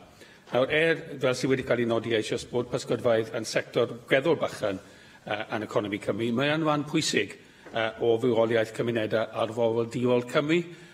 Dwi di ond yn gallu ymweld â Porthmaidwy, a dwrnod y haf a gweld pysgotwr Cymwch sydd hefyd yn pysgotwr defaid ar y tir mawr yn Penllyn yn gweld bod y môr a tir yn dod gyda'i gilydd. A dyna'r fath o bywoliaeth gynaladwy dyn ni eisiau cael ei adlewyrchu wrth lunio polisi pysgodfaidd newydd. Ac bod cwotau a'r ffaith y ffordd oedd cwotau wedi cael ei trin gan polisi pysgodfaidd cyffredin wedi hawlio lot o sylw yn ystod blynyddoedd diwethaf wrth trafod gadael yr Undeb Ewropeaidd, ac mod I yn digon hapus a wedi dweud yn y gorffennol hefyd nad oeddwn ni yn fan tu fewn I cyd-destun yna o'r polisi yr Undeb Ewropeaidd. Mae'r ffaith yn dan I pan ych chi'n edrych y Gymru bod 92% o gynnych pysgota Cymru yn dod o pysgodfaidd sydd heb cwotau. Ac wrth gwrs, dyn ni'n sôn yn benodol am cregyn, pysgod cregyn. Mae'n wir hefyd I ddweud, cyn I ni cael meddiad y pwefa, bod 88% o cwotau pysgota Cymru wedi cael ei gwerthu I fusnesau Sbaen, nid gan yr Undeb Ewropeaidd, ond gan Llywodraeth Prydain nath awdurdodi hynny. Ac erbyn hyn, wrth gwrs, mae gyda ni mwy o fiolaeth dros yn cwotau yn hunan, ond dim ond 10% o cwota Cymru sy'n cael ei ddal yn dyfoedd Cymru a morfoedd Cymru a hyn o byd. Felly mae'n tipyn o ffordd I fynd I adennill perchnogaeth dros y maes yna. Mae rhaid ni wneud hynny mewn ffordd sydd yn gynaladwy o fan y ymgylchedd ac sydd yn cydnabod y cynefin a'r perthynas rhwng y tir mawr a'r môr. Dim ond I fod enghraifft I chi o pa mor bwysig yw hyn wrth edrych ar ambell I gymuned, rydym yn dal yn allfofio gwerth 5 miliwn o'r gwychiaid moch dramor, ond nid i'r Undeb Ewropeaidd mae'r cregyn bach yma yn mynd ond I Korea. Ac os ydych chi wedi ymweld yn y gorffennol a ffactri bysgod Cai Newydd, byddwch chi wedi gweld effaith diwydiant yna, ond byddwch chi hefyd yn gwybod bod ein dybynnal ar gytundebau sydd gan yr Undeb Ewropeaidd tu hwnt i'r Undeb Ewropeaidd. A mae hwnna'n fachnad sydd yn gallu bod yn bwysig I ambell I gymuned yn ogystal. Nawr, yn y cyd-destun hwnna, fyddwn ni yn gofyn i'r ysgwennydd cabinet ystyried roi moratorium a unrhyw werthu gwotau pysgod tu allan I Gymru nes bod sefyllfa'n gliriach wrth I ni drafod y cytundebau newydd. Na pam o'n i'n môr o byddais I deall os oedd yna polisi newydd gan y Llywodraeth bod unrhyw cwotau newydd ynglyn â pysgod newydd sydd yn dod yn ôl fel petai a sail prynu a gwerthu neu a sail cwota sydd yn seiliedig ar ymgylchedd yn unig, achos yn fy man i, mae rhaid i Llywodraeth Cymru dal y cwota pysgod erbyn hyn, a gyfer y blynyddoedd i ddod nes, bod ni'n gweld yn glir beth yw'r effaith amgylcheddol, pwy gaeth pysgota yn tiroedd ni, pa fath o gytundeb fasnach pysgodfaidd sydd gyda ni. Fydd angen mynediad i pysgodfaidd tu hwnt i Morfoedd Cymru. Dim ond 20% o rywogaethau cwota Cymru sy'n cael ei glanio yma yn Porthladdoedd Cymru. Mae'n gwybod fydd y pwyllgor newid hinsawdd yn ymweld â Aberdaugledda yn fuan iawn, ac mae 73% o rywogaethau cwota Cymru yn cael ei glanio am porthladdoedd eraill yn yr Undeb Ewropeaidd. Does dim modd i ni, a does dim adnoddau i ni yn ystod y flwyddyn neu ddwy diwetha i newid hynny yn sylfaenol iawn. Felly mae trafodaeth ryngwladol yn mynd i fod yn hynod bwysig. Ond ar y cyfamser, fyddwn ni'n apelio i'r ysgrifennydd cabinet i ystyried roi moratorium a unrhyw gwerthu cwota pellach.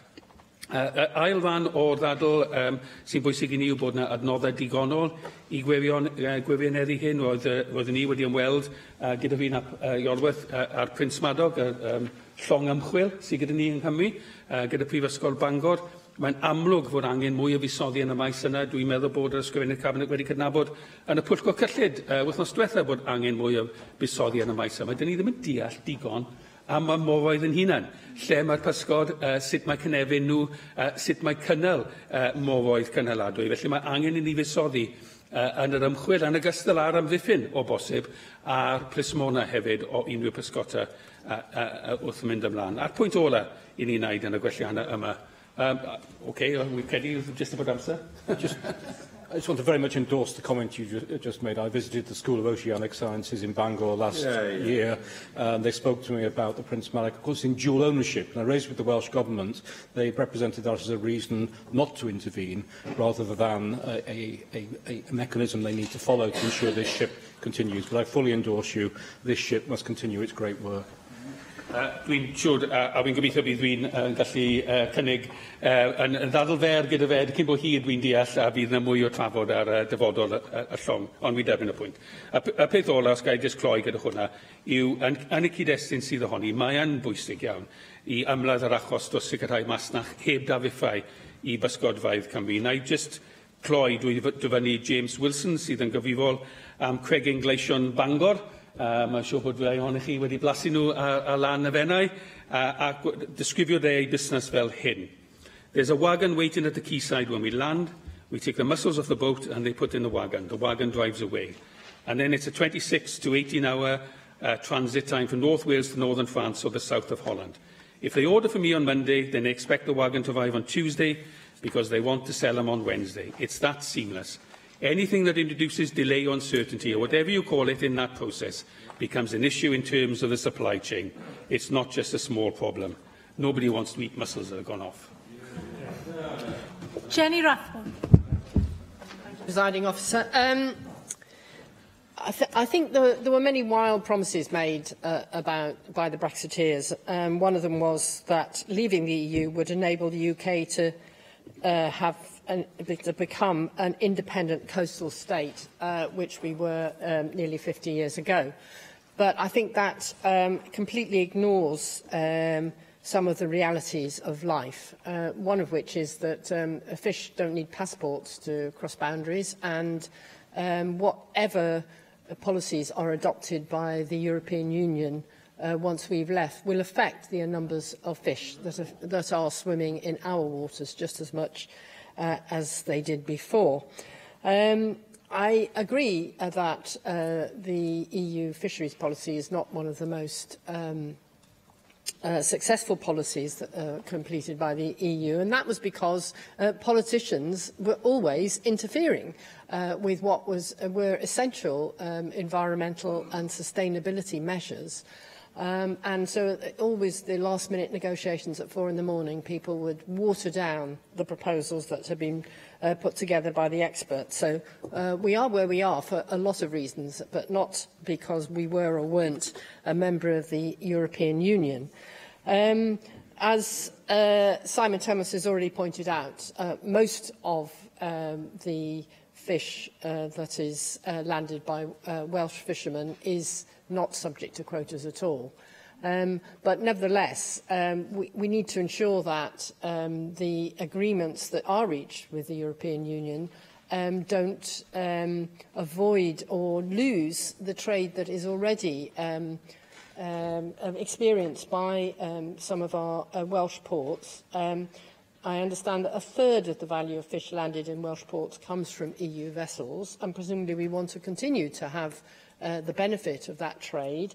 If half the boats in Milford Haven are from Belgian boats, if we don't have a sensible arrangement with our European neighbours, then that will be to the detriment of those ports and the trade that brings. But I absolutely agree with David Melding and Simon Thomas, and indeed the Cabinet Secretary, that environmental sustainability is a must-do in everything that we are doing relating to the fish, because if we don't, we simply will kill the golden goose. Obviously, it would be wonderful if more Welsh people were embracing the wonders of Welsh shellfish, which David Melding has waxed lyrical on often. And we need to remember that import substitution has got a lot of merits. Oysters used to be the main ingredients for scouse amongst poor people in the port of Liverpool. I'm afraid oysters are now a rare delicacy, so we don't want the same thing to happen to other shellfish like mussels. I have to raise the dreadful case of the scallop fishermen a few years ago who were fined a derisory £50,000 for plundering Welsh scallop beds when the catch alone was worth £400,000 in the Cardigan Bay Special Area of Conservation. So this remains a major issue regardless of whether we're in or out of the EU. We have to ensure that people aren't just flouting the law around maintaining the viability of our resources. Obviously, one of the other massive issues that we face is the fact that all fish nowadays, you can see the plastic detectable in all fish, apparently, that is being landed. And that, of course, is really undermining our enjoyment of fish. So we need to have both these policies going hand in hand, eliminating plastics from our oceans and ensuring that people aren't overfishing, in order to ensure that Welsh fishing people will continue to be able to earn a decent living from fishing, what is a very dangerous job, and something that we will continue to want to enjoy for the future. Susie Davies. Diolch, Llywydd. I just wanted to make a contribution based on some of the evidence that was presented to the External Affairs Committee, of which I'm a member, and some of that evidence as recently as yesterday, and to ask Welsh Government how it views this alongside the Wales Centre for Public Policy report. Can I begin by saying, though, that I think this must be one of the first, if not the first, Welsh Government Brexit debate, which includes the word opportunities, which is a positive word, albeit in the title of the report, which has prompted it. At last, I think we seem to have reached a place where we can start talking about opportunities to be won from a sensible Brexit, after years of doom and gloom being the only tradable commodities in this chamber. Now, at last we could be, I think we need to start concentrating, start planning for carving out some opportunities, looking for the fact, and allowing for the fact, of course, that we don't know where we might find them at this point in the negotiations. Because whether you view this as the crumbs in the ashes or the gold that paves the streets, I don't particularly care. I just want us to start doing it, and to recognise that free trade with the EU and free trade with the rest of the planet is not a binary choice, and to support the Prime Minister in her attempts to get the best of both. Because we can't eat principles, and intransigence will not slake our thirst, and we can leave the European Union with a comprehensive free trade agreement and a pragmatic menu which won't please the ultra-carnivores, won't please the ultra-vegans, but can still keep both parties at the table healthy, well-fed and free to eat at other tables. Now, the freeing up of the UK fishing fleet is absolutely one of those opportunities, and acknowledging dissatisfaction with quotas, In our committee, we were told by Professor Richard Barnes that, and I quote him, drifting further from the continent is definitely an appealing option for fisheries, and not least in Wales, where perhaps, at least we could consider throwing around ideas about how we can make the most of this, whether it's feasible even to grow that small part of our fishing fleet which currently falls outside the operation of quotas. That, of course, will take a determined voice from Wales, somebody with something valuable to say. But that is true also, Cabinet Secretary, of our smaller vessels, and I'm glad you mentioned those earlier, because obviously 90% of our Welsh's the fish catches outside the EU quota system, as we've already heard. That strong voice is going to be particularly important for tailored environmental support as well, and I endorse what actually David Melding and Jenny Rathbone have said about the importance of sustainable fishing and fishing environment for this. We heard in our committee yesterday that the ministerial forum, which brings the relevant cabinet secretaries, ministers and so on from the 4 national administrations together to help inform the JMC-EN, worked particularly well in the case of DEFRA. And you mentioned those conversations, Cabinet Secretary, in your opening speech, and I hope that you can confirm for us that that relationship works well and that your voice is heard during the conversations you have, because as a member, of course, of South Wales West, with its productive shellfish seaboard, particularly in the West, my constituents will hold you to those reassurances that you've given today, that non-quota stocks won't be overlooked in moves to influence the UK government on that exciting bigger picture. We also heard that, as of yesterday, the Welsh Government's Brexit Transition Fund, that's £50 million this year alone, has paid out just £2.1 million to the food sector so far in order to protect it from the effects of Brexit. Now, Professor Barnes told us, and I think we'll agree with this, won't we, that the overriding importance is to make sure that there is a market for our fishing products. Transition is a period to start looking for those new markets, those new opportunities, even if we can't access them straight away. So this £50 million transition fund can be used to start scoping out a new market, planning, how we might start looking now for those opportunities, and exploiting the connections that the Welsh Government has promised us through its network of offices around the globe. And I urge our fishing fleet and all our food and drink producers, actually, not just to recognise the challenges presented by the range of possible Brexits, as referred to in the motion, but to start thinking about the opportunities and to use some of this £50 million to start identifying them. Thank you. Yeah. David Rollins. Diolch, Llywydd. For over 40 years, ever since the then Minister Geoffrey Rippon deliberately misled the British public by promising that British fishing grounds would remain sacrosanct if we entered what was then the common market, our former sovereign fishing grounds are being plundered by foreign fishing fleets. Under the common fishing policy, we lost almost all control over the fishing quotas, even though prior to us entering the EU, we held 80% of Europe's fishing stocks. The CFP has been a total disaster for fishing stocks, and it was only over the last few years that the policy of jettisoning any non-quota fish back to the sea has been, to some extent, brought under control. It is estimated that literally billions of perfectly edible fish were dumped at sea every year under CFP rules. Not only was this a particularly wasteful practice, it was also an environmental disaster. And contrary to David Melding saying about our credentials in UKIP, it is UKIP who's been making the point of how disastrous this CFP has been to fishing stocks. Science-led approach in this matter, and I do hope you extend it to other areas of your policy. We're realists in this world, David. We won't follow the old way. Will you give way? Will you give way? As far as Wales, yes, David, of course. I do thank the man for giving way, and I appreciate what you just said about UKIP's position. Are you therefore as hugely disappointed as I am that your former leader, Nigel Farage, attended 1 out of 42 meetings of the committee which dealt with fisheries?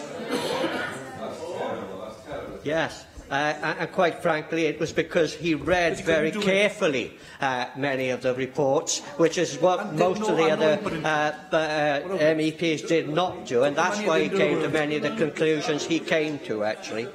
So as far as Wales is concerned, it suffered disproportionately from CFP policies because most of the Welsh fleet is under 10 metres in size. So we only had 1% of the UK fishing quota, or 0.02% of the European quota. And I agree fully with Simon Thomas's points with regard to retention of any new quotas coming to Wales.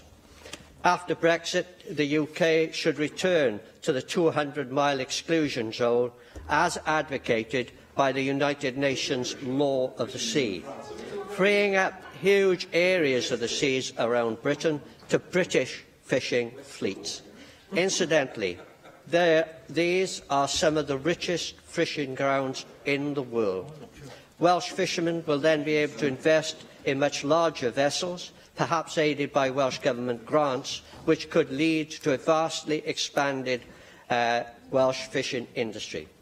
Post-Brexit, the UK could insist all fish caught in British waters be landed in the UK, which would lead to the establishment of a whole array of onshore fish processing facilities. The proposed licensing of foreign vessels until such time as we can rebuild our own fishing fleets could also create revenue to help our fishing industry explore other markets worldwide. Nick Anthony mentioned that there are other markets worldwide. Ireland's fish product exports to China rose 56% last year alone. And exports... Yes, well, thanks for taking the intervention, but isn't the point this? That unless we have unfettered access to the European market where the majority of our produce goes, it will actually kill off our fishing industry and our shellfish industry unless we have that. So isn't the logic of what you're arguing is that we must have unfettered access? Well, I think that's something we would all actually want, Mike, but that is not at the expense of the European Union telling us exactly what we have to do and for the expense of unlimited access to us by any numbers of people, which is exactly what the people of the valleys voted against. And we will not sacrifice that in order to get free access to the European Union. The proponents of the totally negative aspects of Brexit on the Welsh fishing industry totally ignore, and I do not include the Cabinet Secretary in that statement, totally ignore the entrepreneurship of our fishing fraternity and the huge benefits Brexit could bring to our, let's face it, ailing Welsh fishing industry. Galwodd ar yr ysgrifennydd Cabinet dros yr amgylchedd y materion gwledig I ymateb i'r ddadl. Leslie Griffiths. Diolch, Llywydd. I'd like to thank members for their contributions, and I'll turn to some of the points they raised in a moment. I'll just start with the amendments, and I ask the Assembly to oppose Amendment 1 and recognise the very real and distinct challenges that do face the fishing industry. Oppose Amendment 2 on the basis the Welsh Government has been very clear it expects full unfettered access to the EU market after Brexit, and anything short of this has the potential to harm the industry. Oppose Amendment 3 on the basis an exclusive economic zone will have little or no positive impact on the Welsh fleet, and it actually could negatively affect trade negotiations with the EU. I'd ask members to support Amendments 4, 5 and 6. I believe a strong Welsh voice in negotiations is of vital importance, and I of course recognise the importance of this industry to our coastal communities. The Welsh Government has made significant investment over previous years to the sector, and we will work hard to ensure it gets its fair share in the future. And Simon Thomas referred to evidence I gave last week to the Finance Committee, and I do agree it is an area where we need to continue to put extra funding and resources, but members will be aware we've got new enforcement vessels currently being built. I agree around the research. I think that's an area we need to have some significant input, but we already work very closely with Bangor University and use of the Prince Madoc, which helps us to undertake marine research. Neil Hamilton and David Rowlands referred to environmental disaster. Well, I absolutely disagree with that. UK fisheries, as a result of the CFP, means most of our fisheries are being managed sustainably. We're working towards MSC accreditation of our fisheries. That's a quality mark, and we will continue to do that.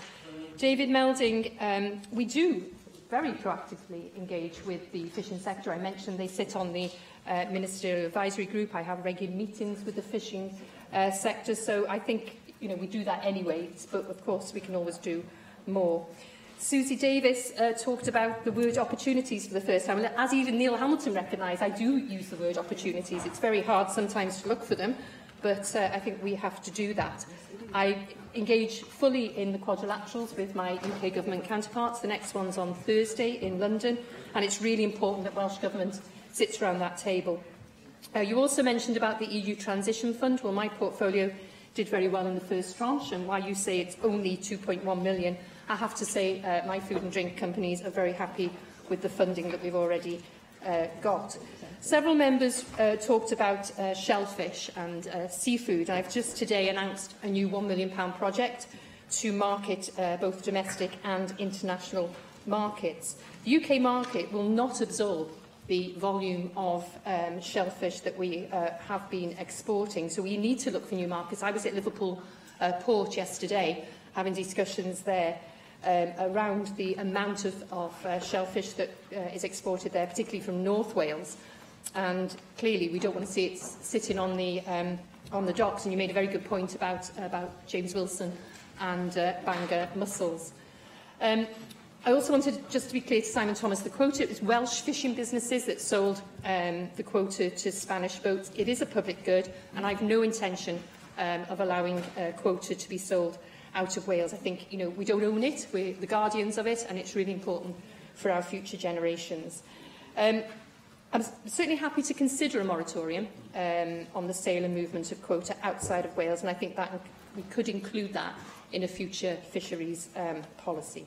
So I'm very pleased with today's debate. I think we all must recognise the future is very challenging for this sector, but also there is great potential and opportunities, and I will continue to work hard to ensure we recognise delivering for Wales over the coming months, and I welcome members' support. Cwestiwn yw a ddylid derbyn gwelliant 1, a oes unrhyw aelod yn gwrthwynebu? Gohiriaf y bleidlais felly ar y eitem yma tan y cyfnod pleidleisio, a dyma ni yn cyrraedd y cyfnod pleidleisio, ac mae'r bleidlais gyntaf ar y ddadl ar Brexit a'r diwydiant pysgota, a'r bleidlais gyntaf ar gwelliant 1. Galwaf am bleidlais ar welliant 1 a gyflwynwyd yn enw Caroline Jones, agor y bleidlais.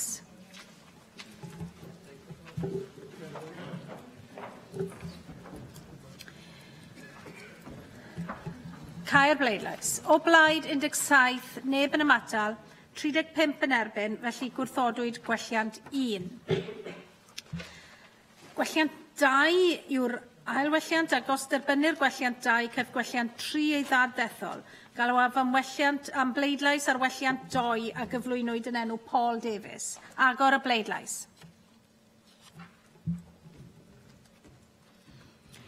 Cau'r bleidlais. O blaid 13, 4 yn ymatal, 36 yn erbyn, gwrthodwyd gwelliant 2.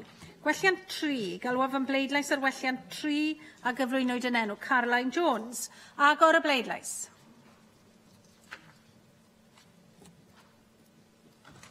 Cau'r bleidlais. O blaid 17, neb yn ymatal, 36 yn erbyn, gwrthodwyd gwelliant 3. Gwelliant 4, galwaf am bleidlais ar welliant 4 a gyflwynwyd yn enw Rhyn ap Iorwerth. Agor y bleidlais. Cau'r bleidlais. O blaid 53, neb yn ymatal, neb yn erbyn, derbynwyd gwelliant 4, gwelliant 5, galwaf am bleidlais ar welliant 5 a gyflwynwyd yn enw Rhyn ap Iorwerth. Agor y bleidlais.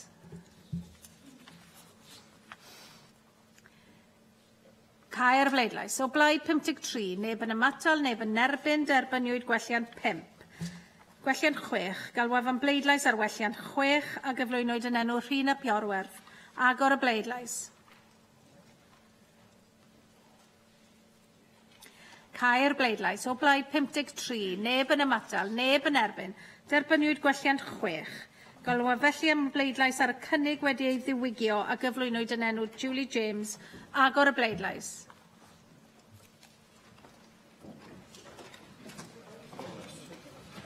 Cae'r bleidlais. O blaid 38, 11 yn ymatal, 4 yn erbyn. Derbyniwyd y cynnig wedi ei ddiwygio a dyna ni'n cyrraedd diwedd yn trafodion am y dydd.